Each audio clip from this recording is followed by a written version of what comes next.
Yo, what's up? Oh, beautiful. Oh, thank you. That's it's been a long time I've been called that. Probably last time I was also doing a stream actually. You guys are a lot nicer to me than normal people. Um Thank you for that. Maybe I should do this more often. If you're gonna call me this. Chat.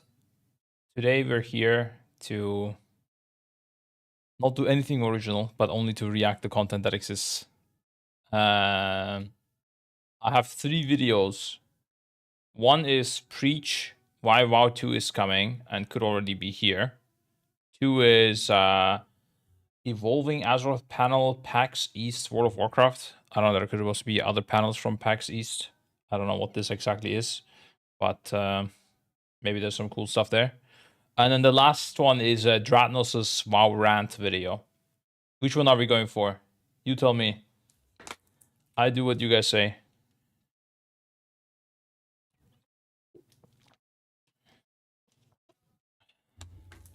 I need some advice here.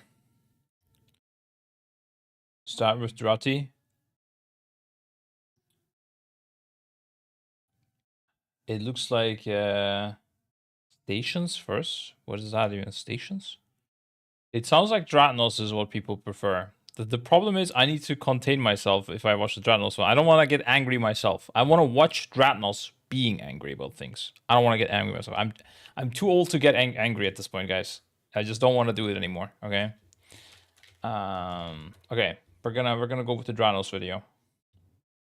Oh, Dratnos rant. Oh, 11 rants about current Warcraft. I saw Maris react to this, but that's all I know pretty much about this thing.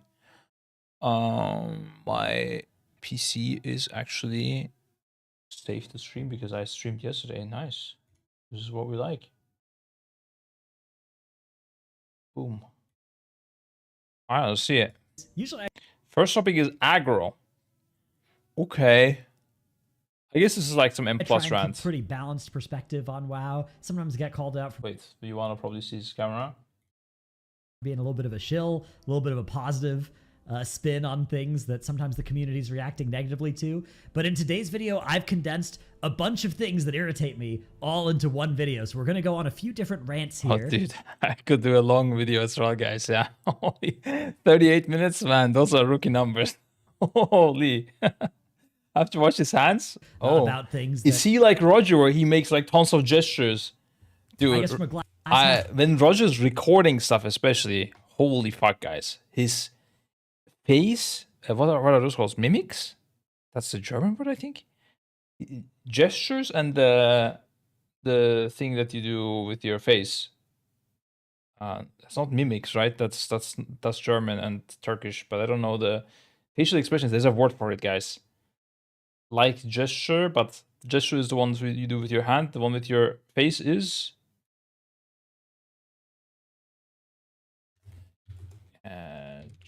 English, Turkish to English. Not mannerisms, man. Facial expressions. What? Isn't there a separate word for this?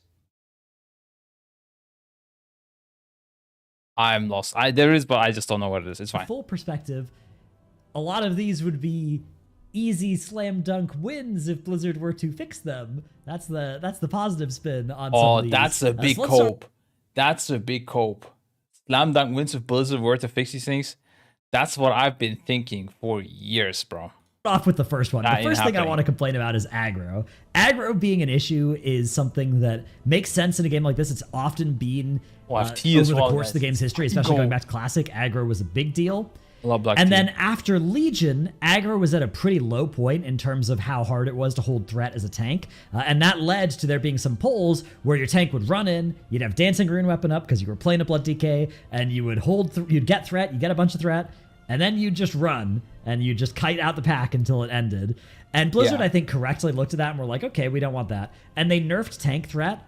And then since then, they've buffed it a little bit, but we are still at a point in the game where, depending on the tank spec you're playing, the gear you have, your skill level with the tank, and crucially the DPS that you're playing with, holding on to threat can be something where you can be doing a reasonable job, you can be having no intention of kiting the pack, and if you're playing like a Vengeance Demon Hunter, for instance, there have been some bugs associated with this, although most of those have been fixed, and even unbugged, you can still be dropping threat while mostly doing the correct rotation, being on a similar item level if you're playing with something like a Devastation. That's such a humble brag, bro. That's what we call a humble brag in our team. Oh, my eye level is so low, but I still take aggro from tanks just because I'm so good at DPS. And this game just sucks. They should just buff tanks because they can't keep up with me, even though I'm low eye level, guys, just to be clear. Yeah. Oh, Arcane. Oh, okay, no, I take it back. Yeah. That's fucked up. Yeah, Arcane is a lot burstier than many specs. Evoker, like some melee DPS specs, even if they're hitting the same target as you as well. So what should aggro be? Well, I think aggro being something that tells you, hey, don't kite too much, right? Like if you kite, aggro is going to be a problem that you'll have to solve, or something that somebody might rip threat on. And also being on pull, where it's like, okay, if you're trying to tag in, 10 different mobs from different places, right? You're running in here and you want to get all of these all together in one pull, then that's something where, okay, maybe aggro can be an issue for you, and that's fine. But if you are... I think just increase tank DPS so that kiting is not really worth it, maybe? I don't know. But then again, tank DPS is already very high, right? I don't know. Pulling all these mobs together, your DPS weight a little... I guess, yeah, I don't know. Who's the most avid humble bragger in Echo? Oof. I don't know. I need to think on that. That's rough. There's a lot of them. That's the problem. And we're getting even more, guys. We have our first recruit locked in. And we'll probably get 2 more. Looking good, looking good. I'm hyped. Can't wait to announce it once things are 100% official. A little bit. You get them all grouped up. You're hitting all of them, you're in melee with them, and then your DPS start doing damage, and then 30 seconds later, they rip threat on you on one of the mobs. That's an extremely frustrating situation that luckily doesn't happen all that much to me. My tanks are extremely geared. I have a pretty good handle on holding threat on these different things. And Asmongold Echo, dude, my brother for a long time was trying to convince me that we should just somehow get Asmongold into our guild to raid with us. Like, just somehow convince him. But, yeah, I was like, bro, that's just, it's not going to happen. There's just no way. It would have been sick, though. I would have, like, seriously considered it if Asmon would be down. Because I think he could have done it.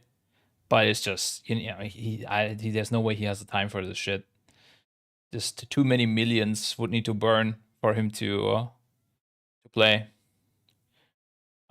Who won the contest yesterday? Yeah, the contest, I could give a TLDR about the Dastardly Duos. Basically, what happened was we set a limit of 5 hours practice. And I think, like, we consider perhaps, like, looking at videos, organizing the whole thing, creating characters on Tournament Realm as part of those 5 hours. So we didn't really practice that much. And I think Liquid practiced a little bit more because they... we weren't like 100% aligned. Also, I mean, maybe we practiced only like even despite those things, maybe like 3.5 hours or 3 hours. I don't know, right? And also some people maybe did even less. But then it turns out towards the end that you have to get these items and, it's a bit more complicated than we thought, the game mode. So the first rounds was us just getting slammed by Liquid because we didn't know what to do properly. At least some of us didn't. And then over the course of the fight, we eventually like learned more and more. And also the guys farmed their consumable items as the people were fighting, like the people who weren't currently playing were getting their clocks and horns and stuff. And then eventually we took over. We were also helping each other quite a lot on voice comms. I don't know if they were like letting people just be solo. People were like, we were outside rate leading the person playing and stuff. But yeah, very, very interesting event. It's very interesting to see how our players also played in a like different new environment. Some people really trolled compared to others. Like you could tell that some people are just a lot quicker to adjust to a new space, whereas others, they know how to play WoW, they know how to play retail raiding, but when they get into a new game mode, they're just lost. But yeah, in the end, we managed to get the W, also because the later matches rewarded more points, so it was in our favor when it comes to like we were able to catch up basically. Basically, we did what we do with Race War first. We gave them the head start. We stole their strats, used it to our advantage, and won. GG's. It's hard to watch as a non-retail player. I had no clue what was going on. Really? I thought it was kind of like with the spectator mode, it wasn't really that complicated, or? Yeah, I don't know. I mean, it's just you gotta get the mobs into those circles and just kill them there. That's the main thing. Although there are some things that we didn't even know until quite late. At least I didn't know. Where for each boss that is up, you have a multiplier for how much score you get and stuff. I didn't know these things. Coming down here, the 11th man. That's what you do. How Scribe changed the game. Yeah, dude, that was insane. When you figure out the goblin timer gear, the fact that which ones spawn the zappers goblins, Maysteam pointed it out. I noticed that some of them have lightning and some of them don't quite early when I was playing the game, but I didn't know what it was. I thought maybe the lightning ones give us timer, but then I tried, it wasn't. And then I just gave up. I didn't know what is what, and FF'd on it, and then Mason came in with the knowledge that those spawn the ads. That was really useful because Liquid didn't notice that from what I understand, and they just kept getting the goblins sometimes, which ended their runs. That's the most watchable thing I've seen in a while. Dude, I'm telling you, they need to do that for things like Thorghast, like bring Thorghast back, for sure, and do this. And it's just a fun mode. You don't need it to get fucking legendaries, and you don't need to farm it weekly. You just have a fun mode, maybe some transmog at the end, and you have those like solo modes where you can climb as hard as possible. Basically the way it was on the beta. That was so good. If they did that, and then we do like speed competitions, there's RNG involved, which powers you get and stuff, it would be so nice. Yeah, I hope. I wish. I will give that to them as feedback, actually. That's Thorghast would be lit on this Scribe stream. Yeah, you know how it is, dude. I'm here. I'm back to streaming, guys, full time. Maybe on the weekends, full time. That's it. Thorghast time walking. That would be cool as well, yeah. I think Thorghast was really good. They just milked it too much. That was the problem. Anyways, let's go on the video. Just, you know, laughing at my DPS players when they die. But this is one of the extra barriers to entry to becoming a tank that I think doesn't need to exist, isn't a particularly fun thing. And in particular, I think that if you're in melee with mobs and you're hitting them, you shouldn't be dropping threat as a tank like that. It should be reserved for when you're out of range. So what could Blizzard do to fix this? That sounds right, well, yeah. They already have a system in the game that's called the melee threat multiplier, where if I'm in melee with a mob, somebody else is going to need to get a higher amount of threat to rip threat from me than if I'm not in melee with the mob. That could be tuned up further, or potentially having the range associated with it increase from straight up in melee to maybe up to 10 yards or something like that. I think it could still be kind of unsatisfying there. For me, I'd rather see them take a look at the specific specs that are ripping threat from tanks this season and apply further threat and multiplier reductions to them. Devastation Evoker, even though they rip threat a bunch, actually already have some threat multiplier reductions on abilities like Fire Breath.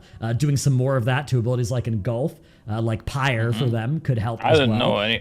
Bro, I have no idea about how threat works at this point, honestly. I mean, I know, you know, once you taunt, you get all the aggro to you, and also the threat to you, but that's about it, honestly.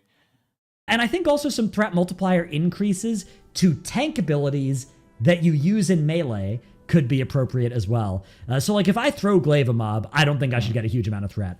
If I put a Sigil of Flames under a mob, this shouldn't give me a huge amount of threat, although it should probably do a little bit more than it currently does. But if I'm in melee with a mob and it's taking damage from my Immo aura and it's taking damage from my Soul Cleaves, I think those abilities could have double the threat that they currently do associated with them, and that would go a long way towards fixing that problem. So that's problem number one, rant number one.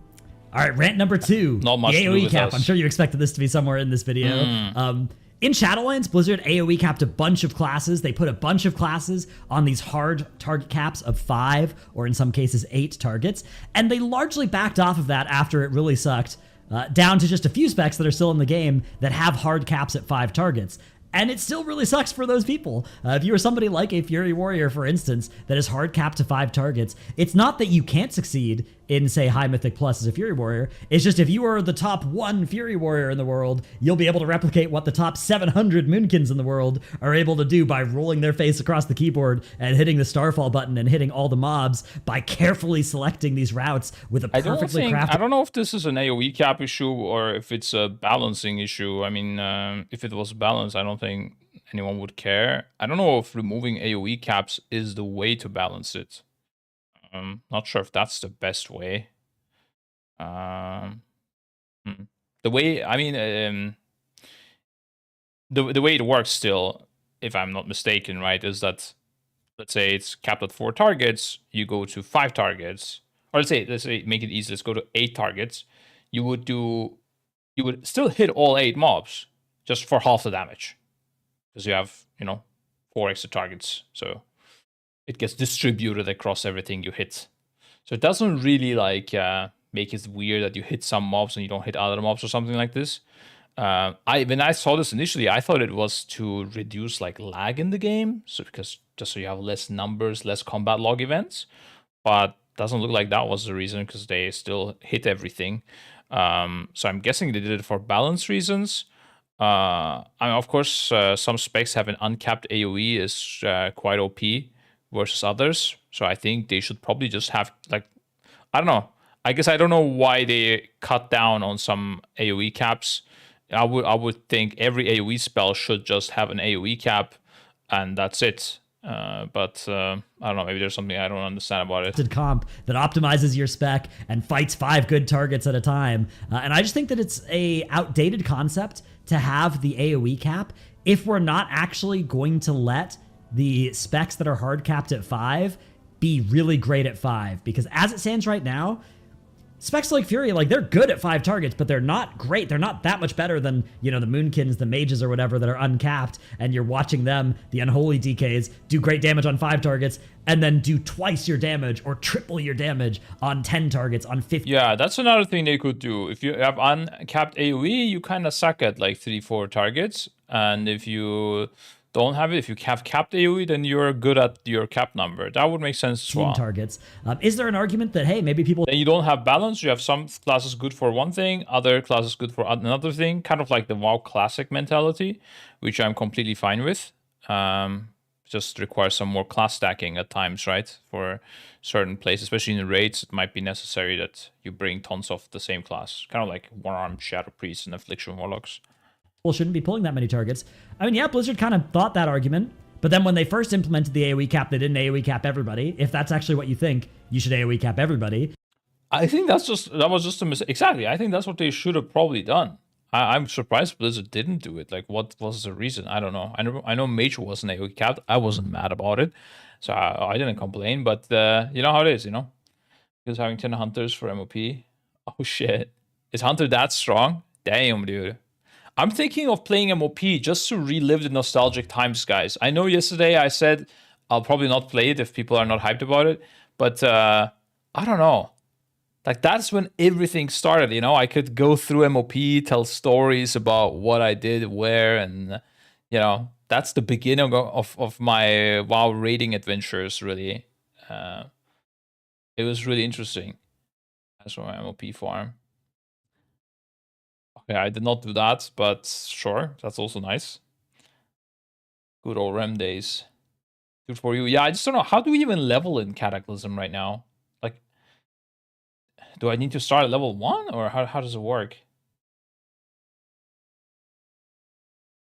I know you get a free boost if you do the Season of Discovery stuff, right? Buy boost for 60 bucks.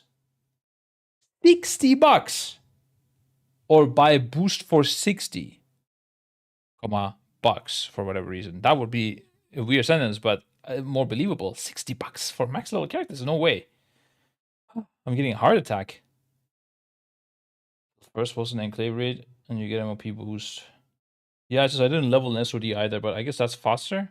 You get a boost for buying MOP, like, anyways. I need to buy MOP? Wait, what do you mean? These are old games. What are we doing here?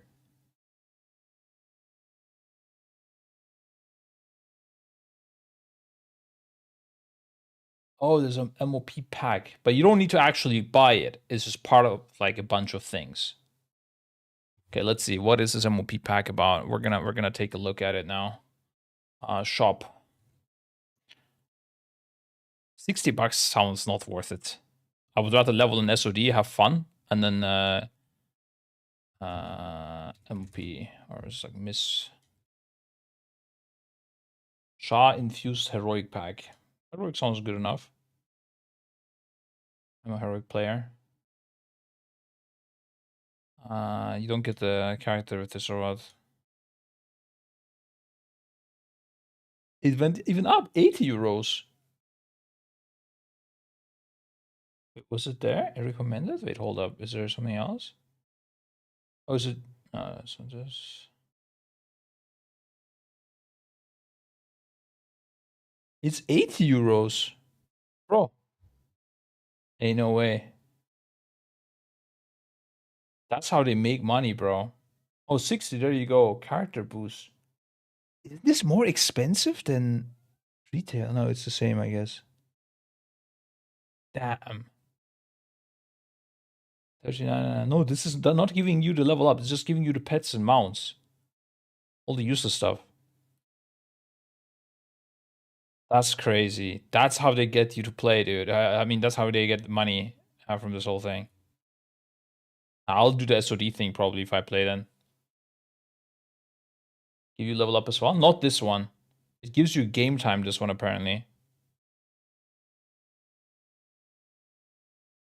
Oh. It's not usable in. No, you're right. What? Oh yeah, this is worth it. 40 euros is fine. Yeah, that's respectable. No, the 41 one apparently also gives, look, level 85 characters only available in WoW Classic. Or are they trolling me? Like, is this a scam? No, it's a scam. This is the same tooltip on both.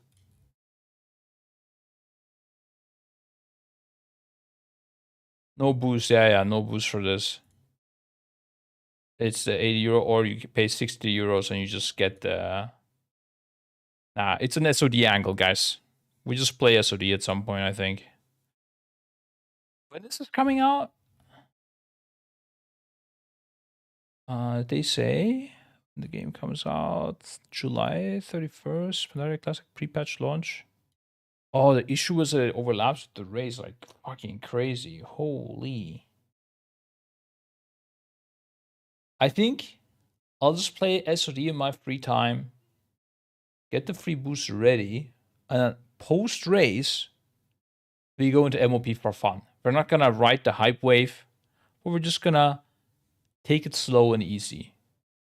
Surely there's not gonna be anything else to do, and I won't be busy with anything, so I'll just play MOP, right? Guys, don't tell me. This is just my dream. That's just what we're gonna plan with, okay?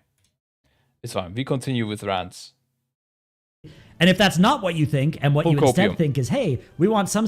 This is a trick, by the way. If you just keep copiuming, like you go for the next thing always, right? Like think of a drug addict, yeah? You go always for the next drug. You always go for the next dream. Always copium. You never lose. You're always happy because you think something is gonna happen. Even if it never happens, it doesn't matter, really. Like you die, you're like, you know, maybe I go to heaven. Like it's always, there's always something to cope about. It's perfect.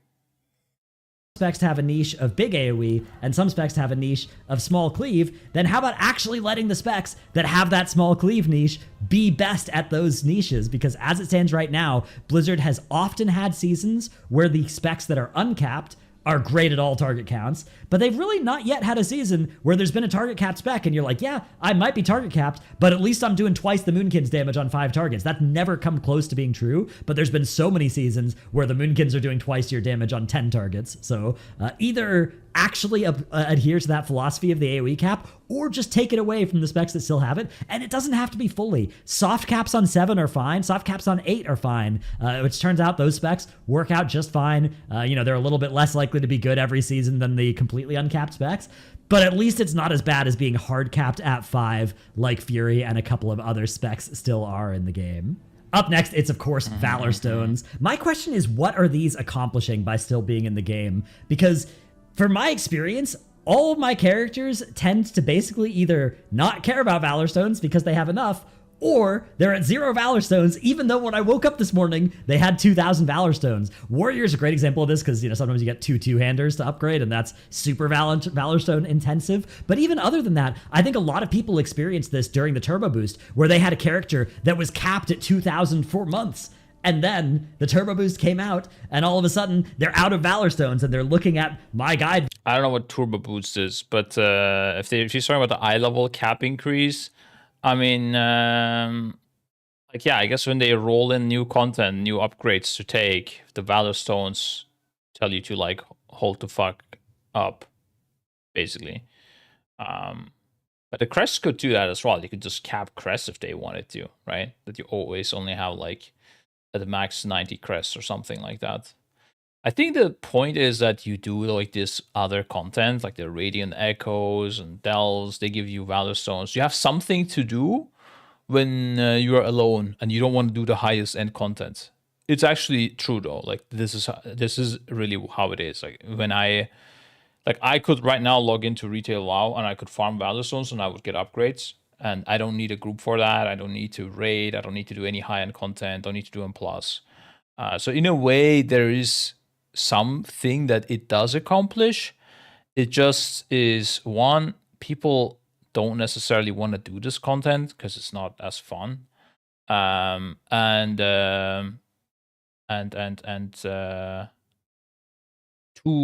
I would say it just takes a bit too long as well. The Valor Stone requirements to upgrade an item, it's too high. You completely deplete your Valor Stones. I think if the cost of things, if the cost to upgrade things was reduced by 50% or something, I think it would be completely fine to keep Valor Stones. I think it's just frustrating because you need too much, too many Valor Stones when you upgrade. That's what I would say. Also, cap is too small if you're capped 99% of the time and you need to instantly, so you have to go farm. I mean, I would rather reduce the cost than increase the cap, personally. Or maybe a little bit of both, but I think reducing the cost is the play. Yeah. Videos of how to actually farm. I don't think they need to remove them. I think they just need to reduce the cost of things. So you do Mythic raids, you almost get all your Valor Stones, and then you fill the rest up by just doing a couple Delves. You do your 5 Radiant Echoes that you just have accumulated all together, and then you're good. You're fine. You don't need to do anything else. But right now, you need to do a lot more. So many people have left Echo recently. It's not that many people that left. We have the 3 people, group of friends, Clicks, Cushion, Canix left. The previous ones, I mean, Dota we removed, and Andy we also demoted. At the same time, he got an offer from Method, which was great for him. So I'm glad he got that offer because I didn't want him to necessarily, disappear from the scene or something. And then Flex, I mean, he had the hand injury, plus he wanted to take a break from WoW since a long time. So he's actually still in Echo. He said he might help with splits. He said he might play a character maybe, but he didn't want us to rely on him. I don't know who else. Shoal actually left right after the tier.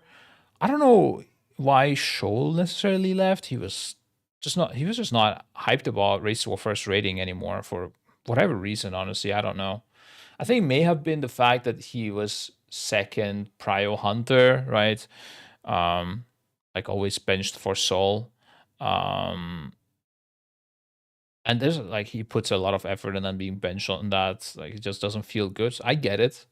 But yeah, he just didn't seem to enjoy the whole thing, which I mean I fully understand that. I think the roster sizes are too big. Like I would much rather have like 22, 23 people in the roster that can raid, and then they just play different characters. But the game, the way it is right now, doesn't allow that.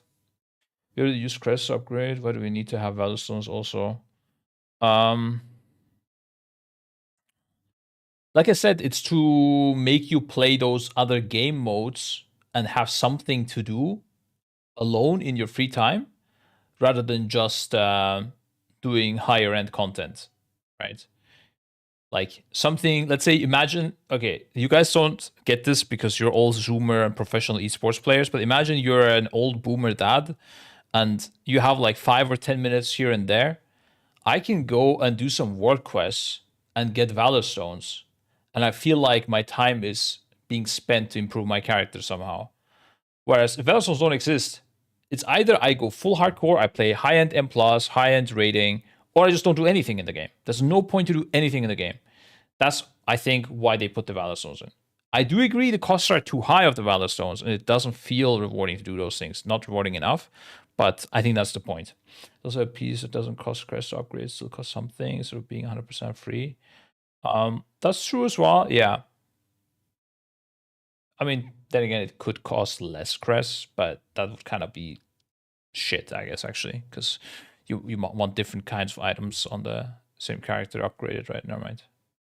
I was actually thinking of alts, in which case it doesn't apply anyways. One thing that bugged me was that I felt penalized for making use of my trade-up system once Turbo Boost came out. If it had been communicated early that the crest cap would be lifted once turbos come out, I would have held onto my tuned crests like a lot of people likely did, so they could instantly trade up all their crests and send their upgrades without having to do like 30 dungeons in a week. Turbos came out. Yeah, I mean, I think they just don't care, honestly, guys. Like I think it's not a big deal. There are going to be some unfortunate people like that also maybe spent their Valor Stones just now or something. Yeah, it is just what it is. I mean, ideally they would have more communication in general about upcoming things ahead of time, but yeah. I like having solo side content. It's very enjoyable while eating, watching Twitch and chill. It's easy. Sadly, they need to improve their reward by 5 times. Yeah, or that. They could either improve the reward or decrease the costs. Both are fine, yeah. I agree. I fully agree. It doesn't feel rewarding enough. Otherwise, it's good. I don't mind doing a delve here and there for Valor Stones if it was worth it. Up more Valor Stones efficiently, which I guess on the one hand, what he thinks. It makes sense if there's activities that Blizzard wants to incentivize in the game, making them the good sources of Valor Stones. But on the other hand, they keep buffing these sources of Valor Stones that are also the sources of crests, right? Which, in my opinion, if you have the crest to upgrade something, you've earned those crests. You either earned the Valor Stones as well, or you should have earned the Valor Stones as well, and Blizzard is just under-rewarding Valor Stones from whatever content you're getting the crests from, or you were earning the Valor Stones, but you were earning them against this comically low cap of 2,000 Valor Stones, which isn't even enough to fully upgrade a two-handed weapon all the way up its upgrade track. So Blizzard either should think about Valor Stones and be like, okay, yeah, we would like Valor Stones to come from these specific activities that we want to push players to do, and so this is the source of Valor Stones, and then these are the sources of crests, and hey, go and do these Valor Stones things if you want Valor Stones. I think people wouldn't like that, but I think that's better than the sort of half measure that they're doing right now with it, where that's sort of surreptitiously what they're saying, and then you can maybe get around it. Or two, the cap of 2,000 is just a crazy cap to me. Like, what is the damage that would be done if there was I disagree. I think it's fine if like high-end stuff doesn't reward that much for us. Of course, it's fine if it does. Like, I'm not gonna complain not having to do delves or something, but I don't think it's like, oh, you either do this or that. It's fine if it's mixed as well. Like, that's how it was with AP as well, right? In BFA, it's fine. It's not a big deal. Yeah, it's just the amount could be less. I mean, compared to BFA, this is way more chill anyways, but yeah. The cap of 5,000 instead of 2,000. Camera between you two is huge. HD subscribers blurry ratty. It might be also my YouTube video. Oh, look at that. Enhanced bitrate.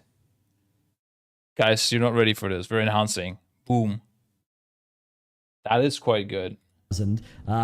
Would people be hoarding Valor Stones or, not spending their upgrades and just continuing to run content? No, I don't think so. I don't think there's a case where people have 2,000 Valor. The only question that should be asked is the game better without Valor Stones. I genuinely think if they up the rewards from delves and like the world events, right? Like those 20 waves of mobs that you kill in the second zone, or you do the delve radiant echoes things.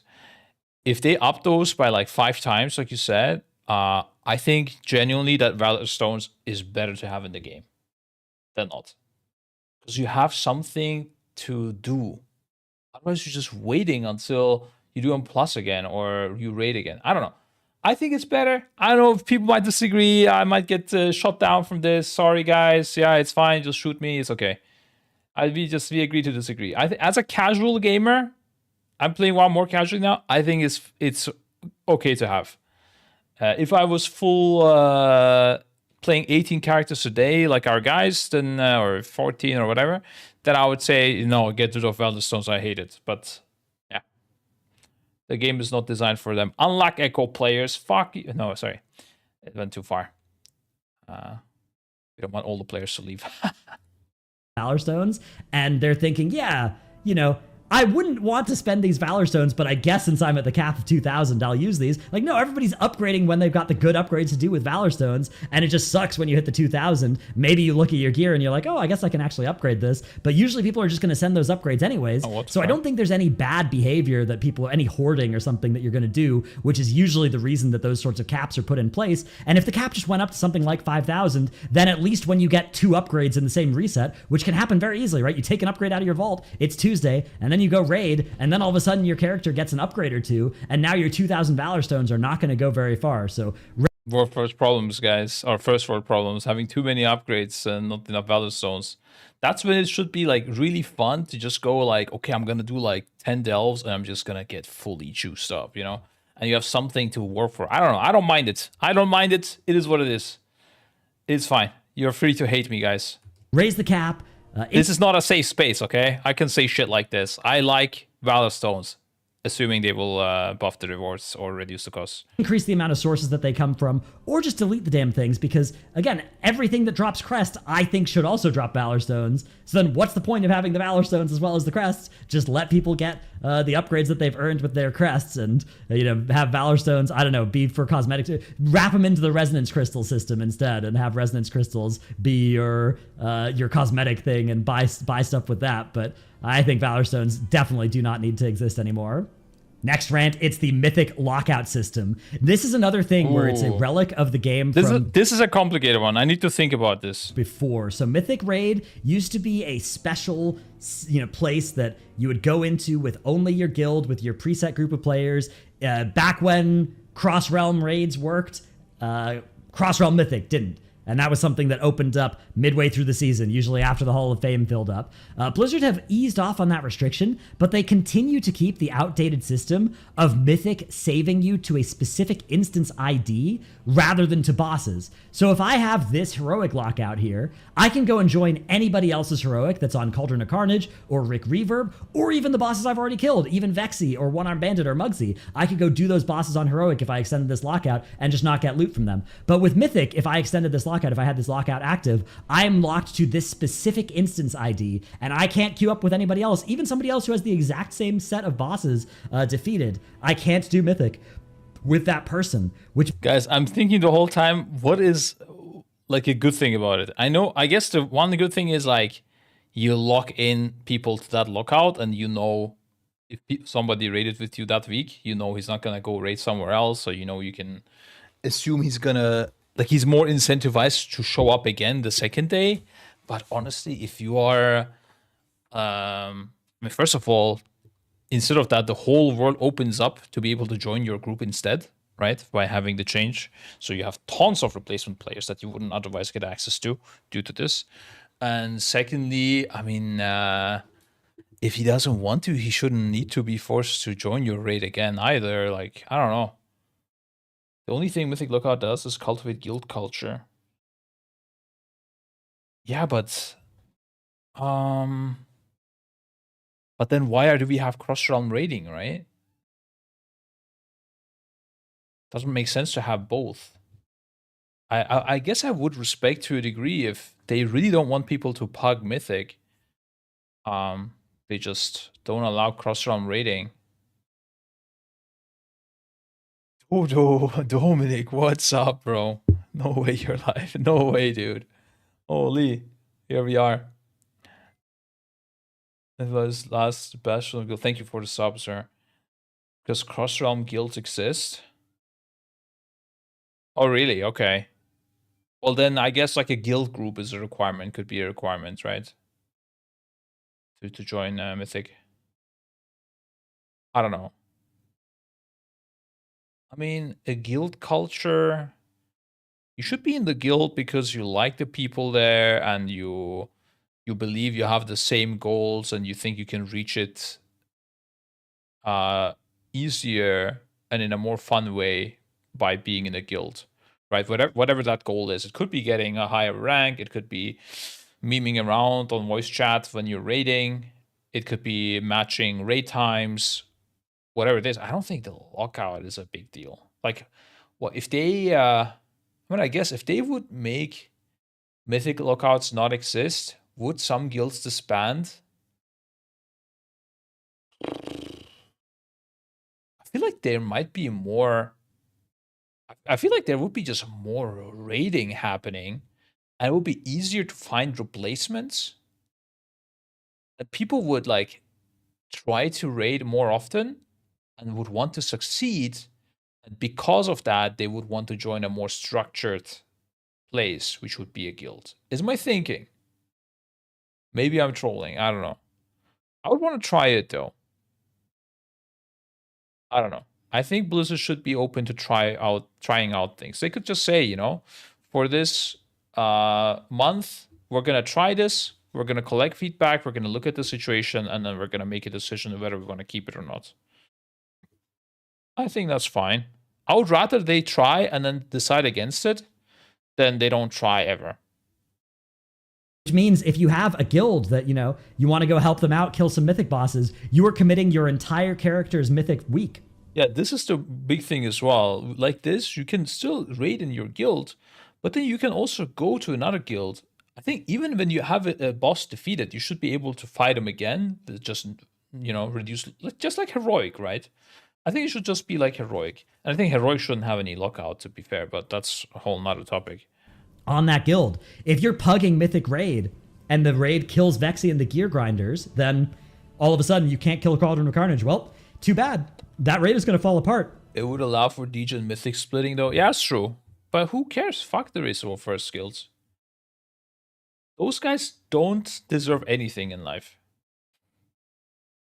They're the worst people on earth. One person can hearth out of that pug raid. No meme, I think there should be a competitive time anyways, where there's a different set of rules, and this could be one of them for war first rating. Like a capped eye level type of thing, or like, I don't know, being able to get like some items from heroic easier or something like that, like getting your trinkets, getting your 4 sets. I think there should be a whole nother yeah, time period where there's a different set of rules for Mythic, and then that ends after some time. It doesn't have to end on first kill, but it ends after some time, and then different rules, easier, and like the nerfs start kicking in as well on Mythic. I like Mythic Lockout after Hall of Fame. I think that's too late, honestly, man. I don't know. Yeah, okay, the lockout. Oh, I thought you meant cross realm. I don't know. Right now, cross realm is opening like Insta, right? It's from the beginning. It's not from Hall of Fame. That was the case, I think, but they changed that. 3 to 4 weeks into the tier. Yeah, that could work. But yeah, like I said, I would have like a bunch of other rules as well during those weeks. That make it easier to play Mythic and less complicated and more skill dependent and Yeah, all the good stuff. Someone's now. Yeah, exactly. Okay. And then you're all of a sudden you have 19 people in there. Nobody's going to want to join because of this lockout system. If that lockout system didn't exist, you could maybe fill somebody back in and fight Cauldron of Carnage. I know I would have pugged way more Mythic just for fun to learn, like let's say on my Shadow or something, you know, just pugging is so, it feels good. I don't know. Of course, there's like bad experiences, but the fact that you can just log in whenever you want and just be able to look up and join a group, that is such a nice conveniency. Instead of trying to schedule timings with 20 other people. Oh god, that is so, I don't know. I mean, I'm really like bashing the whole guild system here, but a lot of people don't want to get the best, I don't know, highest performance possible. They want to maybe just practice their new class. Maybe they just have a couple hours here. Maybe they have like an irregular schedule. I don't know. I think this would be great. Can't wait to terrorize people with my healer. That's right, dude. Just go pug and just fucking, I don't know, let everyone die. Let the bodies hit the floor. And that would be good, and then everybody else could get their 2-box, and then whoever, you know, got that save to just Cauldron of Carnage could go back and get Vexy with another group, or maybe you'd even reset and get them that Vexy kill to help them out after you've done Cauldron of Carnage, something like that. Helping friends is a big point as well here, I think. I mean, it would perhaps open up like these mercenary boosters where you like sell your body and just say, I'll come into your raid for, I don't know, 10 euros per hour or something like this. Not sure. And then you can buy players. These things will happen. But I mean, whatever. Who cares? That's fine. Getting the first 2 boss. Well, I mean, right now we're boosting full people instead. I mean, I think that's a better way of boosting, like getting 1 or 2 people to help you out than getting 19 people and you just get fully boosted. I'm running because you can call them first. Why? Who cares? I remember during MOP there was a website where you set up a raid and people logged in the website, linking their balance. Yeah, I know. Yeah, these raids and the creator decliners. Yeah, there was a bunch of websites throughout WoW's existence where you could queue and organize raid days on a website. We were actually sponsored by one of them in Sepulcher. I think something with level. I don't know. Sepulcher Echo. If it's a Russian website, I remember. No, LFG. The L was correct, but LFG. Wow. Let's see. I don't think this is it. I think it's just lfg.com. Oh shit. I don't know. That was some weird website. Yeah, I don't know. Anyways. Could this lead to some problems like in Heroic where, you know, maybe sometimes people join just for the first boss and then leave, and that's kind of cringe? Yeah, but you could just fix it the same way as you do in Heroic, where now you refill the group. Blizzard have said, you know, they want to keep Mythic being this feeling of, you know, being an exclusive hard difficulty mode, but I really think that that's already accomplished by how hard the bosses are, and the lockout system working the way that it does right now creates this really awkward situation where if you have the boss difficulty curve the way that it looks in Liberation of Undermine, some people are heavily encouraged to sneak out the back door of the hotel, which for some reason doesn't have a firewall up. And if that didn't exist, it would be an absolute nightmare to pug Mythic. But almost all the Mythic pugs now do that because you really want to fight the harder bosses first, so that then when you get people saved, you then go and do the easy boss. And that works out really well. And you actually don't have somebody leave after killing the easy boss and then not being able to kill the hard boss, right? Because you don't actually get saved yet. Navier, you want to give away, but you didn't get anything. Can you just DM me on Discord? What the giveaway was, and your, I mean, you have your Twitch name, so we should have access to it. Trying to remember. Wait, March. Okay. This race March. Okay, not like last year or something. I was involved in the giveaway stuff in the previous races, but not on the March one. So yeah, if you just tell me, I can forward that to the correct place, and we can make sure that happens. Natty DM'd you back then. Okay. yeah, just DM me. I mean, I trust. I mean, it should be documented in our sheets anyways. It just must have been either forgotten or if you ordered it and it didn't send out, get sent out. I don't even know what it is. Yeah, we'll figure it out. No worries. If in general, if there's anything like this, always just contact us, guys. We will fix it for sure. No worries. Just sometimes there's just a lot of data and just mistakes happen. I at some point in my part, like I was doing that job as well.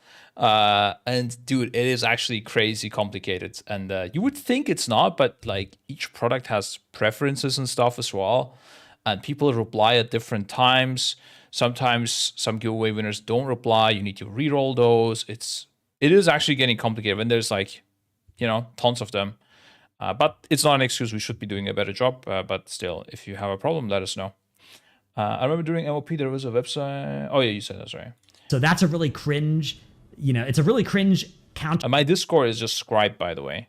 And I accept DMs. Like I can see DMs even if I'm not added as friend or something. So just can just type to me.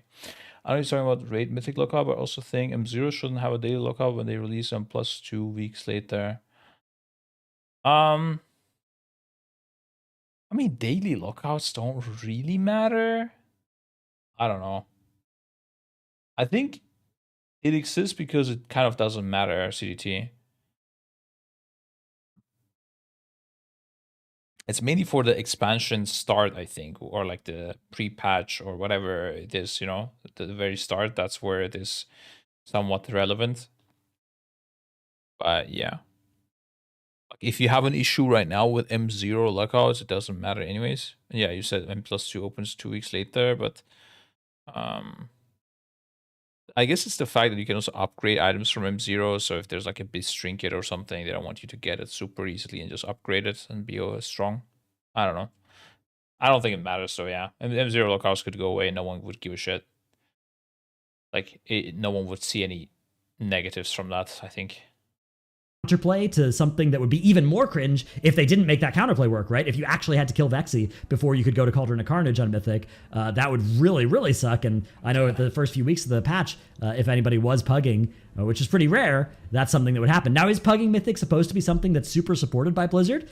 Maybe not, but they made it cross-realm. They opened up cross-realm Mythic from the get-go. What's the problem with letting the difficulty of whether you can pug these bosses be based on how hard the bosses are rather than the stupid lockout restriction? Yeah, especially if they get rid of the add-ons next expansion. That's another big barrier for people who don't know each other in like a non-guild structure to defeat certain bosses. I think there could be easily pugs like, killing some bosses that would rely on weak auras, let's say, otherwise. I don't know. Maybe I'm expecting too much from pugs. I'm not sure. But like, I don't know, something like a one-armed bandit, where you don't need a weak aura telling you which goblin to kill and stuff like that. It would be a lot easier, I would guess. Or Sprocket Monger with blowing up mines. It's at least a lot less tilt to set it up and go. You don't need to do any weird setup. Remember Mechatorque pugs? Mechatorque was my jam. I love that boss. If you ask me what my favorite mechanic is, it's probably Mechatorque, followed up by the Unat, like the blasphemy thing, where you need to go correctly to this, like with the same colors to the same place, or like towards each other, and then the opposite colors you're not allowed to touch. I love that mechanic as well. Star Augur, right? That's the more the first time they used it. Really good mechanic. They could have something like that every tier. I wouldn't mind. An argument that people will make against this is that it would mess with the Race to World First or the first few weeks of Mythic progression for really good guilds, even like my guild. We would be looking at doing something like, yeah, let's do some Vexy splits, right? Vexy's really easy. We can just kill it with 5 mains and 15 alts 4 times, and then re-merge our group together for the harder bosses later. And yes, that is something that you would be able to do if the Mythic lockout were removed in the first few weeks. But what you could do is just not do it for the first few weeks, because nobody's really pugging Mythic anyways for those first few weeks, as I mentioned, right? It's a very hard thing to do, is to pug Mythic Raid when everybody is just getting started. I think you could easily pug the first boss, but I mean, the first boss is also completely fine. Maybe you could pug Cauldron, but it's rough. Yeah. But yeah, I mean, it's kind of obvious that this is the way to go. I mean, it's not a crazy coincidence that Dranos and I'm thinking the same way on this, that the first week should just have a different... So he's saying just on this Mythic lockouts, but if you think about it longer, it should just have a different set of rules for the first weeks until the race is done, at least. If not, even a bit longer. Perhaps the rules ending all at the same time or staggered over time, depending on the rule. I don't know. That might make it a bit more complex though. But definitely a different set of rules on the first weeks than the later weeks. Because, I mean, unless they don't want Mythic to be hard, they could make it piss easy and then there's no rules. But if you want Mythic to be something exciting and interesting and hard, then that is the only way to do it. Also gives people something to do. Hello, Telamuvana. Thank you. Yeah, it is a rare scribe stream. I will try to do weekends, guys. I said it yesterday as well. I'll try to do weekends, but we'll see how it goes, okay? It is on the calendar. I did reserve the time for it, but yeah. It also gives people something to do. If you want to pug Mythic every day, all SSN. What's SSN mean? SSN is actually one of our nickname of one of our staff. Go for it. Play all season. Oh, what the fuck? Didn't know it was the abbreviation for that. Go for it. Plenty of people pug Ultimates in Final Fantasy 14. Yeah. No, I think people could. I think if they removed lockouts, that is what people would start doing. I think people would pug all these bosses. Dude, I'm telling you guys, Mythic Raiders, they... Like, some of them, I wouldn't even say the higher end, but like these like people like between world rank 100 and 300 more, they overestimate themselves so much. And a lot of the casuals also believe this, and they think Mythic is this like really hard game mode. It isn't, guys. It really isn't. It is actually okay. I mean, obviously, like Race to War first is hard. Okay, yeah, there you need to be a little bit better, especially if you want to like win. Yeah, but clearing these Mythic bosses, especially towards the end of the season, it is very easy, very easy. If you have like all the add-ons, if you have your UI figured out and everything, it really is easy. Like it's not even like, I don't know. I think there are harder delves that I did. Mythic is different level, but if you can do heroic consistently well, Mythic is well within reach. Yeah, super easy. I would say even heroic first week is harder than Mythic last week. It's easier to wipe, but it's not easier to kill necessarily. So it's not harder to kill. Like you might have like random wipes. Ooh, this went wrong, we wiped. Okay, that happens. But on heroic, you might literally not be able to kill the boss. But on Mythic, you will be able to. If you're comparing first and last week. But I guess to a bunch of people, first week heroic kill is also hard. I have more struggle on the question mark delve and boss than pugging first 6. Exactly. Like literally delves are harder. So don't let anyone tell you like Mythic rating is too hard. You don't know if we can do it or whatever. Like it's just full joke. If you can use a mouse and keyboard to a decent level, you can do this. It's fine. Casual player, I know casual users for player inside aren't able to roll the ball on sticks to full energy. I refuse to believe that like they aren't able to. Like impossible, dude. They just like, I don't know. I mean, if they can't use a mouse, then yeah, I guess. But like, I assume you can use a mouse, yeah. So here's just the reason why a few people left the team. Will this fake promise in the next race? So we're getting some new players in. I mean, obviously it would be nice if they had stayed, but our roster will be stronger than in the last tier. So I think we're chilling. A lot of people get real nervous when they get mechanics that can wipe the raid. Yeah, but I mean, being nervous is something you just get rid of by playing more, you know? And I mean, Sticks ball rolling, you have to do in Heroic as well. Like, that's not a Heroic to Mythic difference, it's just a hard mechanic, you could argue, you know? Full gray, green logs, Heroic BM Hunters. I don't know, bro.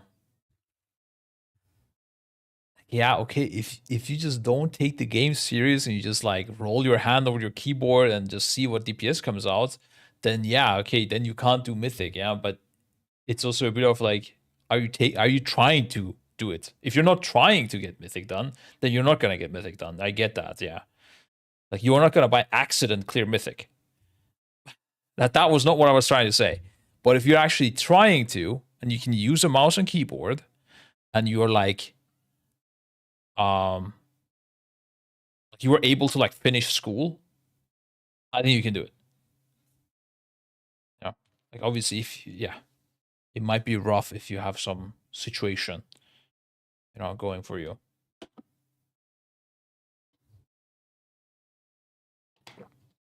I can't wait for a group to form to clear Mythic with the one button rotation for memes.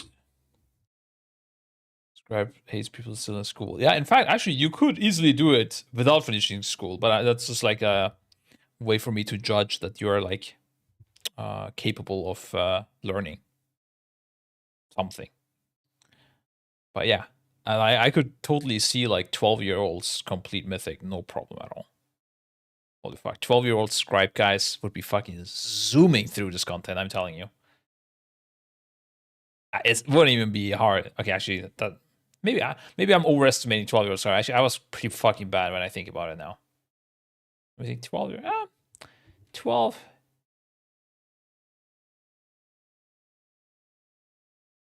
I think like 14 I could do. 12 might be too rough. I'm not sure. When's your kid age? Oh, my kid will be able to do it earlier. I'm going to teach him. I had no mentor. My brother, he was inting me. He was trying to make me not play the game. So, with my kids, I'm going to teach them. Pushes like 12-year-old and he managed. That's true. Yeah. That's true. So there we go. We have proof. With the patch, by the time that it's later in the patch, then when people are actually looking to pug Mythic, that's when you could remove the restriction. Which I guess I understand that, you know, Blizzard are trying to move away from these switches that they have to flip halfway through every season, but I still think that would be a huge increase in accessibility. It would let people who, you know, top out at AOTC instead start dipping their toes into the first few bosses of Mythic, and who knows, maybe some people would have a lot of fun and be like, yeah, actually, this Mythic thing isn't actually all that scary and it's a lot of fun, and, you know, maybe I'll try and join a Mythic progression guild instead next year. That could be something that would really help people get into that ecosystem, so I feel like that would be a very good change they could make. Next rant here about the kick change. So this was a controversial change that they put into the game recently, where when a mob has a cast, if you stop the mob, it doesn't go on cooldown anymore. Yeah. Now, for the history of dungeons in the game, generally that hasn't been true. Generally, if you stun a mob, it will not recast whatever it was casting when that stun ends. But Blizzard have made some good arguments of like, yeah, hey, you know, for consistency's sake and not making stuns and AoE stops the meta for M+, you know, we want to make them less powerful. So they're not actually gonna stop the cast anymore. They're just gonna temporarily stop it, and then the mob's gonna start their cast again as soon as they come off the stun. Unfortunately, that's actually not what has happened. Stuns and AoE stops have become more powerful rather than less, as a pack has gone from needing one AoE stop to stop all of its casts to now needing constant AoE stops if you want to stop those casts from going through, because otherwise the mobs are just going to recast. This has also led to the effect of Sigil of Silence and Solar Beam, mostly, although technically Warrior can do this as well with Disrupting Shout. It's a little bit more costly to talent this. These effects that actually AoE kick end up being super duper OP, because when you think about something like a Shockwave, you know, Shockwave is going to stun mobs for 2 seconds. super OP because when you think about something like a shockwave, we kick. This is only existing. Is this existing for DPS as well? Interrupting all spellcasting. I actually forgot about this spell completely.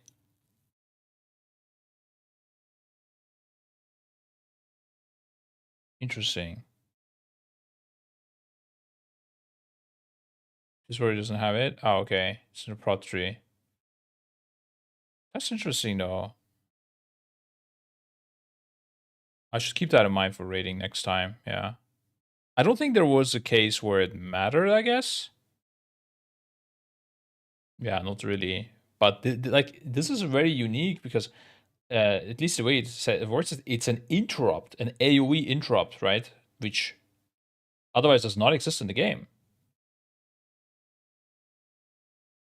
This is the only spell that does this, right? Everything else is an interrupt. Like, there's AoE silences. For example, Solar Beam is not an AoE interrupt. You might think it is. It's not. It's only an... Sigil of Silence also AoE interrupt? Really? Of Silence. Damn. I'm getting old, guys. No, this is a silences enemies. It's not an interrupt here, at least. On Wowhead, it says it does an interrupt. See it in details? What do you mean?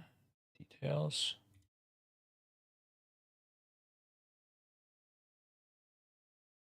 Also has a function on AoE interrupt where mobs will be put on cooldown when stopped by Sigil. You seem to be right.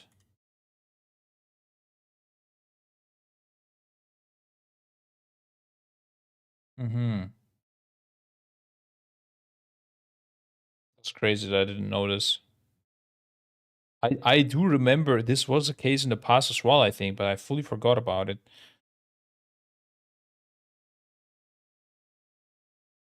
Yeah, I mean, I guess it doesn't matter most of the time. This like matters the most when the mobs that we're trying to interrupt are not silenceable. That's when this becomes really strong.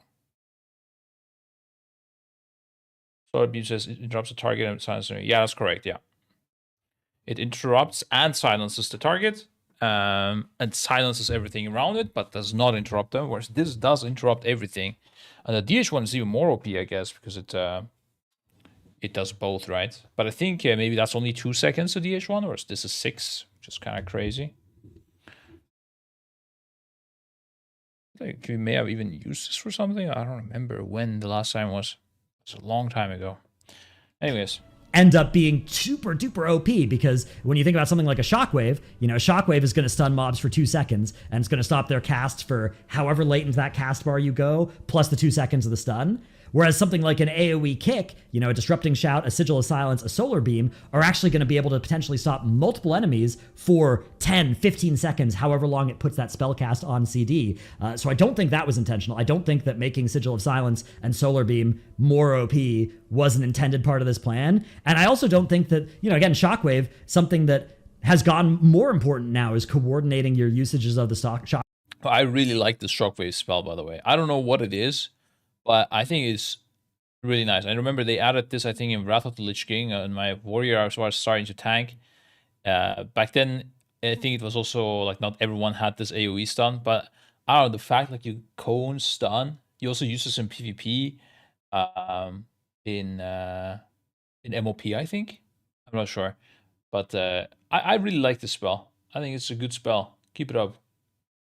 Shockwaves. Now they could also fix this with dungeon design. Yeah, dude. If we had pulls like this triple Thunderer pull in the Rookery, and we looked at these. Actually, in Wrath of the Lich King, I was doing it not on Knupler. Knupler didn't exist back then. I was playing it on my friend's account and was tanking on him. Yeah. After that, I got arrested by Blizzard, went to jail for 2 years, and then made my warrior in MOP.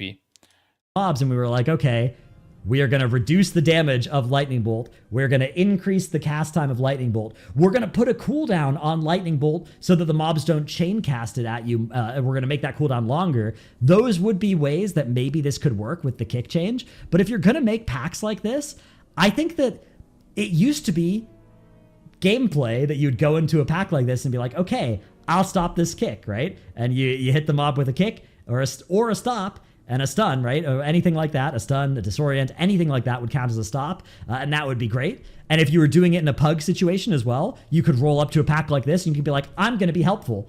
I'm going to press my shockwave button. Now, if you go into a pug run like this and you hit your shockwave button there and your mage hits kick at the same time, you've actually griefed. Oh. You always had griefed a little bit because you'd use 2 resources when you only need 1. But now if my shockwave hits the mob before my mage's counterspell hits the mob, it's actually going to not be locked out and it's just going to start casting again right out of there. So the premium on really technical coordination of your group in a not particularly fun way has gone up. Something that, you know, if you... I mean, guys, let's be real. Interrupting in general just sucks. I don't think the fix is to, when you stun a mob, that they don't cast again. It's just, I don't know, make interrupts less important and less existent. Make just more casts that just will go through and give you mechanics that you just need to deal with. Like, what is this, bro? Every dungeon has a billion interrupts. I mean, I guess they did nerf it a bit, but I don't know. I think interrupts are not a fun mechanic. They should happen very rarely. Like a long-ass cast, you just need to interrupt it. Okay, sure. But every pack having an interrupt or 2, holy fuck, that's... Alpha plus skills figuring out interrupts. Yeah, I think that's just not fun. I don't know. I think DPSing is fun. I think that's fun. I'm okay with like decursing, the spelling. Like every now and then an interrupt is also fine. It's just it should be like very rare. Same with stops. In my opinion, right? Like the AoE stuns and stuff. Like you want to stun to just, I don't know, take less damage and get the mobs in control, not to stop casts. And then I would just add more other mechanics, like, I don't know, things you need to stack up with, or, I don't know, you need to knock this one mob out because it's gonna heal everything around itself or something. I don't fucking know, just making up shit. I think those are more fun mechanics. I don't even like the knocking the one mob out because you need to know that one specific mob. I would rather like things that you just need to deal with rather than trying to prevent mechanics from happening. Mechanic happens, I don't know, you have to, like a Halondrus bomb exists or something, you need to carry it around or something. I don't know, these kind of just random mechanics. Spread with things, stack with things. Things spawn under your feet and you move. I know this is, for example, with the chainsaw mobs that spawns a chainsaw under you. I think that's it's a good mechanic. You know, just it spawns, you move. It spawns, you move. If you don't move, you die. Yeah, I don't know. Interrupts. I wouldn't miss them if they were gone. Also, just things regarding DPS, I think would be cool as well. Like damage amps you can get. Zones you can stand in to do more damage, things to avoid that reduce your damage, this kind of stuff too. This is fun, I think. Give enemies a stun bar based on their HP, for instance. Once they take 20% of HP, you can stun them. Sure, that's a mechanic. Yeah. Or like you kill a mob and then it like explodes around it and just does damage to the other mobs. This kind of stuff is also fine, you know. I don't know. And then you make it like, I don't know, an explosive dynamite mob or something. I don't know. So you understand it when you see the mob that will explode, you know. I don't know, just less kicks, man. Less fucking kicks. I don't like kicks.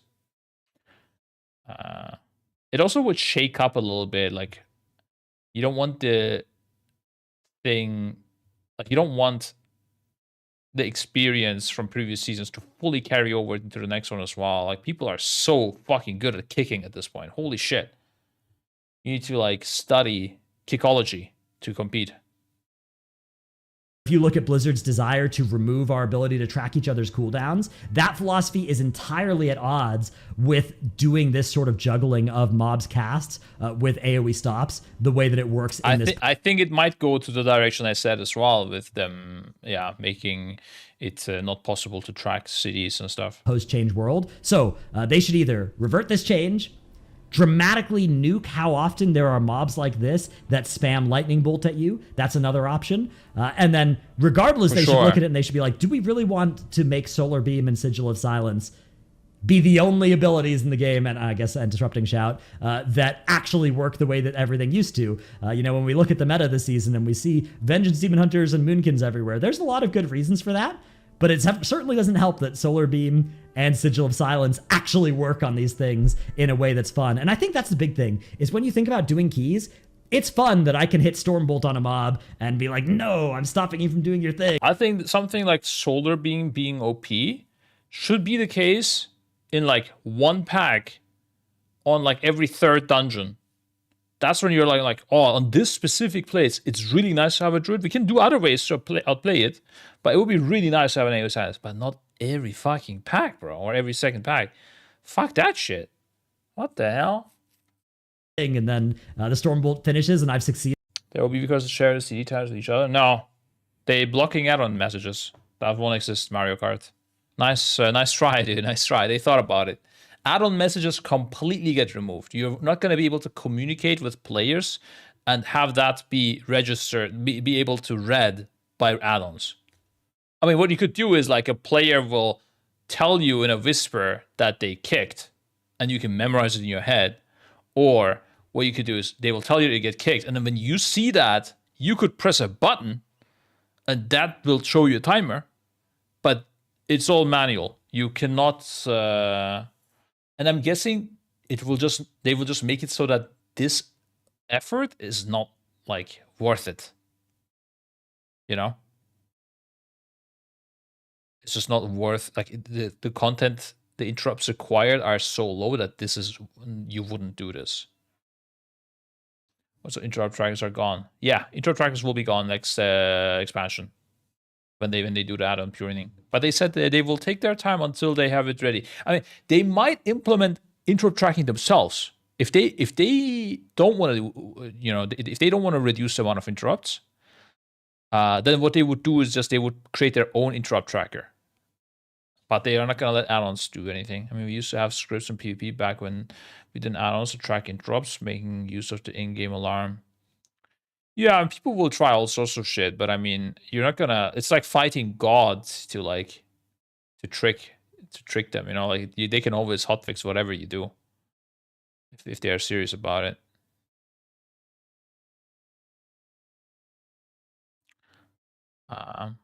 Yeah, I mean, the only thing they can't do is like third-party stuff. So what you could, in the end, do if you really wanted to, is just create an external software, and when you press a button, this information goes to that software and tells through the internet, just not through WoW, that interrupts happen, and you can have like a second monitor and or an overlay on your current monitor, and it just should show the interrupts. So they will just make that bannable. So like if you do that, great.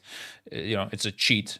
It's a cheat tool. You can do it, but I'm guessing it's gonna be not worth doing this, right? Because we can create cheat tools with like other things as well. Like, you know, you don't do it because it's not worth it most of the time. Create a chat channel and put macro on every CD. Add-ons can read chat, right? Chat channel. No, that's the thing. Add-ons.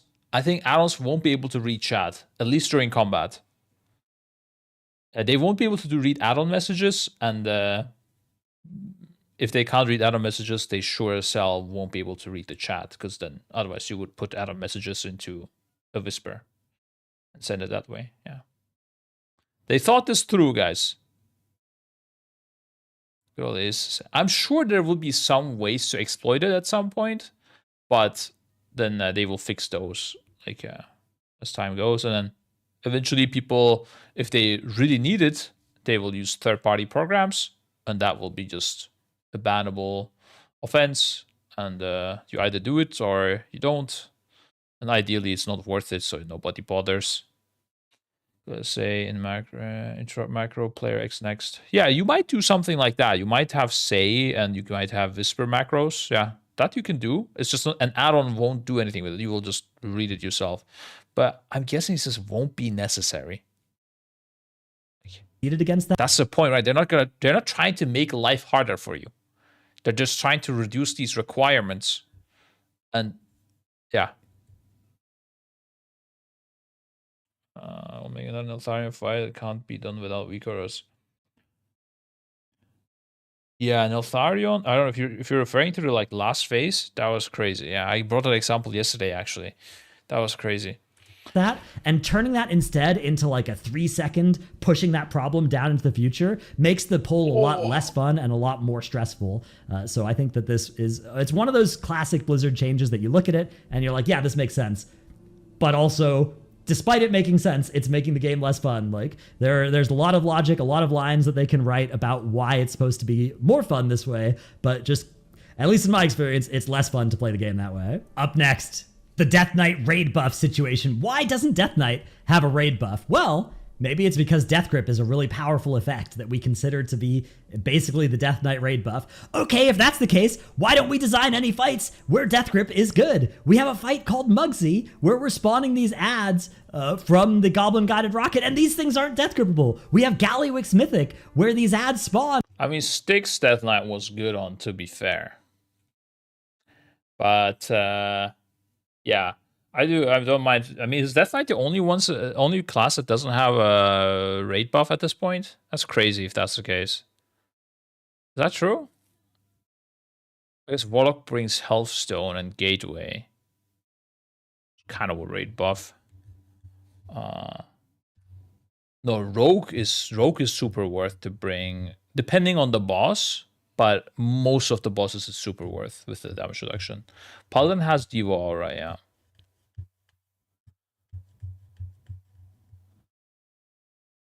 Yeah, I guess it's the only class. Yeah, Rogue is not worth it. Interesting thing about Rogue, if people don't know, so it has the poison that reduces damage intake, and those sort of things are like, you might not realize how good it is to just take like a couple % less damage from the boss. I don't know how much it is right now exactly. Also depends if you play Asa and Shiv the boss on certain times, I think. Oh, actually, they changed that. Never mind. That doesn't work anymore that way. It's always constant now, I think. But what you can do is go into Warcraft logs and check where the damage is coming from. Because sometimes the damage is coming from the boss, but sometimes most of the damage in the fight is coming from like an ad or like an environmental explosion type of thing. I think on Styx, for example, the damage was coming from like the environment and the ads. So the Rogue didn't contribute to it too much, which is why you could bench the Rogue. But if you can avoid most of the damage, you for sure will take a Rogue, basically. It's just too good. We tried benching our Paladin tank on Firak, and that was a big mistake. We just fucking were dying left, right, center. It got suddenly so inconsistent. That's why it's probably the clunkiest, worst raid buff at the moment. I don't think it's that clunky, but yeah, I mean, yeah, okay, it is clunky, but it's not bad. Let's say it like this, yeah. Okay, it's good use, but yeah, it's a bit weird depending on the case. Like ads, if they need to be focused or targets need to be swapped a lot or something like that, is weird. That's true. Oh, you mean for M+? Yeah, that is really awkward, I guess, yeah. I mean, for M+, a lot of these buffs are a bit weird, right? Like, you might have a Monk, but then no other physical player in your raid or something, or in your group. You know, or they don't do much physical damage, like the tank and stuff. Or Curse of Satyr is the most broken thing people tend to ignore. Is that... Wait, Curse of Satyr, is that the... time between melee attacks from the tank? I wouldn't say it's the most broken thing, but it's Curse of Weakness is what you mean, basically, right? Because the cast time is Curse of Tongues, basically. I guess there's a talent to merge these two together or something. I wouldn't say it's a broken thing, but depending on the boss, it can be really good, yeah. To keep the tanks up. and they spawn all. Yeah, DK could get something. That's fine with me. I'll allow it, guys. Fuck it. Exactly all grouped up where you want them to be. No need for Death Grip, no need for Mass Grip. So what's the point? Where are people gonna... Curse of Eden's Alive by DKs. I don't know if that stacks with the Warlock. I know they have an ability as well, some frosty thing. I don't know. So Hunter poses, while this is more class specific, Hunter Mario is not the same as other class heroes, and many are wanting it to change the group-oriented crit buff. Something like a group crit buff would be much more beneficial across fight types, more community use, and more in line with other class buffs. Additionally, all 3 Hunter specs even have specific crit scaling mechanics, so it's flavorful too. I think they even had it, right? True Shot Aura at some point was giving you crit. I think that was a thing in the past. Or, I mean, at some point it was giving you attack power. I think that's... I don't know. That could certainly be how it would work, but... I guess this is something that hunters care about. I don't care about it. For me, it's more interesting the way it is, because sometimes I will think, ooh, it might be worth benching the hunter here because the first half of the fight doesn't matter. Whereas with the crit buff, I mean, yeah, it's good. You will want to have it. So it's a bit more interesting with the thing. And same with the rogue, right? If damage is environmental, it's not coming from the targets that the rogues hit, then you might be not needing this buff. Which is obviously not great for the rogue, that they might get benched, but it adds more flavor for the raid leader to decide which classes to bring. Similar to the DK with the grip, right? If the grip is not necessary, you could bench the DK, but the grip being too weak in comparison to what every other class has, most of the time, that's true. And, you know, I'm okay with them having something. Gonna play Death Knights in Mythic Raid.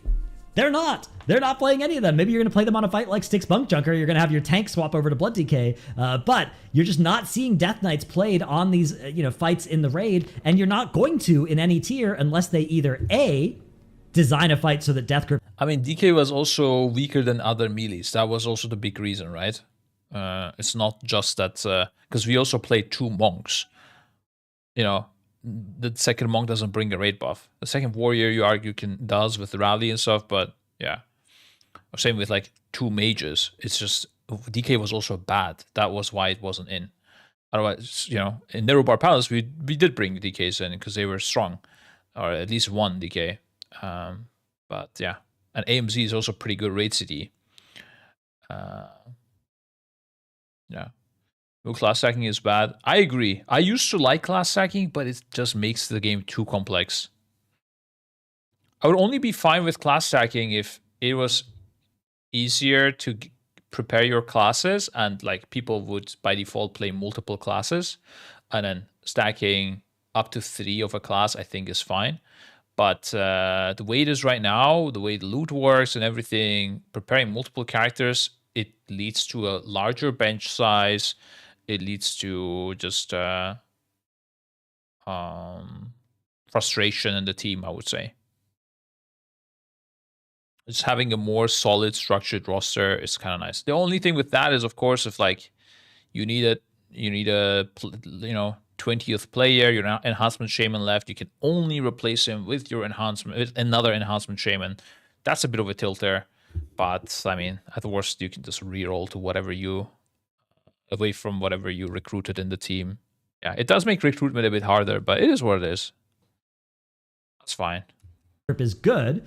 Now, it doesn't have to be OP, but at least doing something like, honestly, making the Volunteer Rocketeer death grippable is a huge thing. Like, why is that not true? You just have a mob that casts the Disintegration Beam, does a lot of damage on somebody. It's not the end of the world. Everybody deals with it because it's unCCable. But if an argument for playing DK was, oh, right, we can just grip this underboss and kill it down, at least you'd be thinking, it's nice that I have a Death Knight in my raid. I would like to add a Death Knight to my raid. But as it stands right now with the design of these bosses, there's no reason for you to be like, oh yeah, I want to have a DK in my raid. I mean, I guess AMZ is good, but almost every class these days has something like that, right? Like Zephyr, Mass Barrier, something create Time Spiral, right? All these different effects that everybody has, Rallying Cry, Darkness, right? That are all on a similar power level to Anti-Magic Zone, depending on the fight, depending on whether it's physical damage or not, which in a lot of cases it is.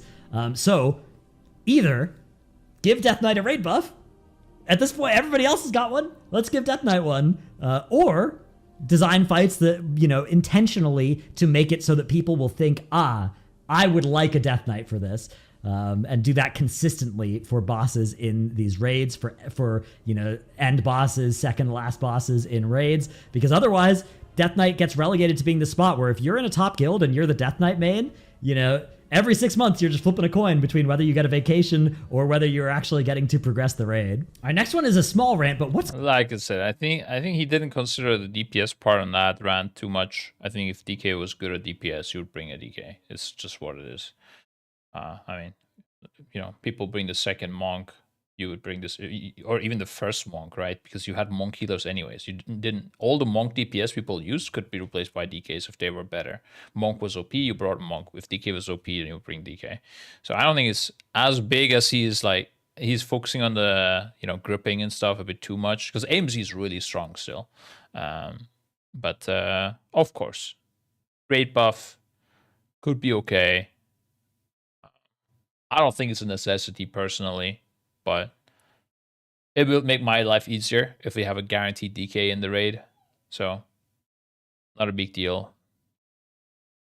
I'm okay with all. Just make them balance and it's fine. If grip is considered buff, blood DK is better than DK if it's DK at gripping, so you take the tank DK anyways. That's true.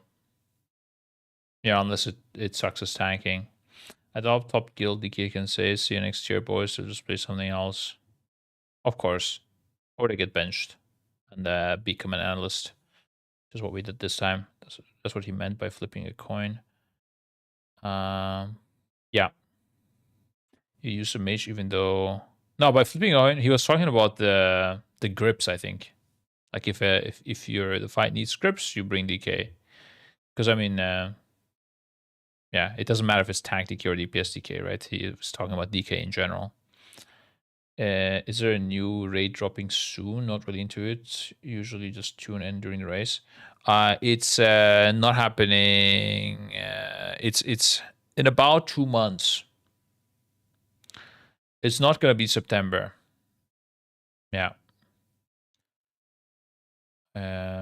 Definitely like during August, I can say, but I'm not gonna say more. I thought the coin flip was referring to class balance.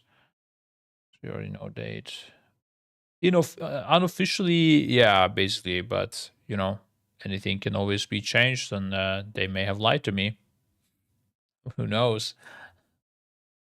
What's going on with the reps in Undermine? They doubled the rate that you achieve reputation with these guys, and I do a decent amount of stuff. Like I've been doing my 3 weeklies every week. But if you actually want to farm a bunch of, like if you want to get exalted with all 4 of these cartels, not to mention the 5th cartel, which isn't even shown here, that requires so much gaming, so much doing of these like turning in chat lists to the cartels instead of to the machine, and doing these world quests that are giving 300 rep each, the side quests that are giving 200 each, with the old reputation system where you need to get like 40,000 rep to get all the way up to exalted with these reps. And these ones for the first time actually have Paragon rep rewards, which, you know, makes sense because the Paragon rewards for these other reputations just have nothing in them, right? It's like 1 Radiant Echo and then 2 potions. I wouldn't know. I never reached that, but I'm always impressed by people who play this game and get all the reps and get all the achievements and stuff.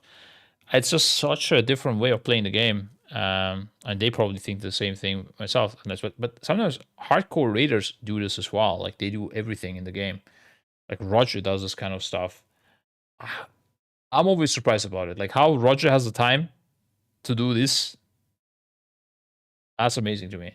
And like he wants to do it over like other things. Like he could do other things in life. He could like he's not a hardcore raider, but when he was a hardcore raider, he was doing it as well, guys. So let's be real. The point is not to flame Roger. Okay. Maris does it too.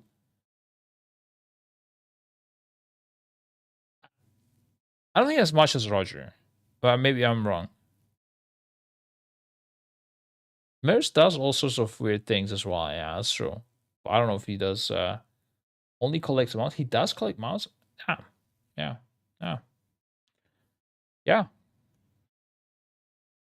It's just mostly Yap content on stream. Yeah, it could be true. Just doing stuff on stream just to do them, but still, I don't know, man. I couldn't do it. I would much rather react to, I don't know, 20 videos than farm rep or cosmetics. I don't know. Just cannot do it. But yeah, let's listen to it. A glimpse into the world of rep grinders, guys, in this next 1 minute. Okay, treat this as like Discovery Channel. We're here to observe, not judge, just to observe how rep grinders go about in the Undermine. Something like that. But it's weird because it feels like these Paragon reps are ones where you actually can fill out the Paragon a few times pretty easily. You know, you just do some normal stuff, normal weekly reset stuff. I didn't want to say it. You can get a decent amount of progress towards these Paragon reps. And then the Cartels of Undermine ones are much more cringe. And also, I got Bilgewater to Exalted. I don't want to keep choosing Bilgewater now because I want to get all the others to Exalted. Of course. And that one actually, now these ones actually do have mounts behind Paragon. So this is a small deal. But it is still very confusing to me. I can see myself coming back to Undermine, you know, even long beyond 10.2, not because I really want to, but just because this is by far the least painful way to get rep, is just doing these 3 weeklies. They give 2,000 rep each. Not because I want to, but it's the way to get rep, guys. God damn it, dude. And then, you know, not touching the side gigs that give 200 each and trying to farm up these, the farmable sources or the world quests that only give 300. And that just seems a little off to me. That seems like a small thing that just doesn't make much sense about this patch, especially when you factor in the fact that they literally doubled the rep income for all these reps, and it's still this slow and weird. I feel like, you know, side gigs should be giving 1,000 each, not 200, something like that. All right, for my next rant, I'd like to begin with a question. Which embellishments are you wearing on your character right now? I can be reasonably confident that it's probably either Ascendance and a Writhing Armor Band, maybe Duskweave, maybe Dawnweave, maybe some Prismatic Focusing Lenses, maybe you're some kind of cringe PvPer and they do different stuff, or... Imagine being a PvPer, actually. He's right. Actually, guys, I'm not gonna lie. I think PvP in this game is quite interesting, but it's just like, it's just gone. Now that they removed the rewards that you get from PvP for PvE, no one gives a fuck about PvP. And it's kind of sad, honestly. I watch Vaz from time to time. Yeah, I see his stream as well, and I'm like, you know, it's a different world. I would be interested, you know, to try something in PvP. It's just like I'm thinking, why would I even do this, in a way? And I don't know. I used to do PvP, if you remember, in Shadowlands. It was really fun up until they removed Greater Pyroblast. I didn't like it that much, or whatever it was called. Or they put like a CD on it or something. That was really fun. So again, like Discovery Channel, it is a little bit, yeah. It's just PvP was like a big part of WoW, and I feel like it got more and more over time pushed to the side. Like even like Battlegrounds, some people do RBGs, bro. What the fuck is that? I remember when we made our guild an MOP, when we made Rapid Eye Movement, the goal was to do RBGs. Well, it was not to raid. The idea was to do mostly RBGs and then maybe sometimes also raid. And then we started raiding, and then here we are. But yeah, I think those things would be fun. RBGs, Arena, they're all just dead. But yeah, embellishments, yeah, I don't know. I guess what he's going to talk about is like that there's so many embellishments that are kind of useless. I'm not sure. Well, yeah, let's see. I don't know much about embellishments personally. How do you go from casual rating to whoops to top 10 and 2 patches? Dude, honestly, I have no idea how it happened. It's not 2 patches, though. I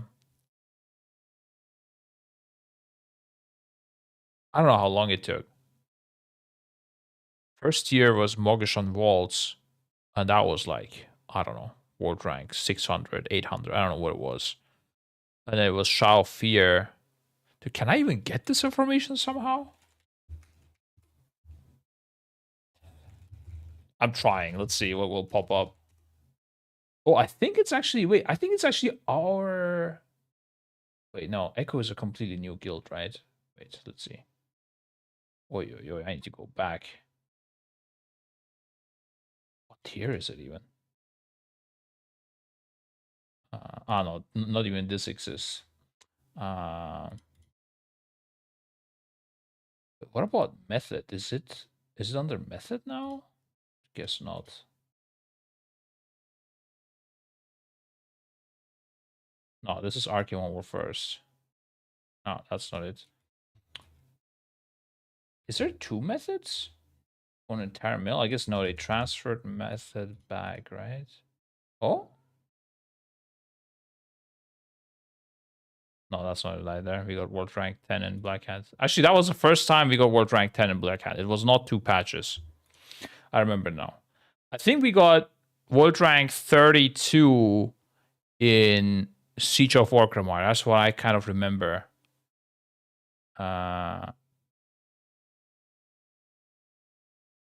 There's a video with all. Oh, it could be, yeah, true. But yeah, we definitely zoomed through quick. Oh, rapid eye movement. There we go. Let's go, yeah. But it doesn't show the other ones for some reason. I guess. Wait. Rapid eye movement and then storm scale. Storm scale was where we were at. Attention, we moved to Terra Mill.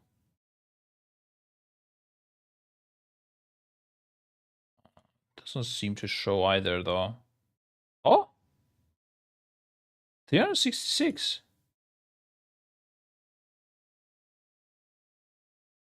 I think back then there was a differentiation between oh, but then this one is gone. Ah, wait, so okay, 366, and then what about this? Oh, these are just lost in the nether for some reason. Yeah, that wife from Paragon raid with us. He was a legend. He was a really nice guy. He came to help us even during our Margok progress because we lacked 20 people. And we got world rank 12 on that one. We had many days where we couldn't raid because people weren't there or were disconnecting or something. But yeah, good times. If you go back to server rankings, you may be able to see it. Yeah, I don't know. It's not a big deal. I remember Siege of Orgrimmar, I think, was 32. I remember Shao Fear is like 100 something. But I don't know. Wait, EU West rank 1. Oh, this is just completely bugged. I don't know if this is true. Anyways. Yeah. If there ever goes live on Twitch again, I'd be all over that shit. He's been doing a lot of just working out last time I checked in with him. He played Overwatch at some point. But yeah, I don't know. It's been a long time I chatted with him. He was a legend, though. He motivated me quite a bit. When we killed Lei Shen, he told me if like anyone could have made it into Paragon, it would be me. He was like praising me for playing good. And back then we were not playing that good. So yeah, it was different time, different requirements in the guilds. You'll be learning Finnish, exactly, dude. Just maybe you're a tank and you've got the adrenal surge clasp and you're feeling awfully stupid as the Delve belt is coming out soon. Back. Those are kind of the main options. Did you know that there are a bunch of really cool different embellishments that they've got this time around? There's these set bonus ones, the Fury of the Stormrook set that you can get. There's boots, you know, that give you speed and do holy damage after you get enough stacks of it. There's a lot of cool things here, but basically none of them are things you would ever consider actually using because the numbers on almost all of the cool embellishments this expansion just suck. Now, could there be an argument that like, hey, these are for casual players who don't care as much about the fact that this is simming less than, you know, Ascendance or something? Yeah, maybe, but I feel like casual players don't really want to, you know, deal with the problem of juggling around a 2-set, for instance. They're going to have less access to tier of their choice, so the tier that drops for them. Also, the casual players are already not that great at the game, and then taking, like, baiting them into crafting worse armor on top of that, it makes them even look worse than they are. Like, I would much rather that it's a simple pick for them, too. Like, as a casual, I don't look at this and be like, oh, nice, I have so many choices. As much rather, it's like, okay, what the fuck do I need to actually play? This is tilt. I need to go look up a guide now. Who you say is the second best guild leader in the world? I don't know, man. Guild leader. That's such a.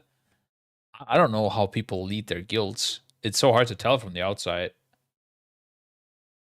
I was told that Max is really good at motivating people, but I don't know. Also heard a lot of shit about him. So the rat president. True. True. That makes sense. It's you, rat. Imagine week 2 you can craft that 2-piece embellish and you're behind forever. Yeah. I don't know. I don't like this whole thing with embellishments. It's just too many things. And it's like, I don't know. The whole crafting system is, in my opinion, way too complex. But yeah, amount of embellishments is not helping it either. Bro, I don't know. I would design this to be so much simpler. Dude, I have no idea why. Why is this so hard? Oh, guys, maybe I should just become a game designer. Maybe this is my new arc. I quit Race for First Rating. We tell Maris that he has to step out of the raid, recruit a tank from, I don't know, Fat Shark Yes or something, and then Maris' raid leads outside. I go and I design games. I don't know. Maris getting more to do. True, you would still need to do the in-game raiding. Like in-game like stuff as well, you know, placing marks, popping ERT nodes, and inviting people. Oh, dude, I'm so glad I'm not doing that anymore. Like to bring legendary back in game, let's say like Legion or one or Artifact. I think Legion legendaries was fun. Yeah, I think that would be fine. Actually, this expansion we didn't have a legendary yet, right? Or did we? Wait, no, we didn't, right? Means we're getting a legendary next patch, boys. Ooh, it's also the Tath theme. Maybe it's a Shadow Priest legendary. Holy moly.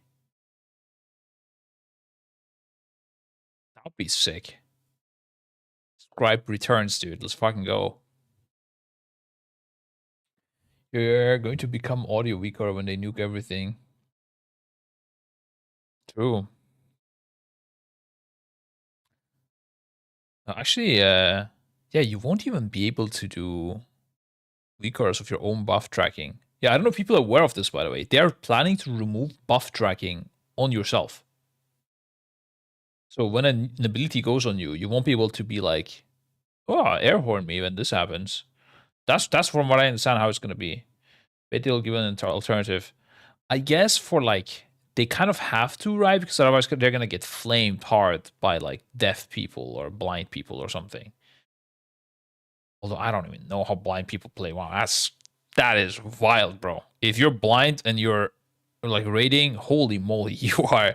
Oh my god, it's like people who are not blind can't do that. A lot of people. So that's crazy if you're doing that. But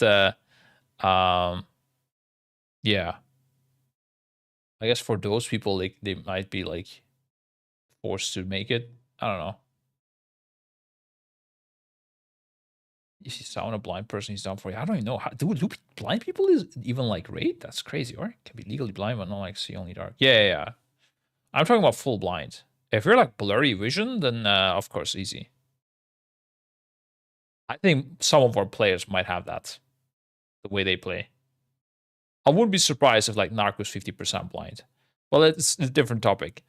But like, is there anyone that actually is like full blind and plays WoW? I don't know. Like, to me, it seems like crazy, right? But people always find ways, and then I don't know. Like, maybe it's possible. I guess no, right? There's a deaf guild. I know about those. I forgot their name, but being deaf, it makes the communication harder. But like, you don't need game sounds to play. It's just communicating with each other is probably a tilt.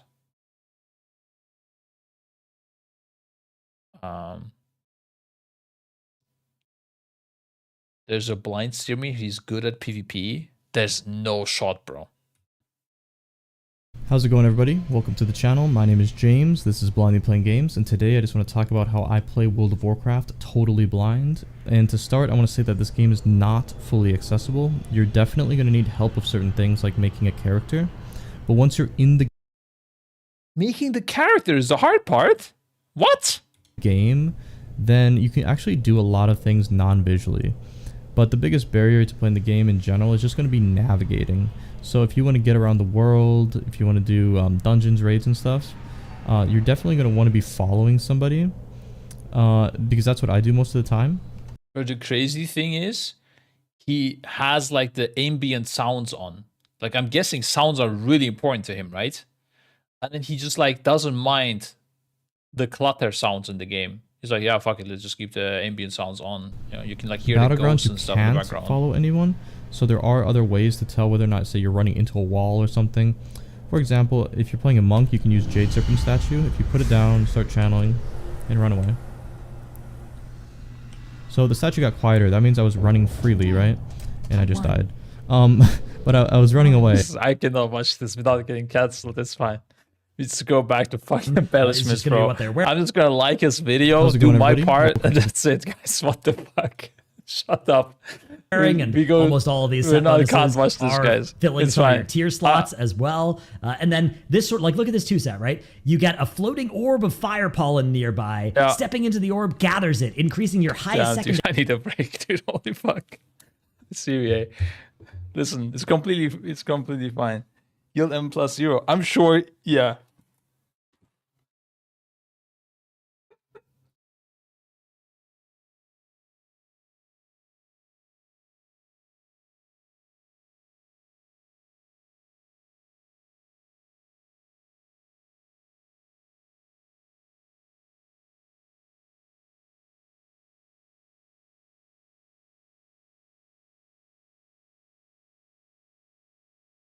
Ben sana bardağı uzatayım.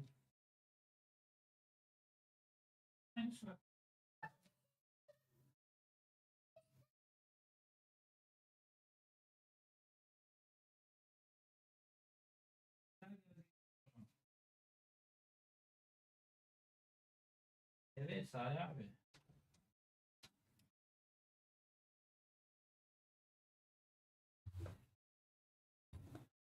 Okay. Fine, guys. We lock in, all right? Embellishments, man. Fucking embellishments. We're here to rant. God damn it. What the fuck? Why are there so many?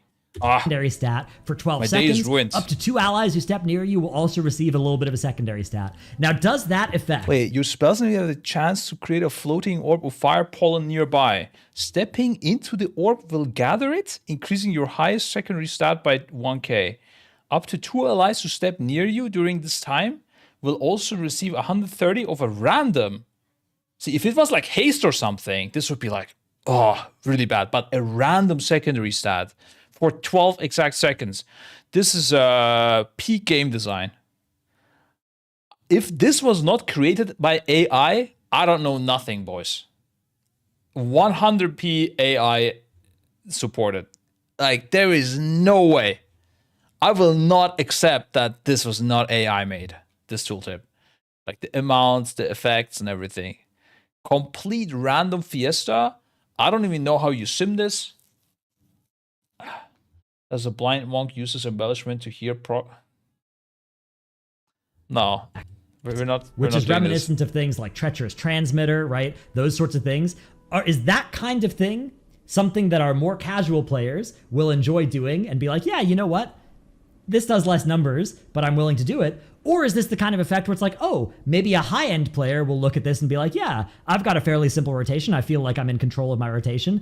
I'm willing to take on this extra quest and this extra complexity now in my rotation in exchange for a small DPS increase. I think that's what would make sense for this kind of effect. So if you're going to make embellishments that suck like this one, either actually make it have some excitement value for casual players, right? Like do something that is have it be a lower number, but something actually really cool, the kind of thing that is exciting to casual players.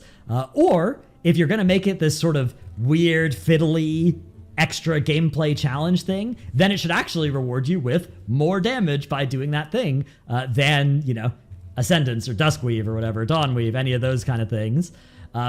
And or, you know, make some embellishments that are cool defensive ones. Something like that, you know. Obviously, there was the Spore Cloak incident back in Season 2 of Dragonflight, and Spore Cloak was super good. But, you know, maybe they don't have to be that good, but actually making it so that somebody could decide, hey, I'm a tank, I'm going to put on this Captured Starlight embellishment. I was thinking about doing it, and then I just looked at the numbers, and I was like, oh, I really can't do this. Like, I had a lot of characters where I'm just looking at it, I'm like, man, I don't really... I mean, the TLDR is so complex. Give, like, 2 or 3 options that are actually good. They are simple. People don't need to be, like, the 2 random allies next to you don't get this effect some way. Like, just give us simple shit, bro. They have great, strong offensive embellishment options.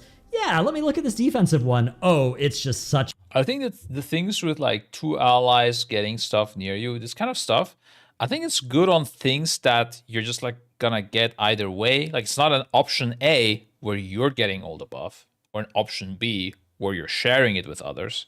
Because then you'll just want to get the buff yourself. You don't want to deal with other people's DPS attribution to yourself. Think about that. Are your players even good to make use of that buff? I mean, it's only 130 stats anyways, but, you know, let's assume this would be not AI created and this would actually be a thing that you want to do. You don't want to compare it this way. Much rather, you would just, like, get the stuff for yourself, pick between those, and then there could be an extra item that is just good by default. Like, I don't know, it could be a flask you're going to use either way, or it could be a part of a weapon that is already good for you, and it's just additional, let's say, instead of taking away from one place and giving it to the others. And it would be significant enough as well. You try to min-max it a little bit. There was things like that in the past, right? You try to min-max this kind of thing, but this 130 stat does nothing. It's completely irrelevant. But at the same time, because it is such a small part of it, like embellishment is already a small part of your portion of your DPS, and you want to play optimal, you kind of need to consider it. I don't know, but you're not gonna really play around it. This is so shit. I don't know. Like, people don't even care about Wildfire, who that buffs. And Mage, when you pop Combustion, the people closest to you, they get the 1% crit, I think, right? I don't know what it is at this point. Crit damage, or I think it's 1% crit or 2% crit. This was a usable item. No, I'm just saying, if this is like something that isn't taking away, like if the alternative isn't just DPS for yourself, if there's just like, you're gonna pick one of these things that buff other allies, or this one thing that buff other allies, you know you're gonna pick it, and then you try to min-max around it, but trying to pick this versus, especially like simming this, is very tilt. So that's why I don't like if this is an option in comparison to something that will just buff your own DPS. And then if this exists, I think it should be a much bigger effect so that you actually play around it. Because this does not do anything. Like, this portion of this tooltip could be completely removed after 2 allies who step near you during this time, and people would be happier. No one would be worse, like sad about it. And also people would be happier because there's one less buff that just spawns on your face as a random player that doesn't even have this item. Like, you're just a random, you know, person that's just hitting the boss, and then some guy pops next to you, collects an orb you don't even see probably on your UI, and then you get a buff, and you're like, what the fuck is this buff? I don't even know what it is. And then before you mouse over it, 7 other buffs pop, and it juggles your whole area. You will never notice what this buff was. It just spawned here. You probably didn't even notice it, but if you did, it's weird. And the reason you didn't notice it because there's too many shit like this. Dude, just get rid of it, or make it OP, and then you play around it. I can't consider it. That sort of thing just makes no sense to me. So I'm just so confused about what they're doing with the embellishment system. The item level side of it as well, the fact that you have to put on a piece of gear that goes lower eye level than Myth does. And okay, this is the last thing I read, Sobex. No more other embellishments, okay? Focus the lens for 1.5 seconds to channel the searing beam of void energy in a straight line up to 40 yards, dealing 250% spell power. Shadow damage to all enemies struck over 3 seconds. Targets caught in the beam have their movement speed slowed by 40% for 6 seconds, and those in the central core of the beam are disoriented for 2 seconds, staggering under the weight of whispered madness. Enemies slain by the void beam erupt in a burst of void modes, dealing minor shadow damage to nearby foes. Wow, what an item, dude. Holy fuck, this sounds like a trinket or something, or I don't even know what this is. I used to know all of this shit, but thankfully I'm not doing loot. ChatGPT made it. This doesn't exist in the game? Dude, 100% a lot of this shit is AI generated that we have. 100p. And then there's the ascendances, which go on weapons. Obviously, the fact that, you know, this only matters to players who can get access to myth weapons, which for a lot of players, you're just waiting on Vault RNG to see if you can get one of those. I get that. And I think it's nice that you can craft into these slots and replace it. But something like making your embellished slot have +3 item level so that it isn't lower eye level than what you can actually upgrade with your gear, I think would be a really nice buff to make it feel a little bit less bad. Especially, dude, I know players who crafted their, you know, weapon or something, chest piece, shoulders, some big slot like that, and then they got it in their vault the next week, and it's like, it's a super feel bad because then you take that item and your craft is bricked for a few weeks. So yeah, I think having an item be embellished, give it +3 item levels, would be a really cool way to actually have it, you know, be a little bit less of a feel bad and a little bit something more you can commit to doing. And then they could nerf Ascendance so that, or make it go on stuff that isn't just weapons, because right now it feels like Ascendance is a OP embellishment that's balanced by the fact that it goes on weapons, and therefore you're giving up potential item level on your weapons compared to a fully upgraded myth weapon, which I think is a fine trade-off in a world maybe where there are other interesting embellishments, and then the problem is they just didn't actually make any other interesting embellishments this expansion. So yeah, I'm very confused about what the idea was with embellishments, because it feels like you go to, you know, like there's a reason why when you go to In-N-Out, their menu has 6 items on it, and it feels like this is going to In-N-Out and their menu still has 6 items on it, but they've also randomly added 50 extra items that are just all garbage. And it's like, you're still just going to pick between these 6 ones, but like, what are these other ones even doing here? And the fact that there's now sushi on the menu at In-N-Out, either I'm going to accidentally try it and then, you know, throw up and get food poisoning, or, you know, they could actually make it good and then there'd be sushi at In-N-Out, and that would be cool. I would eat that if it was good.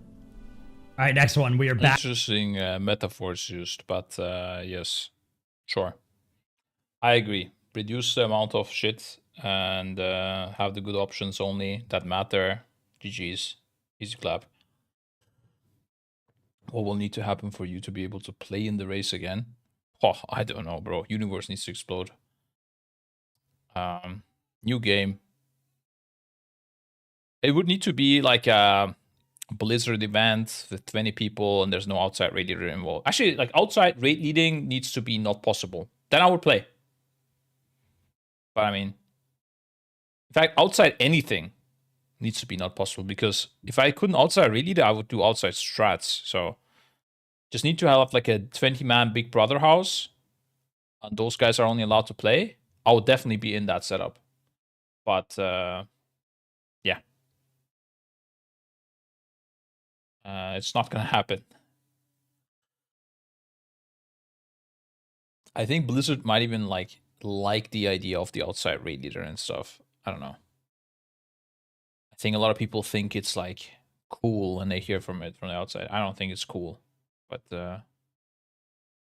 here's what it is. Just hit behind Gingy and do the ultimate backseat. Yeah, we did think about having a person watch every person in the raid and like personal raid lead them, you know, like Gingy has his raid leader or like Gingy leader, and then I don't know, the healers have their own healer raid leaders. Everyone's just having a person in their ear, and then there's a global raid leader on top, like a rally car. Yeah, exactly. Yeah, I mean, it would be useful. It's just, it's hard to find that many good players. It's a question of resources, not a question of whether it is good or not. back on my Demon Hunter, because why do 90-second cooldowns not reset when the boss resets combat? They've added a bunch of tech to remove buffs from you or something like that when bosses get pulled, which is great, but they just reset 2-minute cooldowns, but not 1 minute 30-second cooldowns. So if you wipe on a boss right after you've pressed your 90-second CDs, or your 2-minute trinkets, which often don't reset as well, then all of a sudden you put up a pull timer and you're like, okay, let's do a slash pull 30. And then somebody else is like, oh no, I need 50. I need a minute. And you're just like, oh, why? Why is it like this? What possible downside could there be to resetting 90-second cooldowns that doesn't already exist on resetting 2-minute cooldowns? I can't explain it. And finally, let's... Yeah, there's, I think with the CDs, I mean, it is what it is. There's... Yeah, it's just like these weird, like... I would say bugs in the game. I think they fixed it at this point. There was a long time, there was a bug with summoning where when you were summoning a person and then somebody came to assist and they double clicked it, your portal would go away and the person wouldn't get summoned. And that's it. Like you would just cancel somebody else's summoning portal by double right clicking it as an assister. I think that got fixed now. But it took them like this is in Classic, and I think it got fixed in either Dragonflight or the War Within.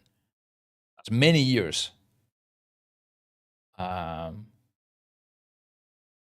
It's just like one of those things where it's just is there, but it's probably just low prior for them to fix. It just lives on. And they probably don't notice how annoying it is, because this is probably not that hard to fix, right? It's just they don't care about it enough. It was their attempt to nerf logs. No, that was not it, dude. I don't know. People know this bug, right? When your cancel, like portal is canceled, your summoning portal.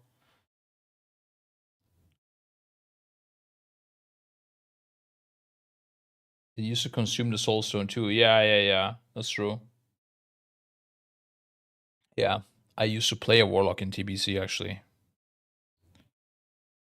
What is your guess what happens after the World Soul Saga? I don't know. The other video I was going to react to was about Preach speaking about World of Warcraft 2. I don't know what the hell is that about, but... I don't know, but I'm excited for it. I don't think it's the end of WoW, that's for sure.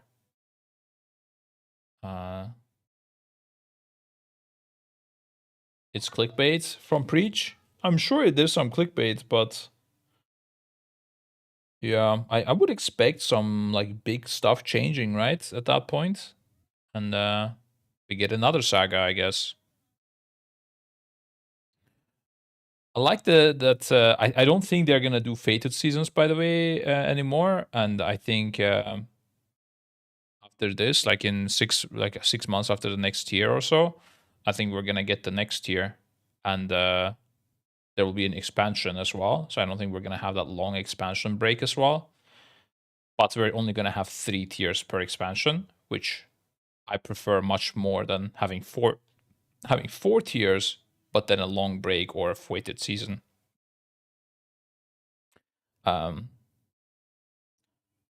the way they do it this way, they obviously making more money, right? That's the point. Like they get to sell expansions, which the expansion costs money, and then on top of that, a lot of people buy the expansion but they don't necessarily play, but they still buy the expansions when they come out. So it's and it like brings a new hype and stuff.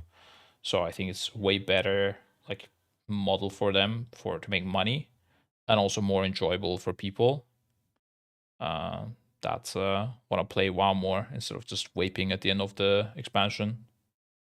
WoW 2 is literally WoW retail from Legion till today. That's true, yeah.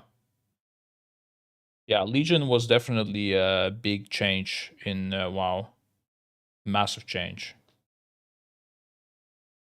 I would say Wrath of the Lich King actually is also I mean, for raiding, it is a big thing as well, because up until Wrath, on the first, on Vanilla and TBC, you required like attunements to enter raids, and there was, at least for me, it was a big barrier. And also the raid sizes were larger, right? So raiding was a lot less accessible. I don't know. For me, I never really raided until Wrath of the Lich King. And then on Wrath of the Lich King, it was super easy to enter a raid. That's how I remember things. I was young back then. I don't know. I don't know the exact mechanics, but for me, it was like a massive change. And then that model continued after Wrath till Legion. And then we had the next big change.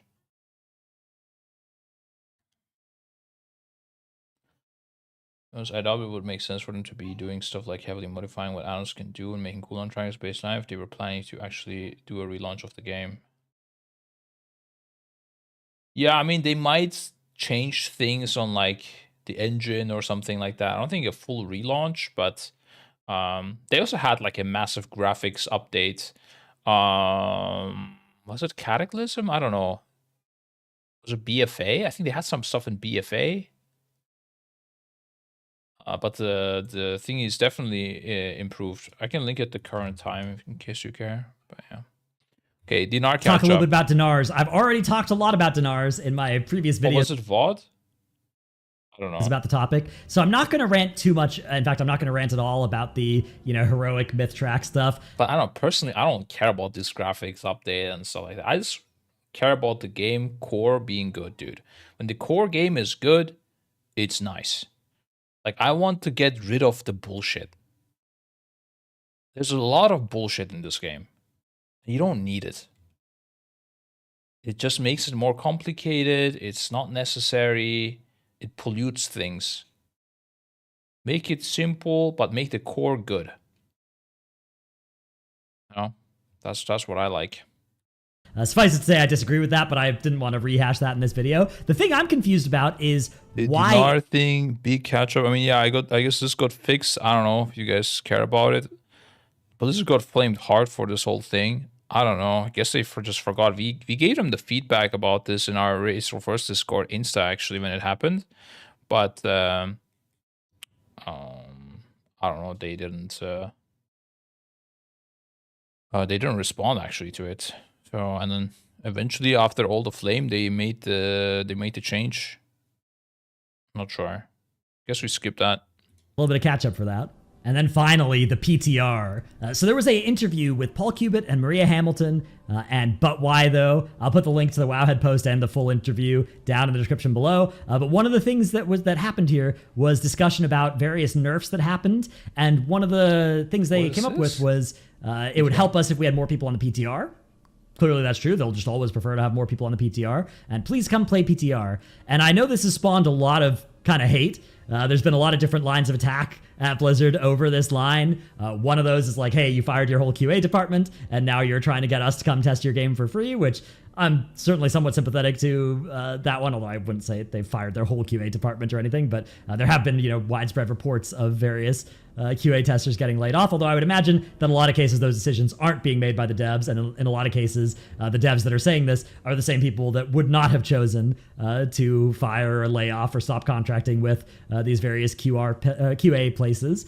The other one is, hey, we test a lot of PTR and we report these bugs and they go unfixed. And obviously that's a hard problem for Blizzard to fix, right? To some extent, they're going to get 60,000 reports every PTR, and it's a very hard job of filtering through those. And on the one hand, they're trying, you think about like, oh man, my class has had this bugged interaction where if I press Shaylin's gift twice, it does a lot more healing. But that doesn't break the game in the way that, the problem with, say, the Nightfall scenario at the start of patch 11.1.5 was just literally broken if there were more than like 5 people in the shard trying to do it for the first week of that. That's the kind of thing where it's like, oh, this is game breaking, obviously, for a part of the game that a lot of... I'm wondering what he is going to get to. Like, yeah, okay. And players consider irrelevant, which is outdoor world content. They would instead consider the class bugs and stuff to be more important, but those are less like game breaking, right? And so Blizzard would really like people to come and test the PTR, especially for stuff like stress testing things, like the Nightfall scenario, right? But even stuff like the class bugs, I think that there's definitely a lot of upside on Blizzard's end if you go into like every single class Discord, there's usually a list or like a pinned comment in one of these channels that's like, hey, here's all the known bugs with our spec. Is it true that Blizzard is probably probably pretty aware of most of these and they're just lower priority or, hard things to fix. Maybe, but certainly fixing those I think would help players feel like their PTR testing was more important. And reporting bugs with upcoming content is something where very often we will know about the bugs that are going to be in the game for quite a long time during the PTR testing. But I don't really want to complain too much about that because I feel like that's just natural, like, live service game prioritization of your of very limited resources that they have. Obviously, a lot of us can be looking at this and be like, well, they're a $7 trillion company and, they can't afford to spend $30 more on another QA tester or whatever. Obviously, those numbers are not real, but people make those sorts of arguments. I don't think they need QA testers. I think they need more developers that do good things. I think there's, like, you don't need that much QA testing when you have so many people playing the PTR. The bugs are known, like you said. Who cares about QA when things are known and they're not getting fixed? That's not a QA problem, right?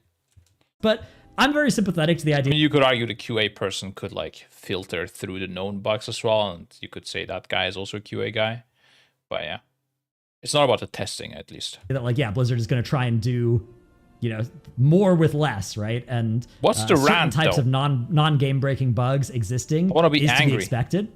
If they want more people to come play PTR, though, they could do something, and this would be, like, in particular, if they want stuff like Nightfall to get stress tested more, they could give us a reason to do so beyond just helping out the multi-million-dollar company out of the goodness of our heart, or being a content creator. That's another reason that people actually go do. That is a good point. That is a good point, guys.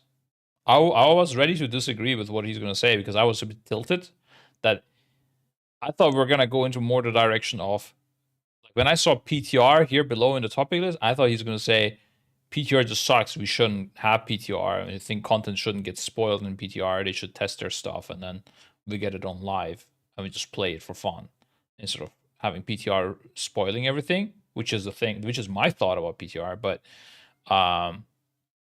if we're going to play PTR, there might as well be a reward, yeah? Do this is some of the big content creators will go and actually try and get footage of this for their videos or whatever. But aside from that, why would some normal person who's playing World of Warcraft be like, hey, do I want to log in and play WoW? Or do I want to go test the Nightfall scenario, which I'm going to want to do exactly the same amount of times so that I can get the Flames Radiance rep that's the reward I care about when it actually comes out? So do I just want to do it an extra time without those rewards? I think most people just test PTR to just be better at the game. And because of that, Blizzard doesn't need to do this. Like, it's not even like hardcore players. There's a lot of casual players. They just like to know more than their guildmates or friends and like to guide them through. So they just do PTR. They, like, feel cool doing PTR and being ahead of everyone in terms of knowledge. And that's why it's not really necessary for Blizzard to reward these people most of the time. But yeah, a stress test, I could see that that's worth giving something for. But yeah, at the same time, it can't be something that costs much. It could be like a mount or something, I guess. No. But what if Blizzard put a reward there? There are rewards that Blizzard gives you that incentivize you to, like, go do MDI time trials. You get a banner for doing that. That's really sick. What if there were just banners for doing a certain amount of... Dude, yeah, Roger is one of those people, again, that does enter the MDI time trials to get this banner. I don't even know what this banner is. Like, is it a toy you place on the ground? Is it like a banner I place? What is this banner? I don't know. PTR rewards? Yeah, what's wrong with that? Getting rewarded for joining in a test, I think, is completely fine. If Blizzard needs it, right? If they want more people to come play, then they should find a reward for it. It's very easy. It could be like you get a I don't know. They could even use it for their own marketing, but they could just put, like, you know, this Blizzard birthday package where you get 10% experience bonus, where you could get, like, I don't know, 30% more experience for an hour for a character because you join. Like, it can be small things. It's more about the gesture. It's more symbolic anyways, that they thank you. for joining rather than you gaining like your time's worth. Like you're not gonna be there like they better fucking pay me, you know, minimum wage at least. That's not the goal, right? It's just something that you show. It could literally be a thing that they send into your mailbox, thanking you for joining. And I know they send the emails when you report bugs. I think that's nice. But some other things you don't get anything for. PTR testing each cycle around. Now, is that something where me saying that is making certain collectors wince because they're like, oh no, then I would actually go do PTR and not enjoy it? You know, yeah, maybe, but at least Blizzard would accomplish the objective of getting enough people to maybe stress test these things that otherwise are going untested and then launching in a truly game-breaking that's kind of damaging to the more casual player base, which, as always, is a very important part of the player base that I also don't think, like they say, please come play PTR. I don't think it's like they are desperate that they need more people to play PTR. I think they have enough people. I think they have enough bugs to fix. I'll be surprised if they are actually lacking data. You know, they want to keep it up, of course, but I don't think it's a priority to them that more people, like if more people played PTR, that they would be a lot better, the game quality would rise. I don't think that's the case. Just because of the amount of bugs that are known that they don't get fixed, right? Maybe some game time. Oh, there's no way, dude. There's no way they're going to sacrifice any money for that. Often gets missed, especially in discussions from high-end players and content creators such as myself. Maybe, yeah, so maybe that would be worth doing. I don't know. Just a thought on the come play PTR thing. I did think about it. Anyways, as well. That's going to be it for this video. Let me know what you think down in the comments below. Again, all these things are said from a place of I really like this game, and I think there are... I'm surprised he didn't say it would be good to have no PTR at all. I don't know, man. No PTR plus global release, there is no better duo than this. That is a dastardly duo right there. I assume links aren't allowed in chat. Yeah, you got banned Insta. You should follow up this video with the Sephiroth post.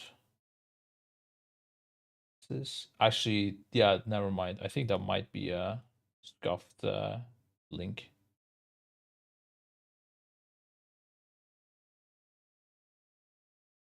That link does look dangerous, Candle. I don't know.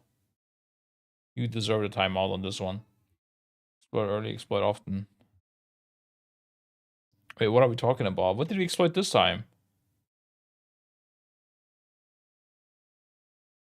What the fuck is jaredalex.de, bro? Some crazy stuff. I feel like I'm gonna get hacked if I enter this. Okay. I'm actually shocked that I managed to finish this video. I didn't think I would. I think it shows that I'm a bit rusty. Sorry, guys. We somehow made 38-minute video. And what, it took us how long? We're live since... what does it show? It doesn't show anywhere on my UI. Oh, there. 2 hours, 23 minutes. That's impressive numbers. I think we're not even going to take a break. We're just going directly into this. 12-minute video, but anything could happen. Why WoW 2 is coming and could already be here. There's also stuff about Classic Plus. I'm curious about Classic Plus takes here as well. I think that could be a big thing again. I don't know what they're gonna do. Season of Discovery was kind of like Classic Plus, but maybe a more serious mode. And less Season of Discovery, but more about like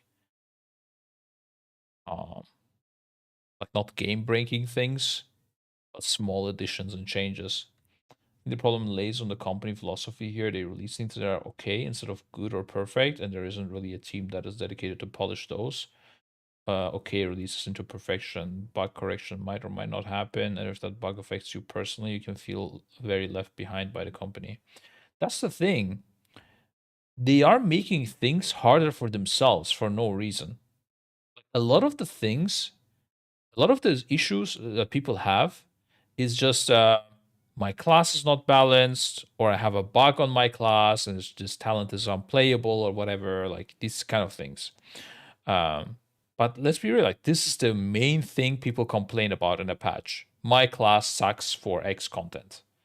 And I think the reason this happens is because the specs, the way they are right now, are just too complex. And it's not just the specs, like the spec and item combination and talent combinations and everything. But also the content types that are competitive as well. There's enough things there as well. I think if they would just reduce the complexity of those things, Blizzard would also have an easier time balancing what they are creating. But because it's so complex, they can't even balance it themselves. It becomes too much effort, and then they end up having to sacrifice certain specs for the greater good. Like, I don't know, like DK last year, right? DPS DK, just nobody played it. Or, I mean, what other class was really shit? Rogue was quite bad as well. He just brought it for the buff. I don't know. They just sacrifice certain specs, just or even whole classes. You don't think their mistakes would echo through the tiers? Unless, what method should they use? The complexity. Oh, Twilk in the chat. What's up, dude? I don't know if you're memeing. Twilk is a memer. Complexity limit. What method? Oh, yeah, okay. I get it. Okay, yeah, he's memeing. Okay, never mind. I get it now. Would echo through these. Oh my god! As I read it, it gets worse. Holy moly. I didn't realize it was Twilk first, so I'm sorry, Twilk. Yeah, I should have known as soon as I saw your name that there's something dirty going on. Fury Warriors single target is bad and always has been, unless they're constantly getting external buffs. What? I don't know what you're cooking. This is not true. We played Fury on Sprocketmonger during the race. They were topping the meters. What are we even talking about? What? I'm confused. External boss. PIing a Fury Warrior?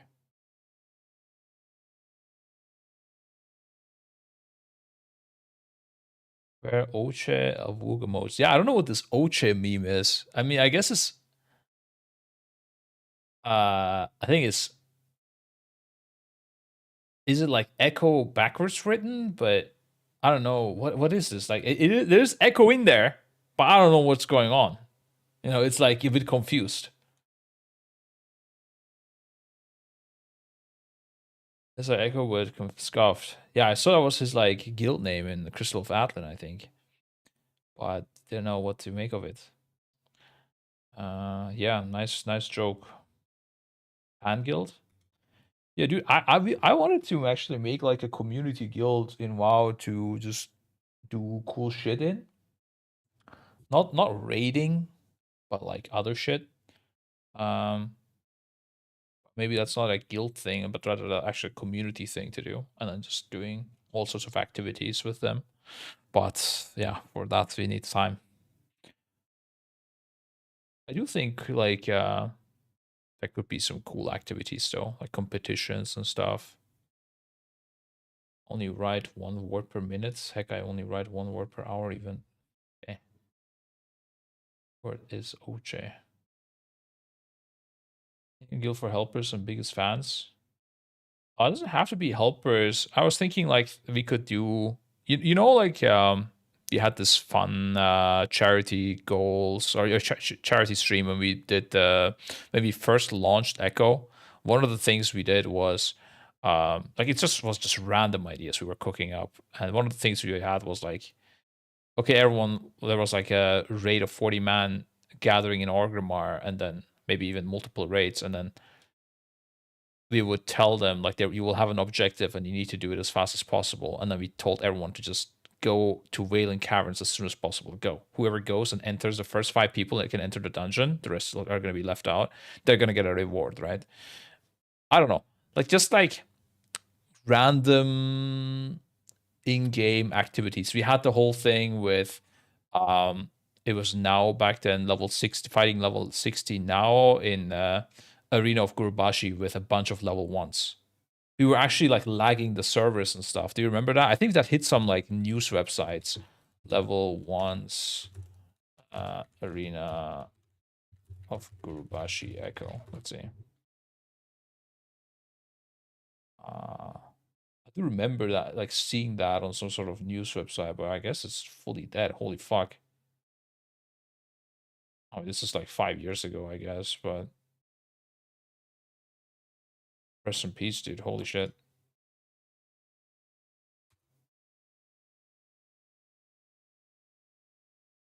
Nah, doesn't. I cannot find it.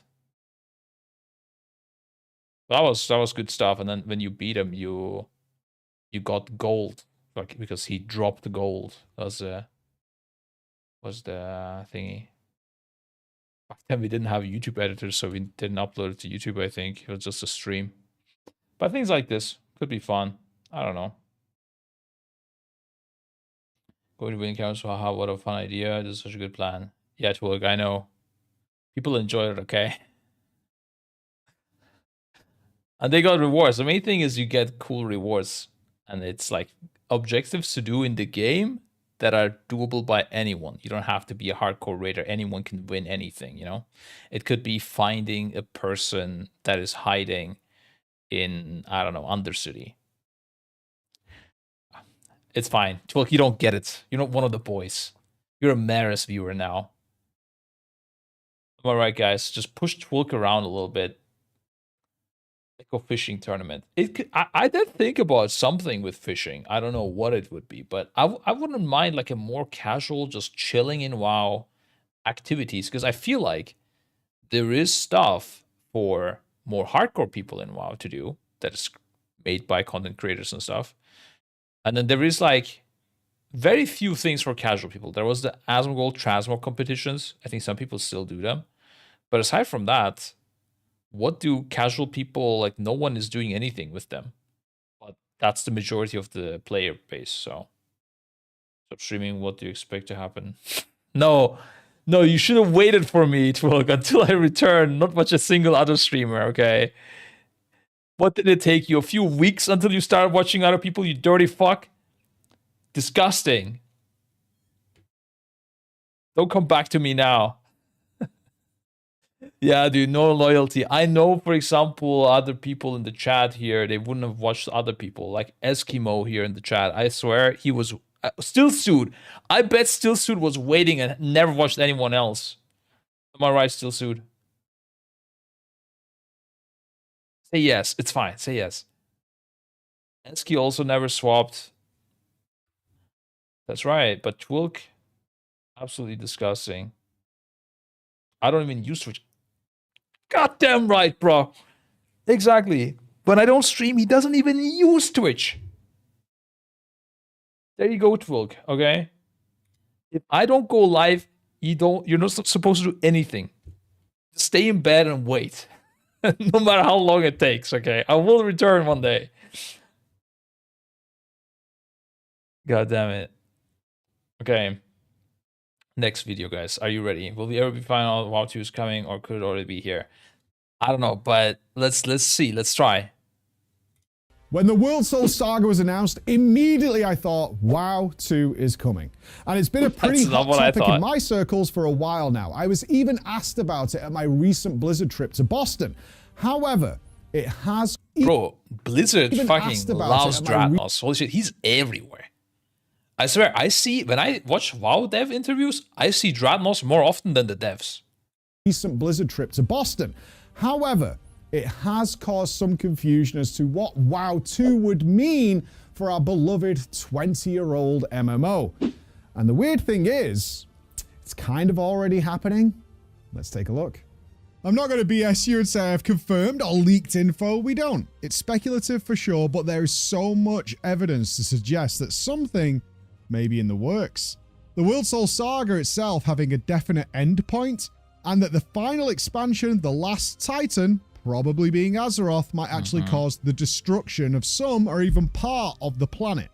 All right, He's cooking, Time guys. for a lore catch-up. Oh, okay. let's go. In the beginning, there were Titans. They are huge, and they all live friendly, held hands, a lot of flowers going on. But then, one of them got mad. See Brownbeard? Boom, Sargeras. I swear, this is the lore video I needed, bro. This is how Blizzard needs to show lore. Like, tell it to me. This is so much better than any video I've seen. This is insane. Thank you, Preach. This is why we gotta get him as a caster again. Yeah, got horns. He was mad, wrecked all their bodies, but trapped fragments of them in the big suck. And then we come along, muscle bound. What did we do? I remember Sucked that. off Sargeras, yeah? Straight to the Shadow Realm with you. Still around though, Illidan coming back. And then, Baby Bean. Azeroth itself is a world soul. Where do Titans come from? Boom, Baby Beans. And that's in the middle of our planet. What does that mean when the last Titan approaches? I didn't fully really get it, actually. I take it back. It wasn't as good as I thought. I thought the first two was good, but he lost me at Baby Bean completely, pretty much. Bang. Everything's gonna break. That's how you do lore. Screw you, Nobble. WoW, over its 20 years, has amassed a lot. Random note, can we get Zico as race for first caster? I actually spoke to him a few times. I would love to, dude. He was gonna, like, once show up, I think, like, as a guest, because when we were in Sweden, but I don't know. I think we were just both too busy to communicate it out. But I might see another opportunity this time. Yeah. I like Zico as well. He like, I also DM with him. He's a really cool guy. I like his casting, but also his, like, personality. Would love to have him cast. I don't know if he knows much about retail rating, but I feel like he could figure it out. He knows how to entertain. Just good person to do this job. See ZNN? What is ZNN? Oh, fuck. Is it some These Nuts joke? Ah, you got me, didn't you? Go on, say it. It's fine. I'll take it. What is ZNN? Yeah. It's fine. I'll take it. What is it? Oh, it's his network. Oh, it's actually... Oh, okay. Dude, damn.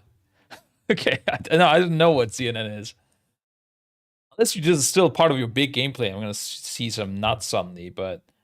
Zico. Oh, then Zico. Yeah, I did see this. Of course. Yeah. Zico News. I only saw it once. I didn't know it was like a continuous thing. Holy. So guys, let's check. And it all. What am I don't know. But I did see it. Oh, she is reacting to Zico. Oh, okay, of course. Fucking react streamers, man. I want to see the real content. These people always just stealing. Anyways, guys, it's fine. We check that out later. That's another react after this one. There's some low-hanging fruit that they can website. fix. He has a website? ZNN Productions.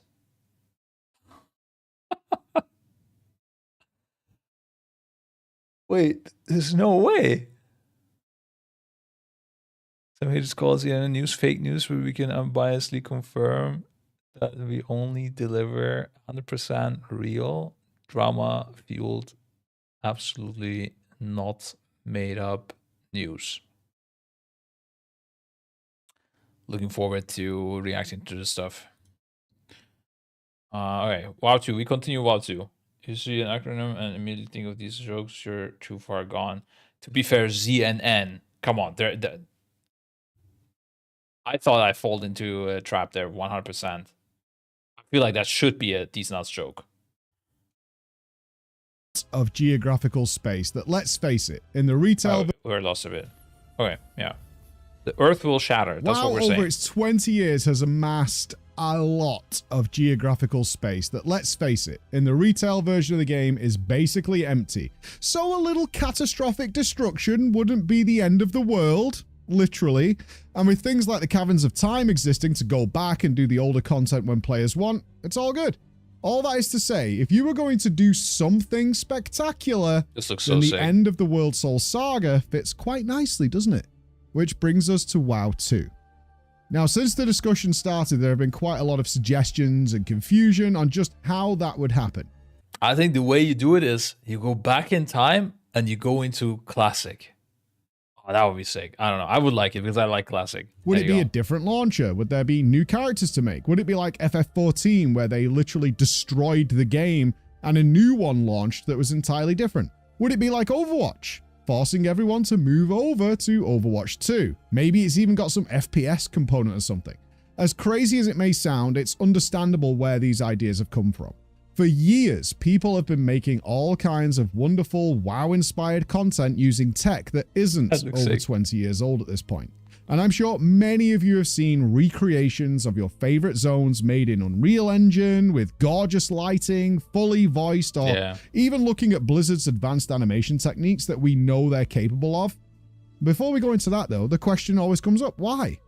Maybe that's why they're reducing add-ons, guys. People were saying it's because they they wouldn't want to change anything because they're already putting so much into this, right? But maybe they're cutting add-ons so that they can upgrade graphics without destroying our PCs. I don't know. Why would there even be a WoW 2? Well, pick your poison. There's no way in hell Morhaime and the squad expected their game that they made all those years ago to be still up and running. And it's pretty clear, the speed bumps are over for now. It isn't going away anytime soon, so it makes sense to start planning for another 20 years. I apologize to my OGs for what's about to happen, and to the people who are now playing WoW who were born after it came out. This isn't going to be pretty. Do you realize just how old World of Warcraft is? We say 2004, but do you know that's the year that Half-Life 2 came out? Halo 2, Metal Gear Solid 3, which is now about to get its 5th revision of the game. If that doesn't make you feel old, let me do this for you. Doom, the Dark Ages just came out and people are ripping and tearing all the way through. Do you know in 2004 though, Doom 3 came out. A game so advanced that it couldn't even run on most people's PCs at all. Still not enough? Okay. Last week, as of recording this, we got the big reveal of GTA 6 coming next year and what it looks like. In 2004, along with its marketing of some of the best, most realistic graphics out there, GTA San Andreas came out. Look at them side by side, my friends. 20 years is a really long time in tech. Problems with current WoW are pretty obvious, right? For the most part, the game runs decently, but then, I'm not going to be rolling dice again here, but you guys have done a world boss. Whole game just falls apart. It's in fact gotten so bad that 30-man Ansarek was essentially unplayable for many people. WoW was known for a long time as the seamless world with no loading screens, and now, well, we load screen every couple of seconds. At the Race to World First, not only do the raiders get top-of-the-line PCs, but they have all these weird rules, such as relogging or restarting every couple of hours to clear out cache and reset memory and things, as it has dramatic performance loss if you are playing WoW for a few hours. Silly things have been a nightmare to change. The backpack size, for one. Like, the entire original code was built on the back of it. Or the struggles they've had over the years with multi-core performance, which has grown, don't get me wrong, by leaps and bounds over the last decades. They have done some phenomenal upkeep and updates over the years, but the issues, they're all there for people to see, and I'm sure you can name 1,000 more. With that said, let's have the grand reveal. What, in my opinion, would WoW 2 look like? Well, here's a screenshot of World of Warcraft today in retail. And here is what WoW 2 would likely look like. When we're discussing WoW 2, it's not about the graphics. WoW's graphics can always be better, but the style has been pretty timeless. When showing you Grand Theft Auto earlier, the comparison Boys, we got clickbaited. Doesn't really fit with something like WoW. I think he got us good. Preach. You got us, sir. That's a handshake. More importantly, MMOs are like a comfortable blanket for a lot of players. A dramatic shift in appearance and style would likely not be welcome. Hell, dude, we've seen this so many times. People lost their minds the updated character models a few years back, myself included. My Tauren used to look way meaner and angrier than this goofy face thing.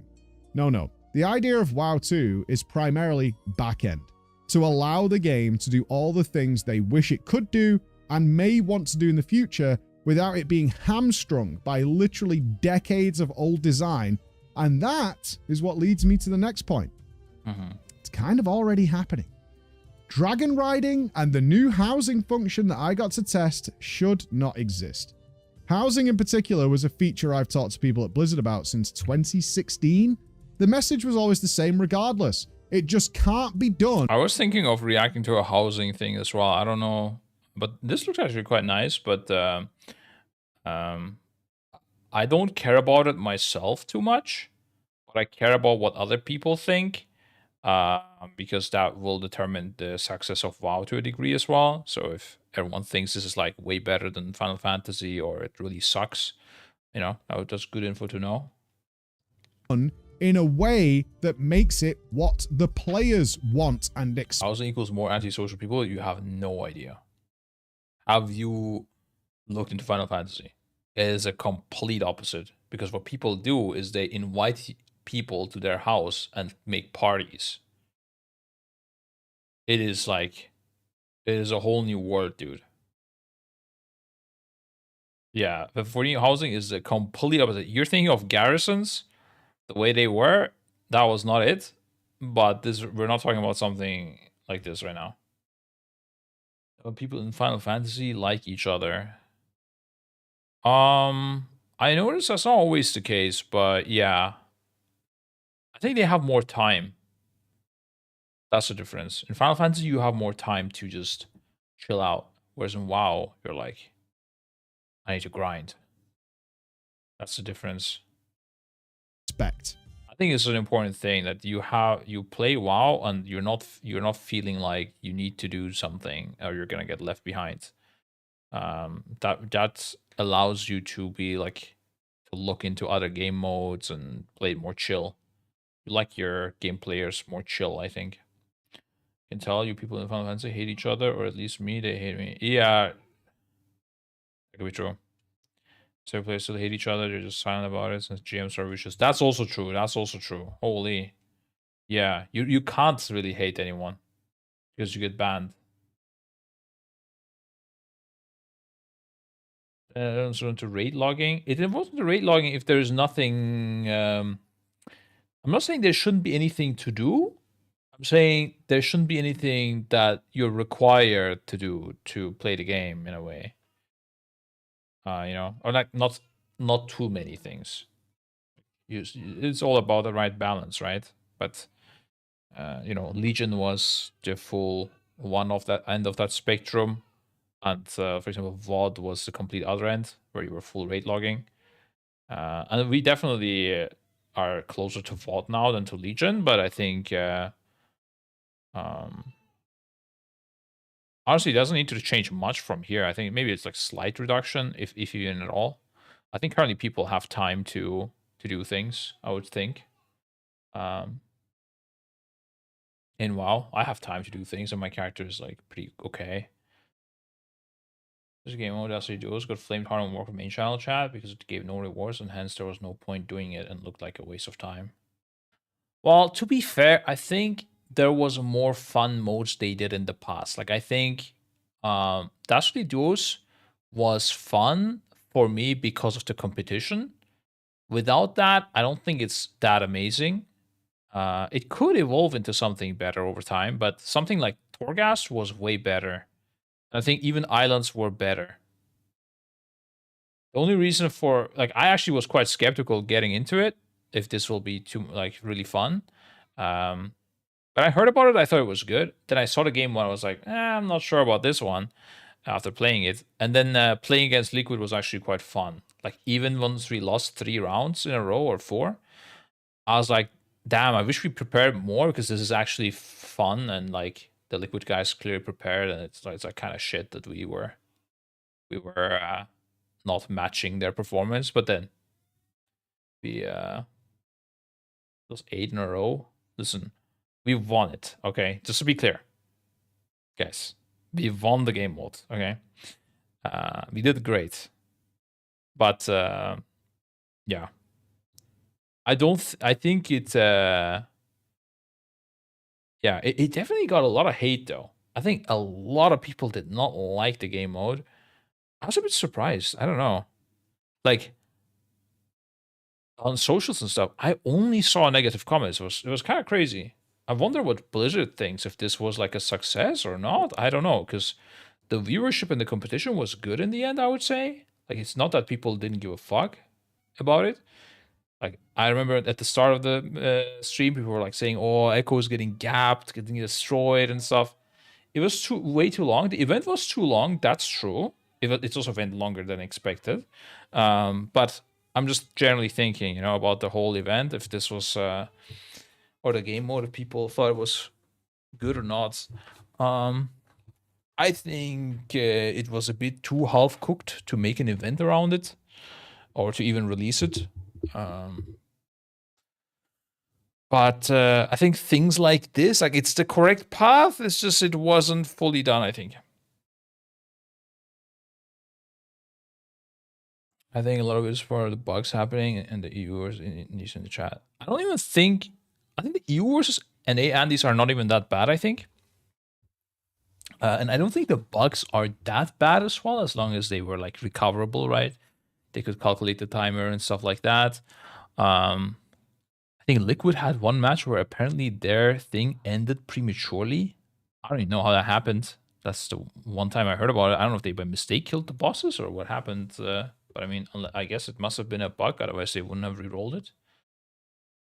But I think the bad thing would be if like no one cares about it. If no one cared about the event or the game mode, that's the worst thing that can happen, I think. People like fighting each other, EU versus an A, and they're being stupid. Like, okay, whatever. Like, this will happen.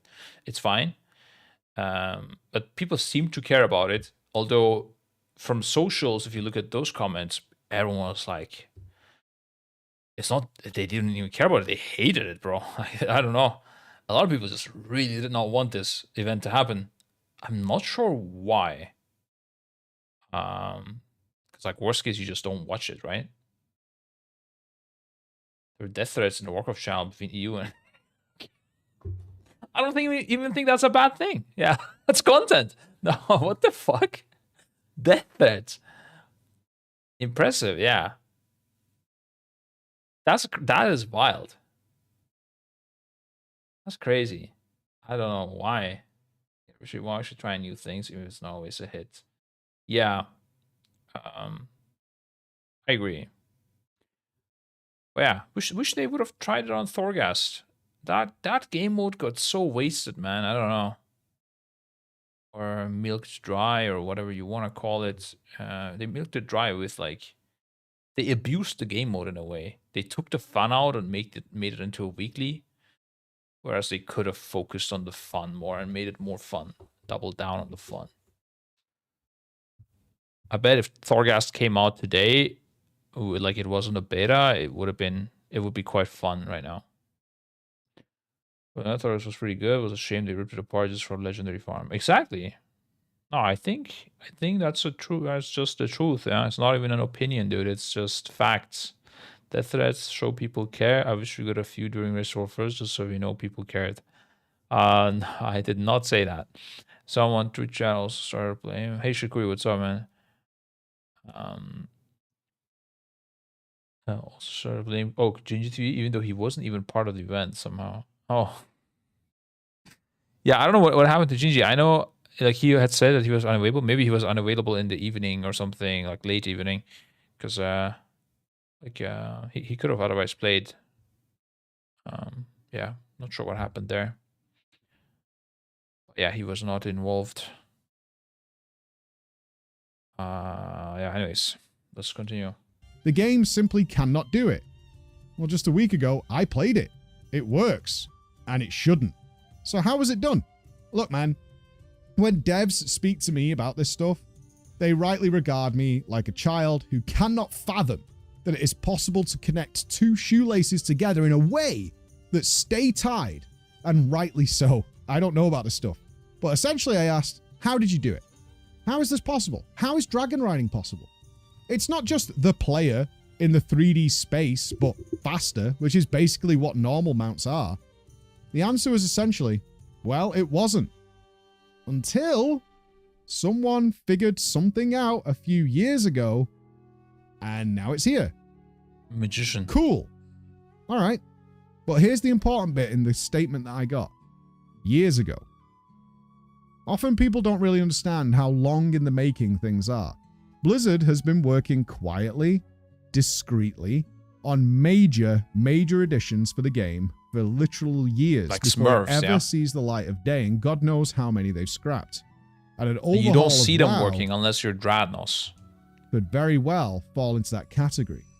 Now, I know many of you are thinking, what's the point in making the same finished product that we see in game again? Well, this is actually happening, and I'm really not going to be chortling the balls here of FF14, but there's a prime example happening right now that is very relevant to what we're talking about, so bear with me here.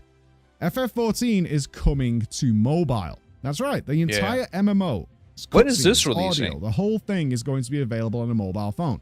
Now, here's the thing. It's being rebuilt, similar to what we're talking about here, by a different company. Yeah, it's gonna be on mobile, but I think it's a different game, right? I don't think it's like cross-platform or anything. Already out in China? What? Yeah, it's a separate game. When is it releasing in the Western world? This would be... If they wanted to promote this game, the Race of War First would be a perfect place to create a promotion campaign. Hopefully never. No. We want these things. These are great things. Me transactions to dye your outfits. Completely fine with me. As soon as they pay me, I am the biggest Transmog fan, guys.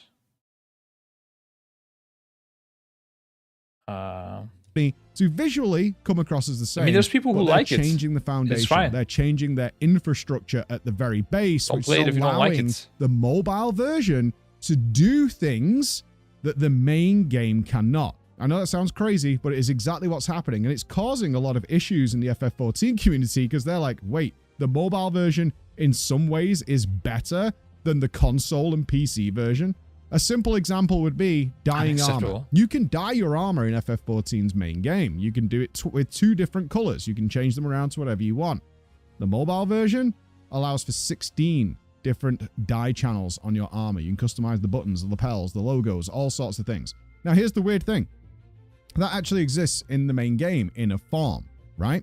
You can do that with the use of add-ons. Add-ons allow you to change all the 16 things on this is way too spicy. Holy fuck. armor. But the actual base game infrastructure does Oh, not boys, allow I didn't know this was going to get this heated, this video. I was here for WoW 2. I came in instead of here for like World War 2. information to be transferred amongst the players that are playing the game right now. If you want to do this, what you can do is save Final Fantasy community must be furious. Holy shit. I'm not going to touch that game for a while. Locally to your machine. So you use an add-on, it shows you with your perfect little glam, your character will appear that way, but information is not being sent to other players. That is the trick. Their infrastructure does not allow that kind of information to pass between players. The foundation doesn't quite work. What the mobile game has been able to do is actually go in, change that base infrastructure, so even though the actual finished product looks exactly the same, no different whatsoever, the underlying structure allows them to do many more things. And you can imagine exactly why the main game players are a little miffed that the mobile version is seemingly superior in some ways. Why does this exist over on my bloody mobile phone, on my tablet, instead of... Yeah, dude, yeah. I didn't know the dyeing armor was possible. Guys, we treat this, of course, very seriously as well. And I would never take a sponsorship for this game. That is just absolutely disgusting. If you have more dyeing channels on your armor in mobile than on the PC and PlayStation versions, that's just unacceptable to me. Impossible. No, that's where I step my foot down. And as co-CEO of Echo, I say no to these sponsorships. Enough is enough.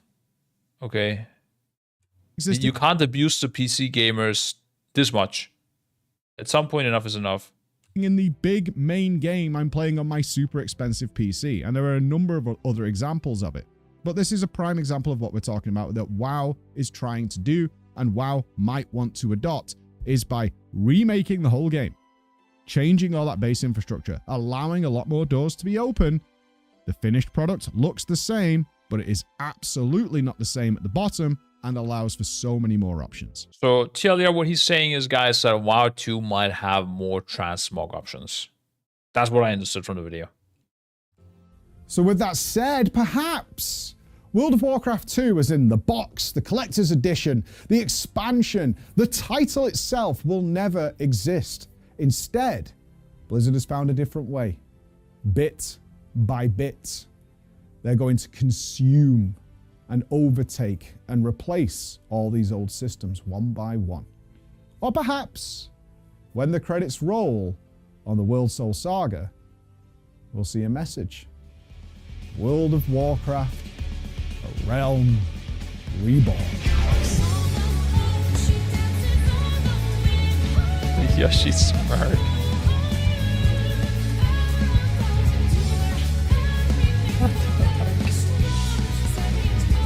Holy shit, goosebumps, guys.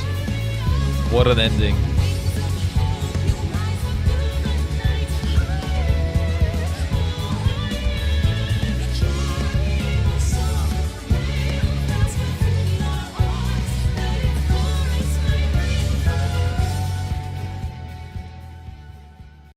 Sorry, Savix, I had to do it. Next round. What did he do to Savix? I didn't even get it. Just be WoW Thunderforged. So how was it again with the Realm Reborn? The servers had shut down, and then like what was the lore again behind it? Give me very short. Very short. What was it again? Like some big explosions happened, and then like what happened in the game? Did they like go back to like classic, basically, like to older times, or what? Like the game relaunched, or what happened again?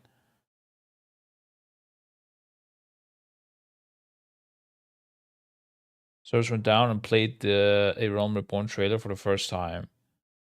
Just load your characters reroll to level 1. New game, old backbone. Yeah. Cataclysm type shit. But like a lot more, just a completely new game, right? Hey, Realm Reborn versus after.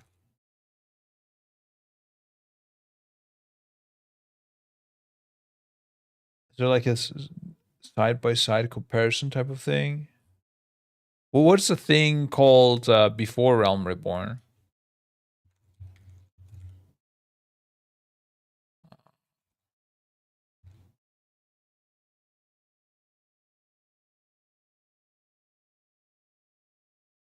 There we go.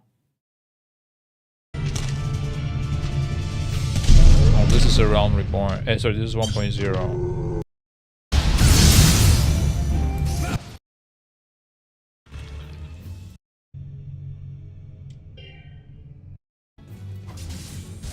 Yeah, that's quite different.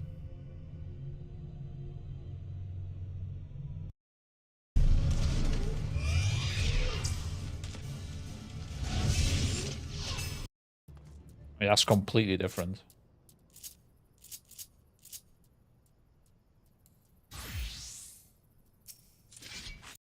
Yeah. Let's do it, dude. Not gonna lie, getting back to level 1 would kind of go hard. The tree you see in the background had more polygons than Galloway's Mythic model. Holy fuck, is it that crazy? Is that real?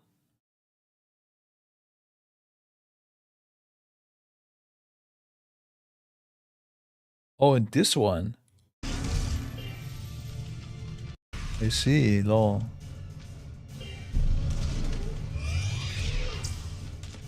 The trees look really good, but the ground doesn't look like crazy good. Start a new character. No, but the lore took.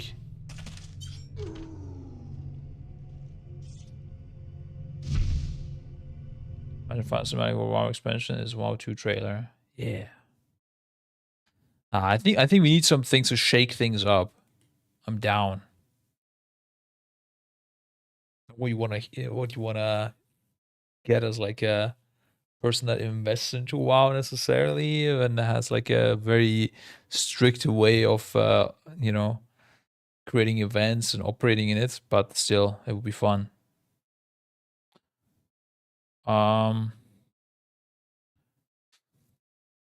I could do.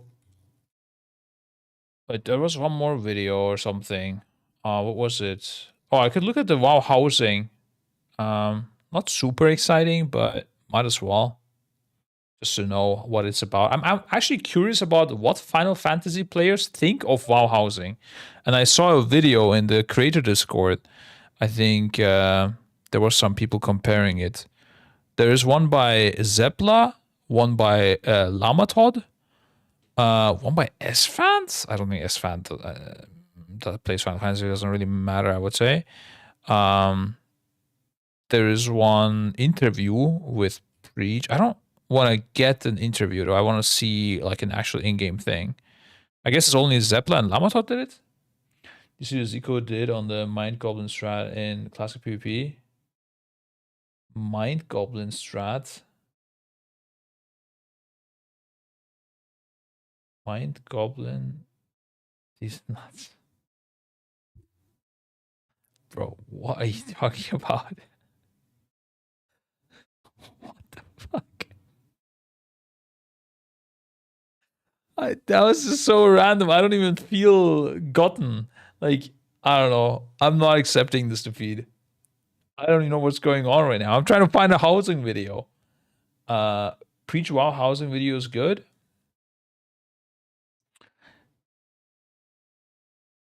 I mean, I guess, I don't know if Preach is like a master WoW house, a Final Fantasy houser, but he has the people that could research it for him. Does he have like in-game stuff? Demod tool, scribe ban him. I don't know. I don't want to be like, I think he could sue me for retaliation, right? In this case, I don't want to do that. I don't want to give any, I don't want to weaponize him in a way. I think the best punishment for him is to ignore 12 guys. Way back, Fraggle started doing those jumping challenges, but I think we enjoyed it a little too much. I want to ask jump challenge after raid, please.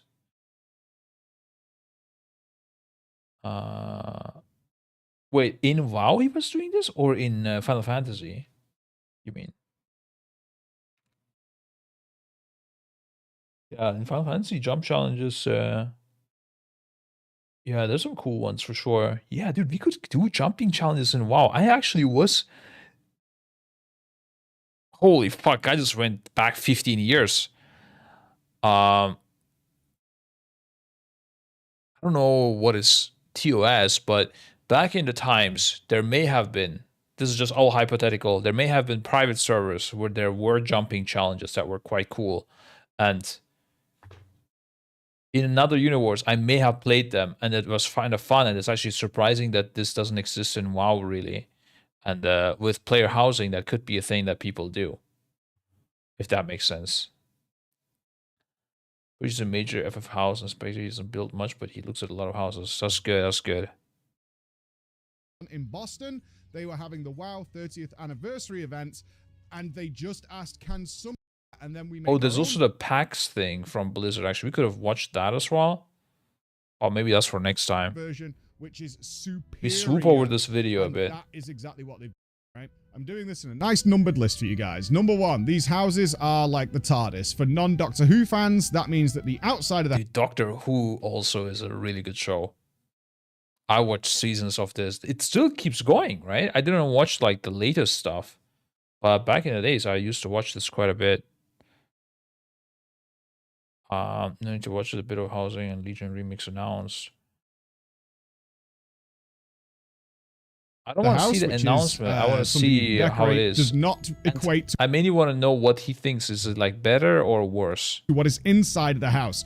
If you want a one-room entryway with a sprawling vast church on the second floor, and then you want your third floor to turn into a 5-story tower jumping puzzle, you can do that. You can do whatever the hell you want with the shape, the rooms. It doesn't matter. You want to build a giant room? Go ahead and do that. They come in like these preset things, and you can just attach them to the side. Just have a button say, add another room. What do you want this to be? Do you want this to be a clock tower? Do you want it to be a double high, massive empty box? Do you want it to be a giant wide open octagon space? Go ahead. Just clap it on. It doesn't matter what's beneath it in any way so far. The limitation is really, are the rooms accessible? You can't just make a floating room off in the middle of nowhere that no one can get to. That you can't do. But do you want to make a giant mega jumping puzzle? Sure. Do you want to make a giant maze? Sure. Do you want to make hidden rooms with secret doorways and passages? Yep, you can totally do that. The whole focus is freedom. Number 2. Do you want random blocks and things just floating in midair? You make people not to use spells, though. Candlestick that shoots through the ceiling and looks like it's stabbing you in the face? Yep, go ahead and do that. While we were talking to Jay Huang, who's been the art and prop guy for Blizzard for like over 15 years. He was literally doing demonstrations for us, and he was like, I designed that table in like Mists of Pandaria that's here now. He was saying that they did a ton of research. In particular, Valheim came up again, and they have a gravity system. And it became very apparent, is like, why are we bothering with gravity? Let's just not do that. It's not fun. Players always find ways and means of trying to glitch things to get them in the right place. So let's just do away with that and have them put things wherever they want. If the player just wants random stuff because they're creating a magical Karazhan-themed place, let them do it. It's fine. It doesn't matter whatsoever. Just let them go and do it. If you want to just... the limitation on this, you want to push things through a wall? Go ahead. It's not a problem. Do you want to bury this? Do you want this to just be enormous and an inconvenience for you? Yeah, go ahead and do that. You can literally just... The real question is, guys, are they... is ERP going to be a thing in WoW, do you think? Is this like the beginning of the end? I guess it already exists, right? I just don't know about it. It's like in the backstreet corners, that like places that normal people don't get to, I guess.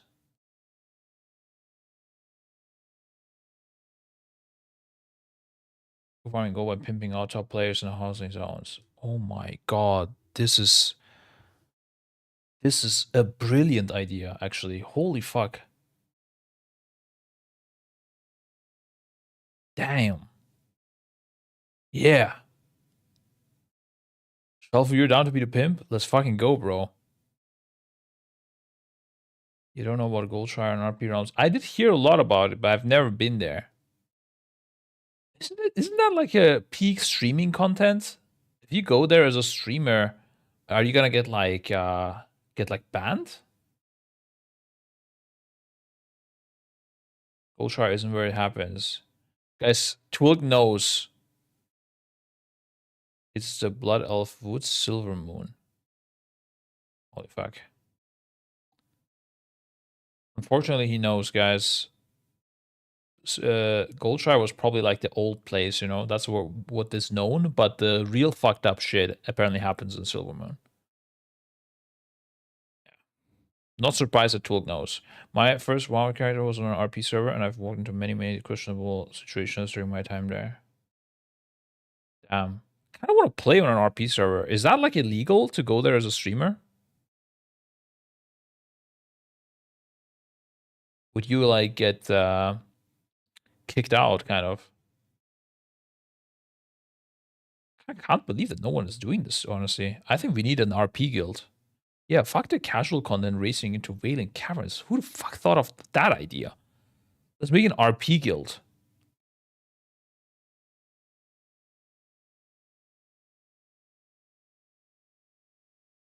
I live in an RP realm. It's like any other realm. See, this is the thing.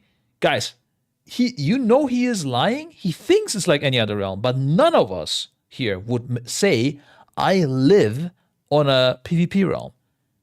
even just the sentence you chose, the word you chose, living on a realm, we're just all playing on a PvP realm. You are living in an RP realm. That's the difference. You got caught, bro. It's over. Got him, boys. Can you make a fraction of gold doing ERP? Didn't Roger do that in FF14? I don't know. I didn't know about it, I swear. If you did, it has nothing to do with me, guys. Only facts RP was actually fun to watch. Yeah, I'm sure they did some stuff. I don't know what they did, though.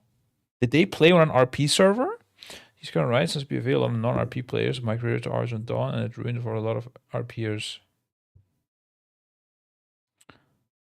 Yeah, well, of course, if we go there, we it's like when you're an immigrant, right? Like you don't go in and you mess up shit. You adjust to the norms of that server. You go there with your own RP story. I went to Argent because of lack of sharding, so farming was easier and there was less lag. Disgusting. I think they changed that now, though, that you can't like go. I don't know, they changed something about sharding in RP realms, I think. Framing slaves live everywhere. Now, Dr. Bazinga, there's clearly there's clearly a difference between you and non-RP players. You may think you are like us. You're not. You're enjoying the game in a different way. I can tell from your sentences. Okay? And that's fine. Nothing wrong with that. Sure, I'll be very Vulpera needs to be deleted. So RP guild will be Vulpera only and meet in Silver Moon every Friday. I don't know what you're cooking there, but yeah. Just put stuff in free floating space wherever the hell you feel like. I'll be down if somebody gives me a cool idea about an RP realm, dude. That would be. I'm down to think about it. You know, do something as Echo. I would be kind of down to play RP Classic. It doesn't have to be ERP. When I say RP, I'm not talking about fucking ERP, by the way. Just to be clear, Twilk, yeah? Every time I say Echo could do something RP, you know, the guys are like, we could sell Gingy, we could make so much gold. Like, it's fine. I'm talking about just some sort of RP that is fun. Fun, guys.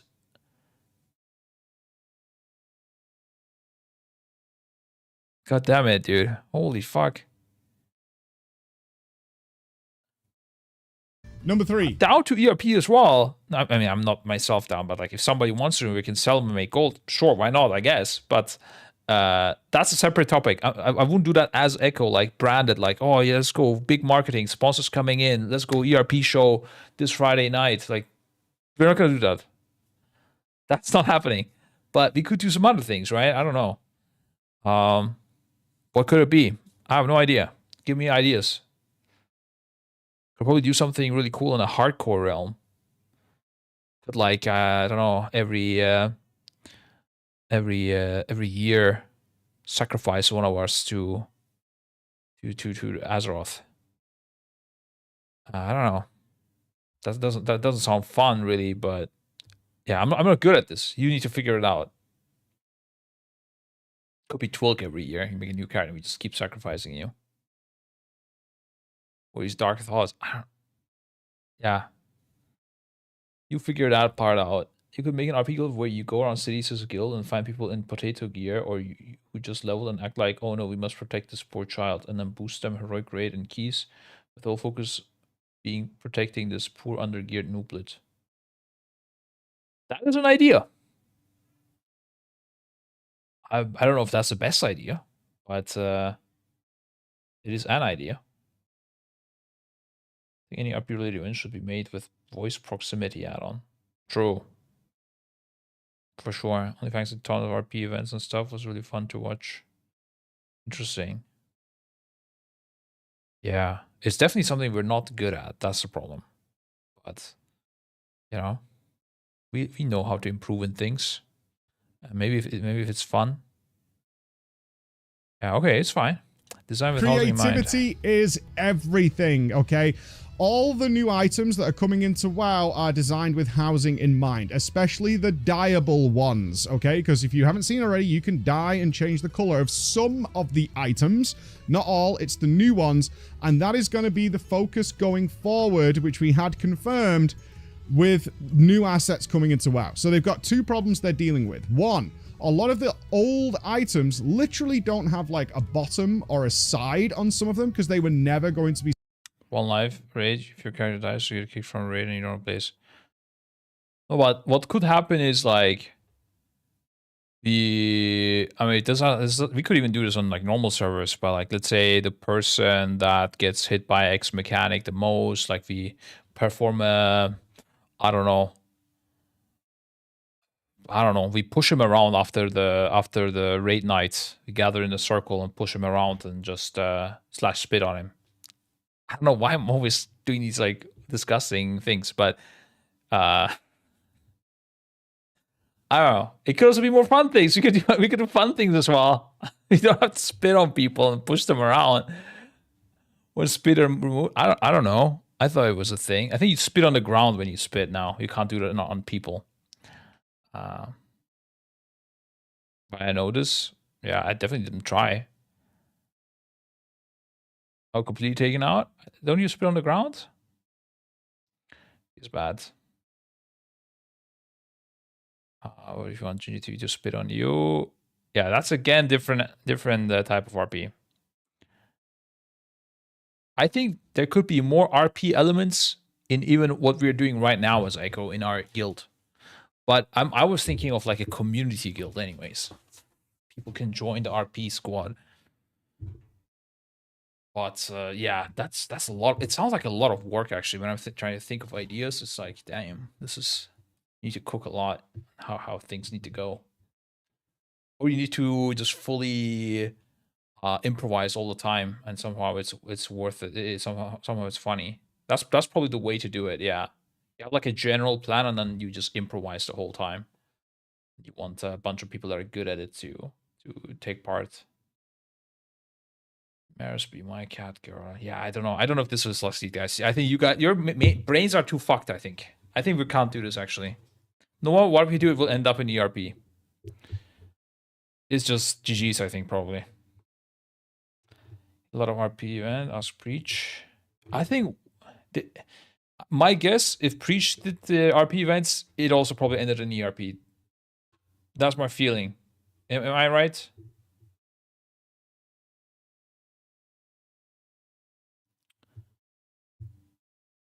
Any WoW player housing any in RP echo money making content ideas. Of course, that's what we live and breathe, bro. It did not end in ERP? Okay. Yeah, that sounds interesting. I could talk to Preach about it. Actually, he wanted something from me. He sent me a DM and then I don't know, actually I forgot about it. Doing a tour of each player house during a reverse event has to be a thing, right? Yeah, things like this. Exactly, Shalfu. And nothing ERP happens during that. Guys, okay? Also, they are showing the houses like this, like a standard, like tavern-y, like wizard towery look. But you could do anything, he said, right? Like you could do like a massive room. Seen by the player, so why would you bother putting a bottom into it, right? So some tankards and carpets and things like that just don't have an underneath. They were never going to be seen. So they are retroactively going back and adding stuff to that over time. And they pointed out that we get basically a push every other day of brand new items that are being added to the library that have been fixed by the art team. New items, though, are all being designed with this in mind. That means that there's a new layer every time there's a big patch coming for World of Warcraft forevermore. This isn't going away. That means that if the next patch, based on the cutscene, and I'm not spoiling anything here, the cutscene is ethereal themed, you're going to get not only a new... Oh, I think we may have our portal for the race, boys. That's a screenshot to our creative lead.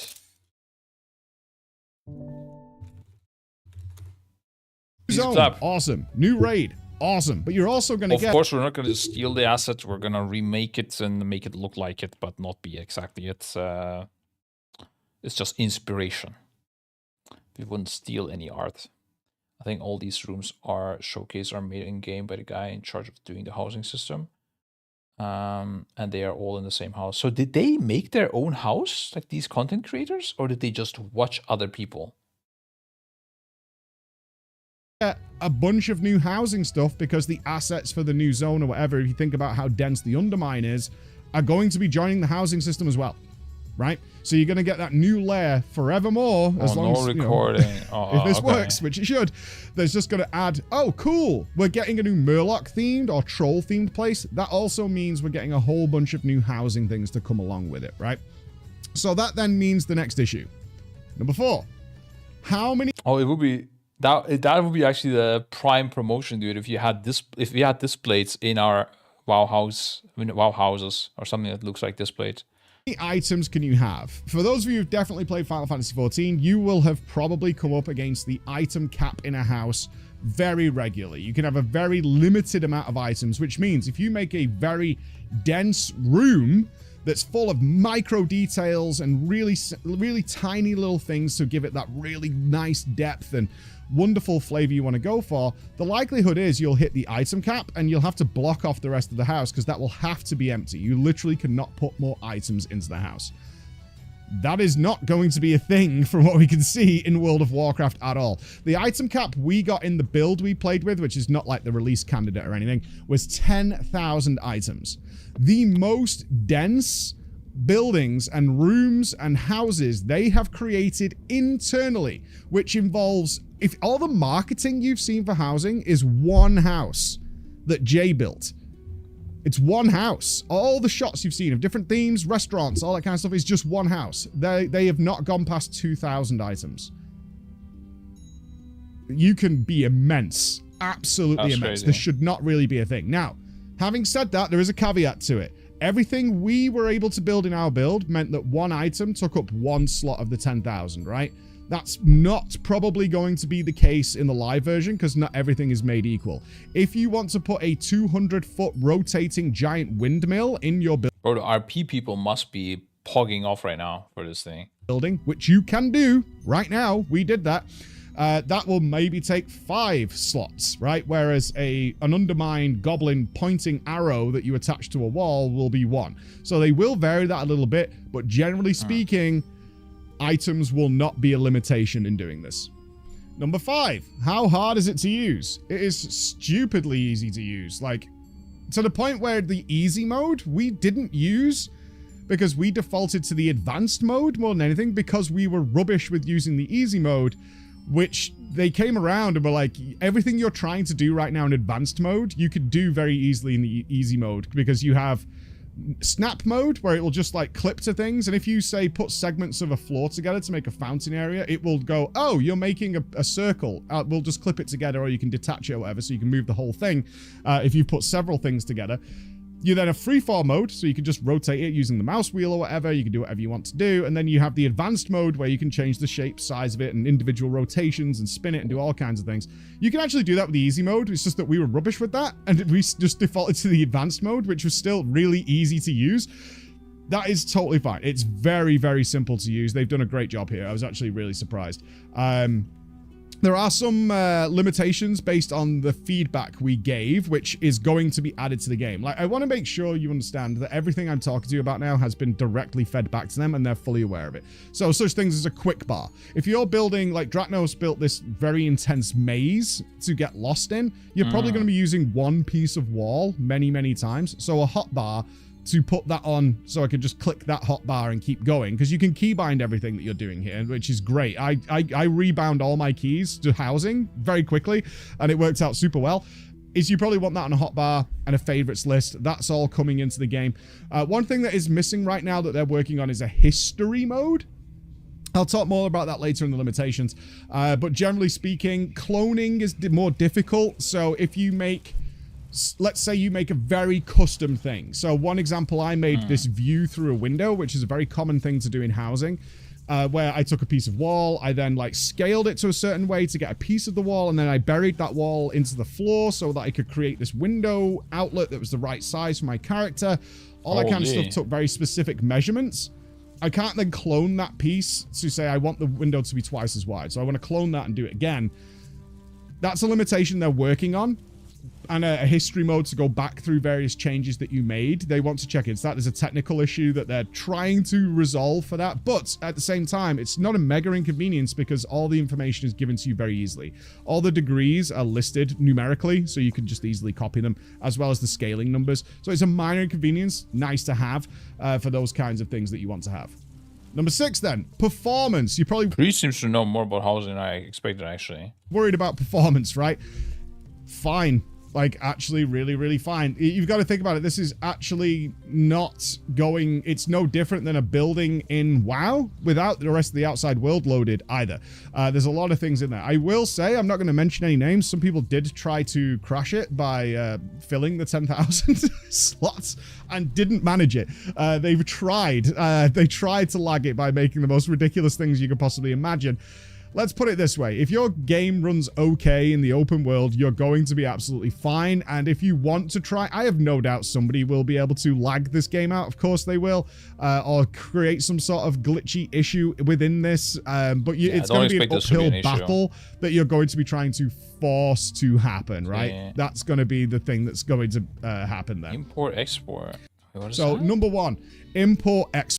Looking at it and horror themed place where I want somebody to see something in a corridor and then the music shifts and I'm like, yep, we're working on that. All those kind of things. But that's their issue they're going to run into. So I'm going to move into limitations and things now. Again, to reiterate, everything I'm about to tell you, we have already fed back to the devs and they're aware of it. And they're looking at it. Don't exist, I guess. Be under no illusion. Everything I'm talking about right now is one of like infinite avenues that Blizzard now has to explore over the next 10 years. So number 1, import, export. All right. Let's face facts. Most of us, especially me, are not creative geniuses when it comes to housing. And actually just creating... I don't have the patience to do the minute detail. But there are those people out there, and this opens a whole new avenue for super users and truly amazing creative people to build... Talking about me, truly amazing people and super users. That is true, yeah. I think if I design a house, it will be a good one, boys. Wonderful, wonderful things. Now, here's the issue you run into, and this occurs if you're not aware of or you've not played a game with housing before. This is actually a genuine thing. Is you're opening the possibility of account sharing because you want those people to come and do your house. Hell, we do this not with account sharing. Is we commission people. And they build things in properties they have access to for us, be that for the Race to World First, if we're doing an FF14 Race to World First, or for our parties and themed parties that we want to do. We have commissioned artists who go out and create these properties for us, and they're phenomenal, right? These builders are absolutely phenomenal. Similar to what we have already in WoW with loadouts and talents and things, import-export is a massive deal for me. One, you want to curb any possibility of account sharing whatsoever. Or you want to be able to give moderation rights to another player. Moderation say, like, rights sounds like the play. Esfand actually had a really good point here. It's like when in Classic, somebody gets the recipe of, say, Lionheart Helm, that's the Lionheart Helm guy. And you want to speak to that guy and get them involved. That is going to happen with housing with these very creative people and gives a whole new lease on life for the game. Is you want them to either be able to... Yeah, guys, I will, of course, I understand a lot of people will want my services for these. I will create a way, but it's not gonna be cheap, guys, that I come and help you design your house. It is what it is. It has its costs. You know, I can't help everyone. I know you will want to have as much help as possible from me, but it is what it is. In the end, the rich people will win. If you don't have gold or money, I take both. It's fine for this. In the end, what are they gonna do? Ban me? I'm immortal. I don't play anymore. So it's fine. We'll figure it out. I'll talk about it later. To come in and work on your property, right? Or you want creators, new, fresh YouTubers and streamers and things who build these magnificent things and are then able to upload it and share it so that you're curbing that. And I don't know. I don't like the idea of exporting though. Or I don't know. Exporting and importing a house sounds very jarring experience. Like it completely breaks my immersion, at least. Am I talking like Also, an people have RP? wonderful, glorious houses that they just not are creatively inclined or have the patience all the time to invest in and to share in what PoE has it. PoE has housing. And then on top of that, exporting and importing for your housing? There's no way.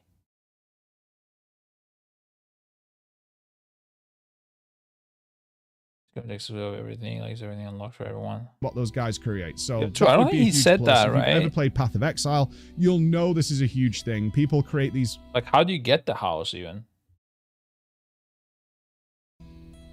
wonderful and also, you know, outlandish housing arts to do things with.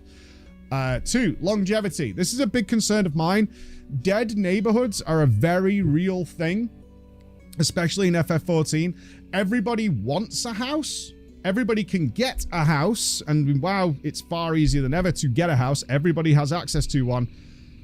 And then the internals of the house are completely untouched. They have the house, they have their plots, and then they don't do anything with it. An enormous percentage of houses are just bare empty inside. Now, this is where the neighborhoods are going to come in, because you'll know how it feels, right? You will be very excited week 1 to come into it, and then you're like, okay, I'm gonna leave it alone now, right? You don't want that to happen. So neighborhoods are something they weren't able to publicly, I'm dancing around it here, tell us much about. It's what I'll say, because they're not ready to give detail on that. However, we were with the neighborhood lead, Toby, who was, I'll say this for the public viewing, nudge us in the direction that they're going with this. So Hey, bro, are there, I don't know how it is in Final Fantasy, are there like certain neighborhoods? Wait, can you sell your house in Final Fantasy? Is it like real life?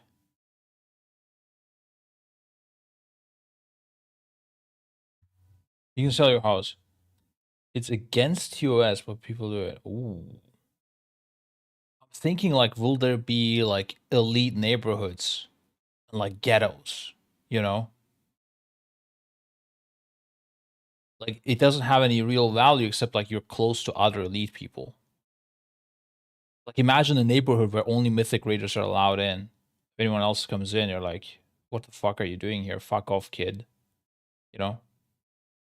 You get bullied. Also, just like a Mythic Raider will come and buy it with a lot of gold. Like an NFT game, Crypto Bros. The Echo Block, yeah. Gated communities, yeah. I think that would be cool.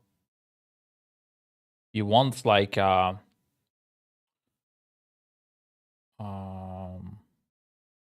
to word this? It would be immersive. You know, like you have the cheap houses and like, you know, it's like shit there. You don't go there. Like you gotta make it out of the slums, you know? Of course, Liquid will become new Bloods and Crips. I don't know what that is. Yeah. So it's like a lot of like new mechanics kind of between people could proc from this. They were very clear. We do not want housing to be something that's like bolted onto the game and that's a separate feature of the game. So you have World of Warcraft and then you have WoW housing. It's kind of got this distinct line between it. And that's where neighborhoods will come in. They're giving you like low 50s. So they weren't specific. It's like 50 to 55 depending. Housing slots, which should be more than large enough for a good active guild. Obviously, if you're in a crazy cesspool guild with like hundreds and hundreds of it's in a guild there, or that's what? not quite big enough. Have multiple neighborhoods, but for you know the vast majority of active interactive guilds, that will be fine.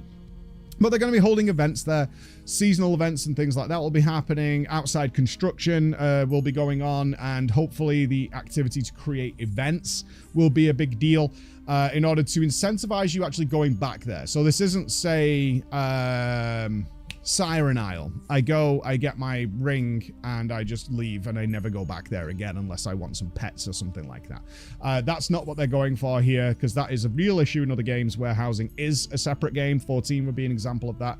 And if you're not into it, you just never see it again. I have a house because I got the achievement. You have a house, right?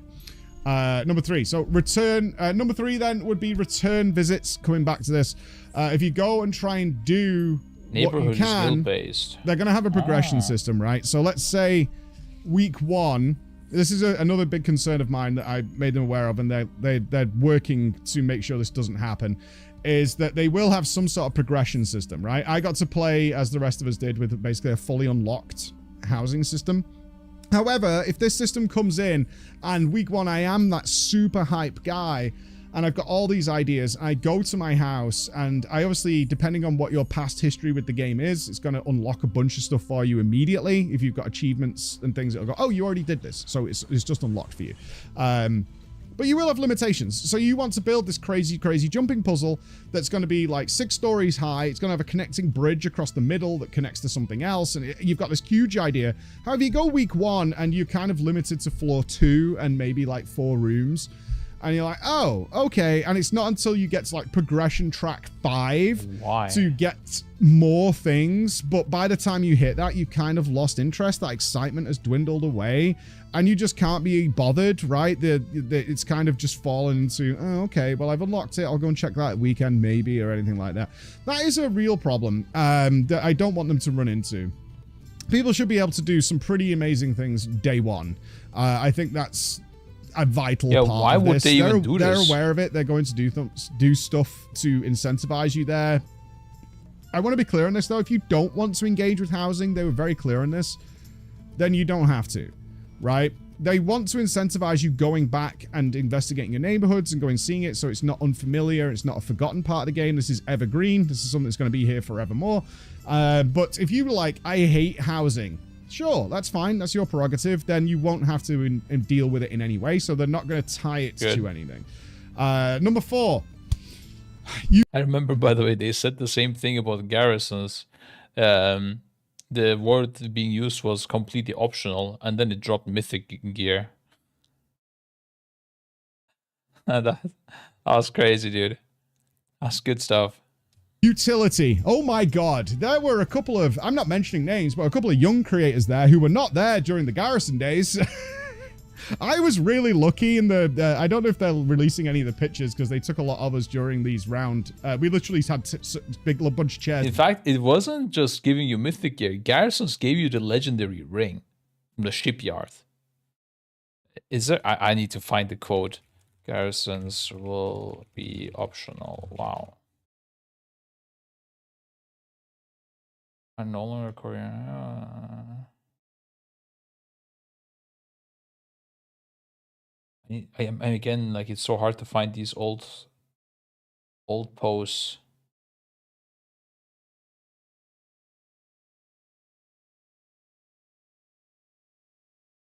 Rip. I swear this is what they said, though. Do you feel like I was missed out on some chances for events, or regret not doing an event for something? You mean like events? Like what kind of events? You mean other games, or do you mean what these RP events I was talking about, or like the OnlyFans type of shit? I wish we would be more active in doing other things, but the problem is like the players are just too busy playing WoW.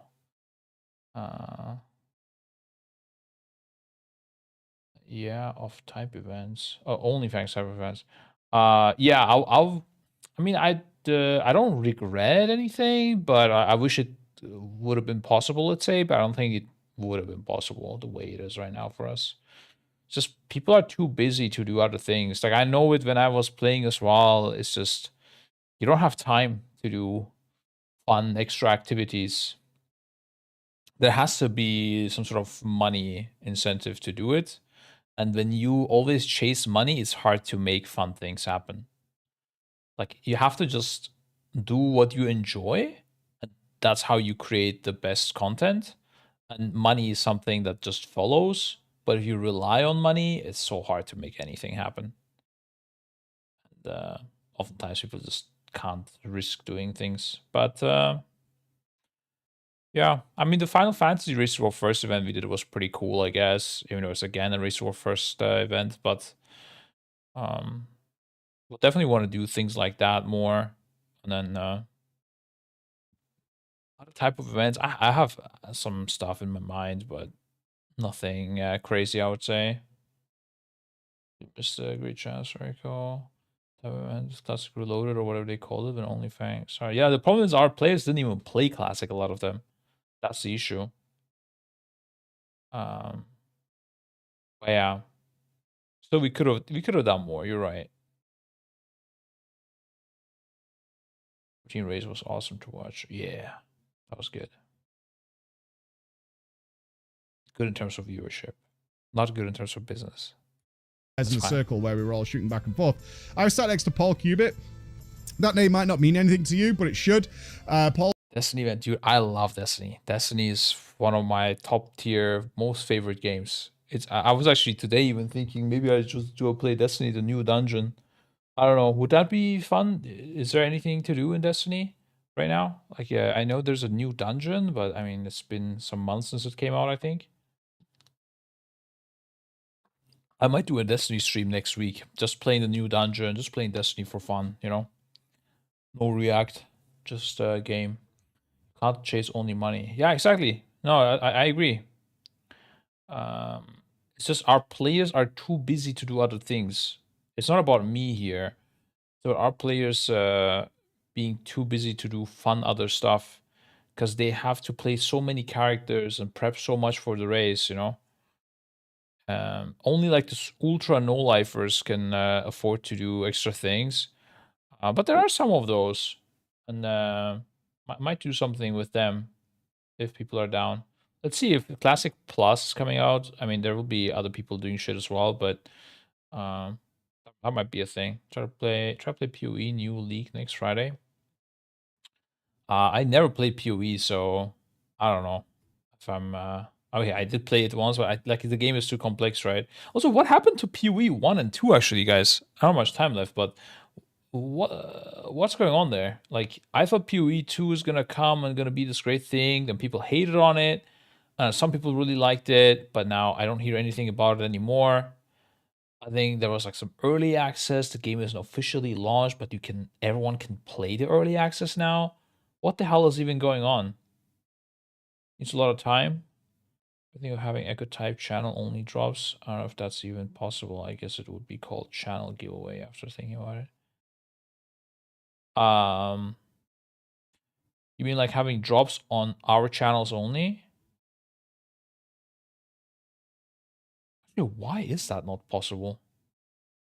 You're very right.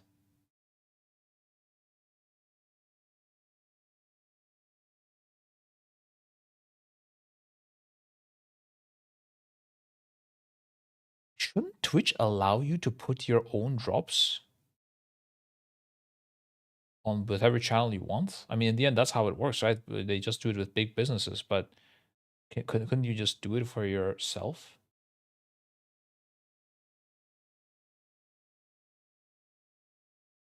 That's a crazy good idea. I just don't know why it doesn't exist already. Like, we could have a drop for, I don't know, Echo Esports channel where if you watch for 10 hours, you get, I don't know, something from us. Okay. That could be a cool thing. Maybe you could get a badge, you could get access to some sort of, I don't know, guides or something, or early access to kill videos or background content that we might film at the race. I don't know, just there's some things we could provide, and like people watch the race anyway, so we'll just be rewarding the ones that are doing it and incentivizing others maybe. Yeah, I don't know why that doesn't exist. Or maybe it does, I don't know. Interesting, I'll look into it. Interesting thoughts, or that's actually, I've never heard this idea, even though we thought about things like this a lot, like drops and stuff, but never thought about buying a drop yourself in a way, like a drop slot.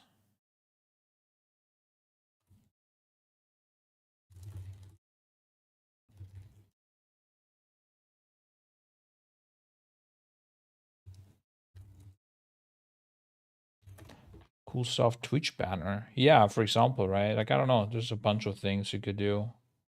Cool go around or get access to some emotes. I don't know if that's a thing. Sure.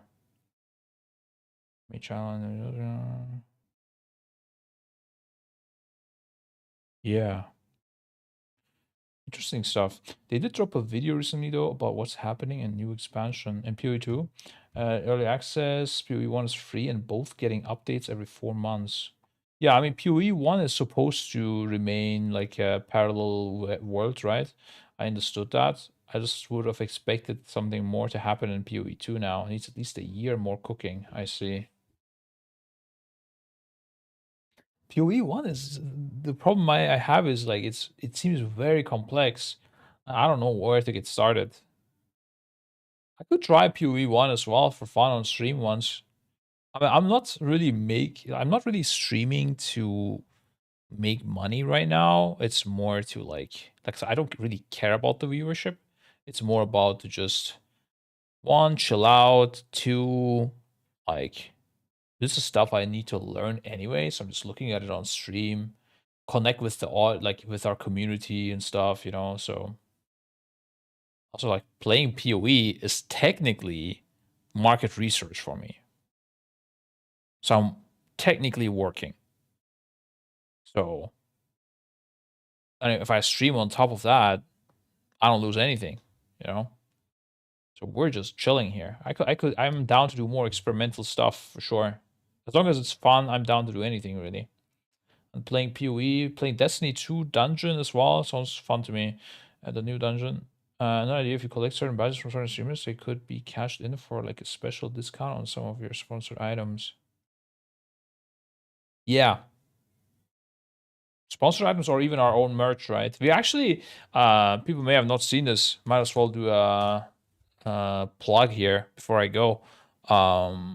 We are now we found a way to upgrade our shop, let's say, and be able to it's not properly done in this place, but if you press shop all, there's some cool new additions. We have mugs now. We have a baby grow. Sam's kid has this actually. I don't have it myself because I actually need to try to order this to Turkey and see what will happen. But I guess the customs are just gonna fuck me up real good. But yeah. We have a metal water bottle. This is the one I wanna order for myself during the race. We have some cool new stuff added, basically. Notebook. I could use this for like strats. Go a bit more like a hipster, you know? Using a notepad on a PC is not the way to go. You take the notebook and I can like write on it on the plane. Yeah. Currently I use my phone. I don't know, maybe it gives like good vibes. Maybe better if you order stuff to race for first and just bring it there. That's the perfect idea. I will do that actually, yeah. I also want to know, like we ordered everything, for example, to Sam to try out the delivery and how long it takes because it's a new new provider for some of these products and they're print on demand. Want to see how long it takes and stuff like this. But it was also successful, so there was some stuff because he's in the UK he had to pay customs taxes for, but it wasn't even that much. It was pretty okay. It's a dropship thing. I don't know if you call that dropshipping. Is dropshipping when you buy it from somewhere else? I mean, I guess in a way, but I mean, we buy everything from. We don't have like a factory or something, right? Everything is in a way dropshipping. I don't know how what dropshipping exactly is. Dropshipping. Where you're selling online without holding any inventory yourself. Yeah, I mean everything we do is dropshipping. Yeah, we don't even hold our own jerseys. We have like a storage thing that we rent at ProPats. They hold ProPats did everything for us in the past. Now we're using Printful as well, and they do stuff print on demand. That's the difference. So we don't need to pre-print stuff, which also means during the race, you remember when people bought like the Race to War first like specific designs, we didn't know how many to print, and in the past we had some like leftover ones. We were making like they were just sitting around there. For example, the I think the Barris ones, also short tier, right? We got a bunch of these here, even though it's a really cool design, I think, but because it was a short race, it didn't sell as much. And then we were like, oh, well, now we have a bunch of these sitting around. So instead, we swapped to a model where you pre-order and then we print them much later. But that sucks because you don't get the product for like a month. So we switched over to print on demand now. You order it, you know, it gets printed in like 2-3 days, and then it says it in the product. If I'm wrong, you can check there. It depends on the product. Let's see. This is. Oh, actually, does it say here? Oh, maybe that's an important thing to add as well in the descriptions. How long it takes until you get it. Maybe it says it on the. Let's view your card. This won't show my address, right? Please tell me it won't. We dodged it. Okay. Yeah, it doesn't say how long it takes. That's something to add, I guess. But it takes a couple days to get it printed, and then it gets sent immediately. And it's all automatic. We don't need to do jack shit. It's pretty nice. And we can just, you know, equip our players also with cool stuff. And like, I would like to have this from my kid. I mean, he's gonna be now probably too old to wear it very soon, but yeah, because babies grow very quick. Yeah. Wouldn't mind this mug also, although I don't like this handle, it's too big. Maybe there's another mug we can choose as well. Yeah, so if you're interested, there you go. You can check out Echo products. We actually sell merch like daily. I didn't expect people buy merch. We don't even promote our merch. We might do more merch promos in general in the future as well. Like, it's something that we're looking into. I think it's a nice way our fans can support us. I also want to do a design for charity, for Games for Love, probably, if we keep working with them, where just every profit just goes to the charity. Because, you know, one thing is like it's good to do charity stuff, and then on the other hand, like, people will get to the shop and see other products, so it kind of does marketing for us anyways. Plus it supports the charity, so win-win for everyone. I don't know, need to find a design, I guess. Why do you guys not spell echo like orc or elf language or others? Oh, that's a cool idea. How does that even look like? Orc language. Wow. But like, are the letters the same? As just like how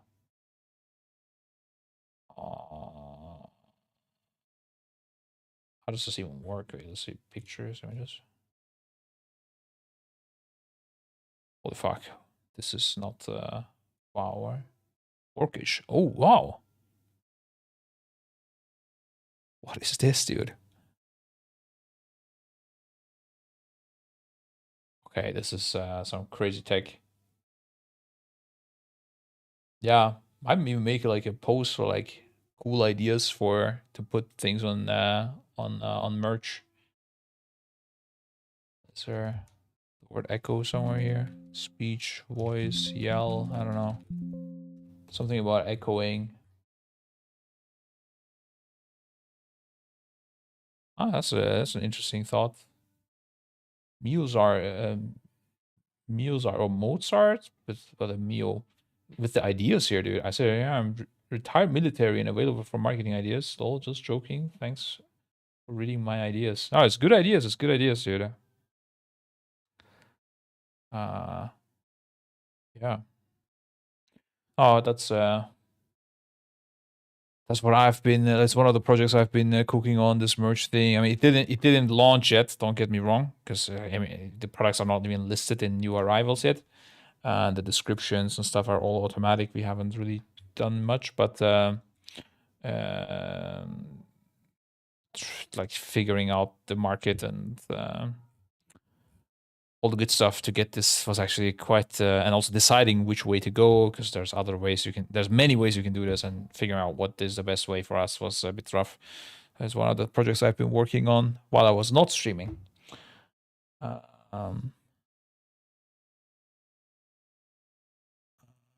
among a bunch of other things. So yeah. Probably still easier than Turkish. Turkish is actually super easy.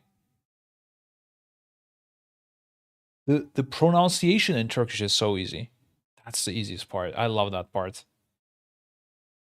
There's like a specific word for these languages where you read things as they are written. I don't know. Not sure what the correct terminology is there, but it's very easy to read in Turkish at least. But forming some sentences is actually, when I think about it hard, it doesn't really feel hard to me, I guess. Phonetically? Oh, yeah, I think that might be it. Idea, a lot of people in game love searching for secrets, like secret mounts. Maybe you could include that in a way in your race for first streams.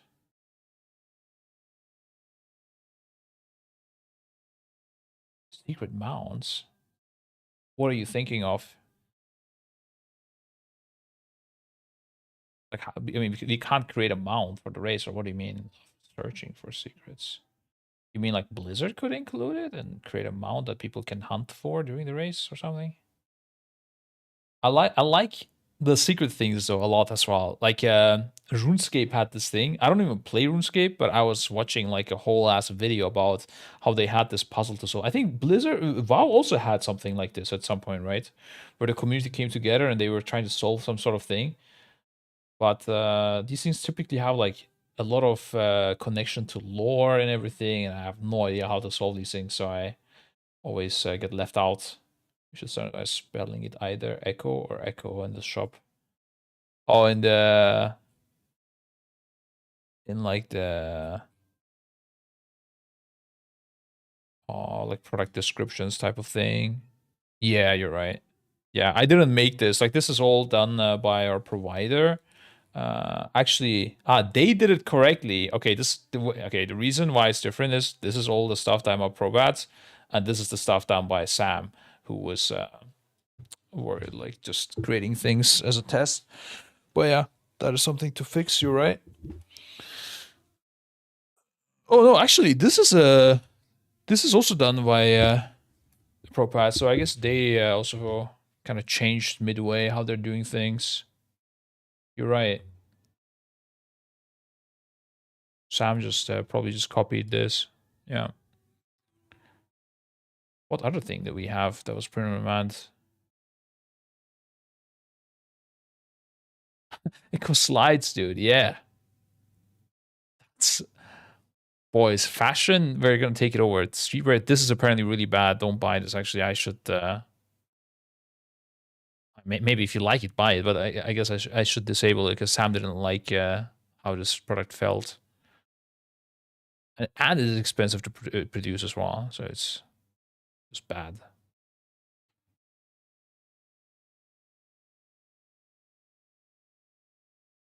Premium hoodie. These look nice. These are also new. Well, our design doesn't necessarily look nice. I'm not sure about that one, but the like picture fabric or whatever looks nice. All right, guys. Oh, are these new as well? Looks like it. I don't even know myself anymore. Wait, no, that's the one I'm wearing. This is not new. What the fuck? I don't think this is new, guys. I don't know. At this point, I'm lost. I don't think this is new. No, it's fine. What are the gray Echo joggers with the red logo coming? Gray Echo joggers with a red logo? Did we ever have those? Or having gray joggers as a set? Oh, okay. Yeah, like that's the thing. We can do way more designs like this. Because if it doesn't sell, we can just try it out. If people don't like it, we can just remove it again instead of having to pre-order like a minimum quantity of 100 of them, and then no one likes them. Great, we have 100 joggers laying around, you know. About the secret thing. Oh, let me check. Like a flash frame on certain stream, and you can tell everyone around that time what time it will happen. They watch and collect those things for, let's say, 70% of a displayed. A certain stream, and you tell the viewers when around what time. What is a flash frame? Like a frame for a second?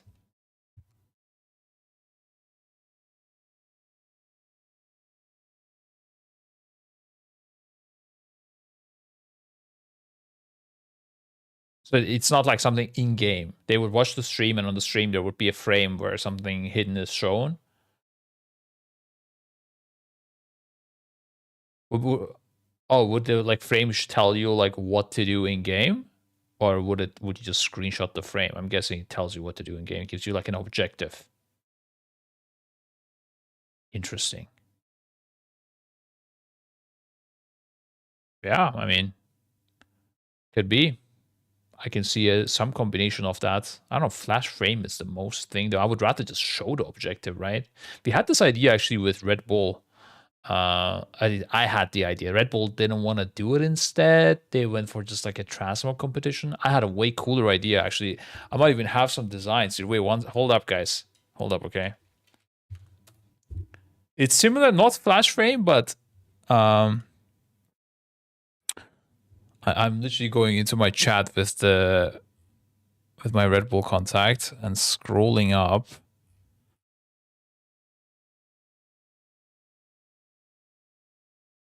Holy moly! There we go. Okay, this is just some mock-up thing, prototype from me, right? Like I designed this. Like I'm not a designer, guys. Okay, don't. Okay, just you're not gonna laugh, you're not gonna judge me, okay? It was something like this with obviously done better. Okay, everyone calm down first of all. Okay, there you go. Don't judge me right now. No flame. Okay, the idea was like there was a Tauren and in some zone level yeah, you're not allowed to be over level 3, and if you beat them, like you become one of the boys, and the Red Bull is like a redly dressed Tauren in the game, playing a paladin who can pop wings. Okay, I went quite deep in this idea. They initially liked it, and then they were like, yeah, let's just do a transmog competition. This seems too complex. I would have loved to do this, actually. And the idea was to do this like during a break or something. I don't know. It's fine. I'm okay. I'll take the flame. It's fine. We close this idea. It's okay, guys. Go buy merch instead, okay? Fuck, mate. It's fine. Like an Echo Team stream scavenger hunt is what I'm saying, I guess. Yeah, that is...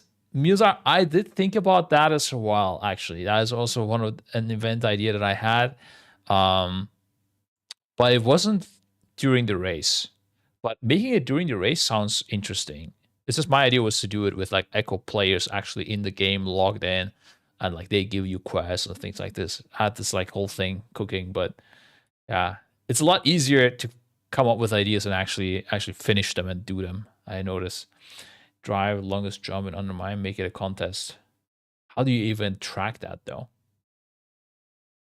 Is there like an achievement or something of this below t-shirt design competition? T-shirt design, yeah, I actually I wanted to do this a few times. I just don't know how people feel about it. I don't know, man. Like it's really easy to offend artists. I don't know. I feel like we could do like a competition where you get like some prize. It could be sponsored products. It could be some money. And then people design stuff. And then I feel like we could just out of nowhere just get flamed for it, for like making all these artists work for us without paying them directly or something. I don't know. I feel like it's always really easy to offend artists. I don't know why. Like whatever I do, I feel like I'm gonna offend them. Maybe they got like fucked around too much by people or something. I don't know. Oh, no worries, Muzar. I'm gonna think about how we could do this thing during the race. But yeah, similar ideas we did have actually. So it's cool. If you replace them with AI, they'll be offended. Don't even get that started, dude. Okay, I think it might be a time to end the stream, guys. Holy moly. It was a big thing a few years ago to do design contests, and it became a big deal with you're just exploiting them for free labor, and it's just a touchy subject now. Yeah, exactly. That is a thing, right? Yeah. I wasn't sure if I'm remembering it right, but I personally don't see anything wrong with it. I mean, if you then use a design and like that person won, they're gonna get something for it. And if somebody didn't win, and you don't want to use their design, then you just don't pay them. Like, I don't even understand. Like, I don't know. I think it's fine, but I don't want to start a war with artists, dude. I disagree with a lot of things with artists, so it is what it is.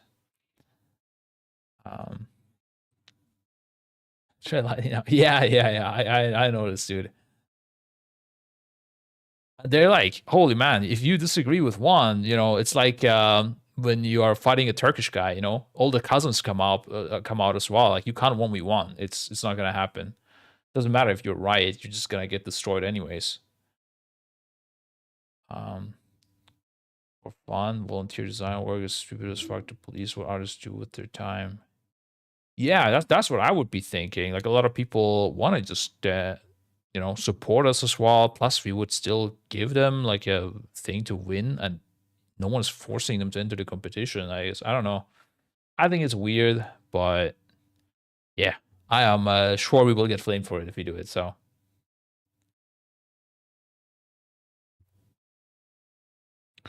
I'm hyped for the next race coming for you guys to bring it home. That's right, dude. That's right. I'm hyped as well.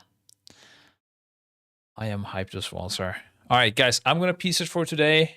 Either going to go jogging now. That's what I'm supposed to do according to my schedule. Or I will spend the time with family and I'll just do a workout at home.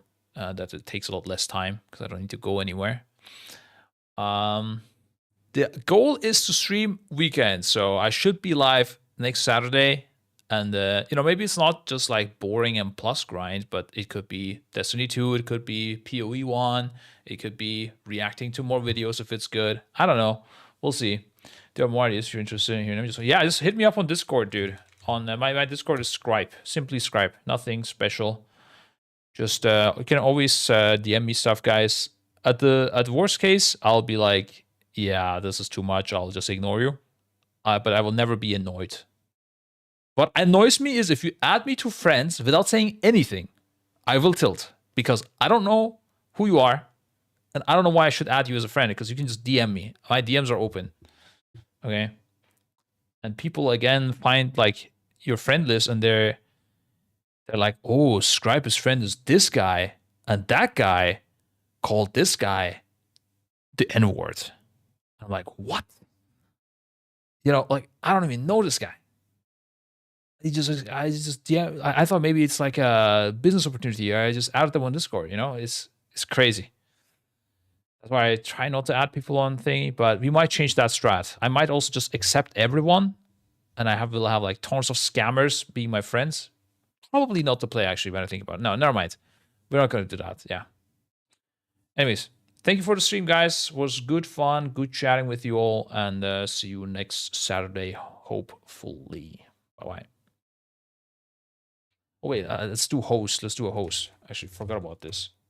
We have enough viewership for the host being good. My guy was doing some PvP. Arxis performed really good yesterday, last night. So we sent a host to Arxis. Arxis lol. All right, bye bye chat.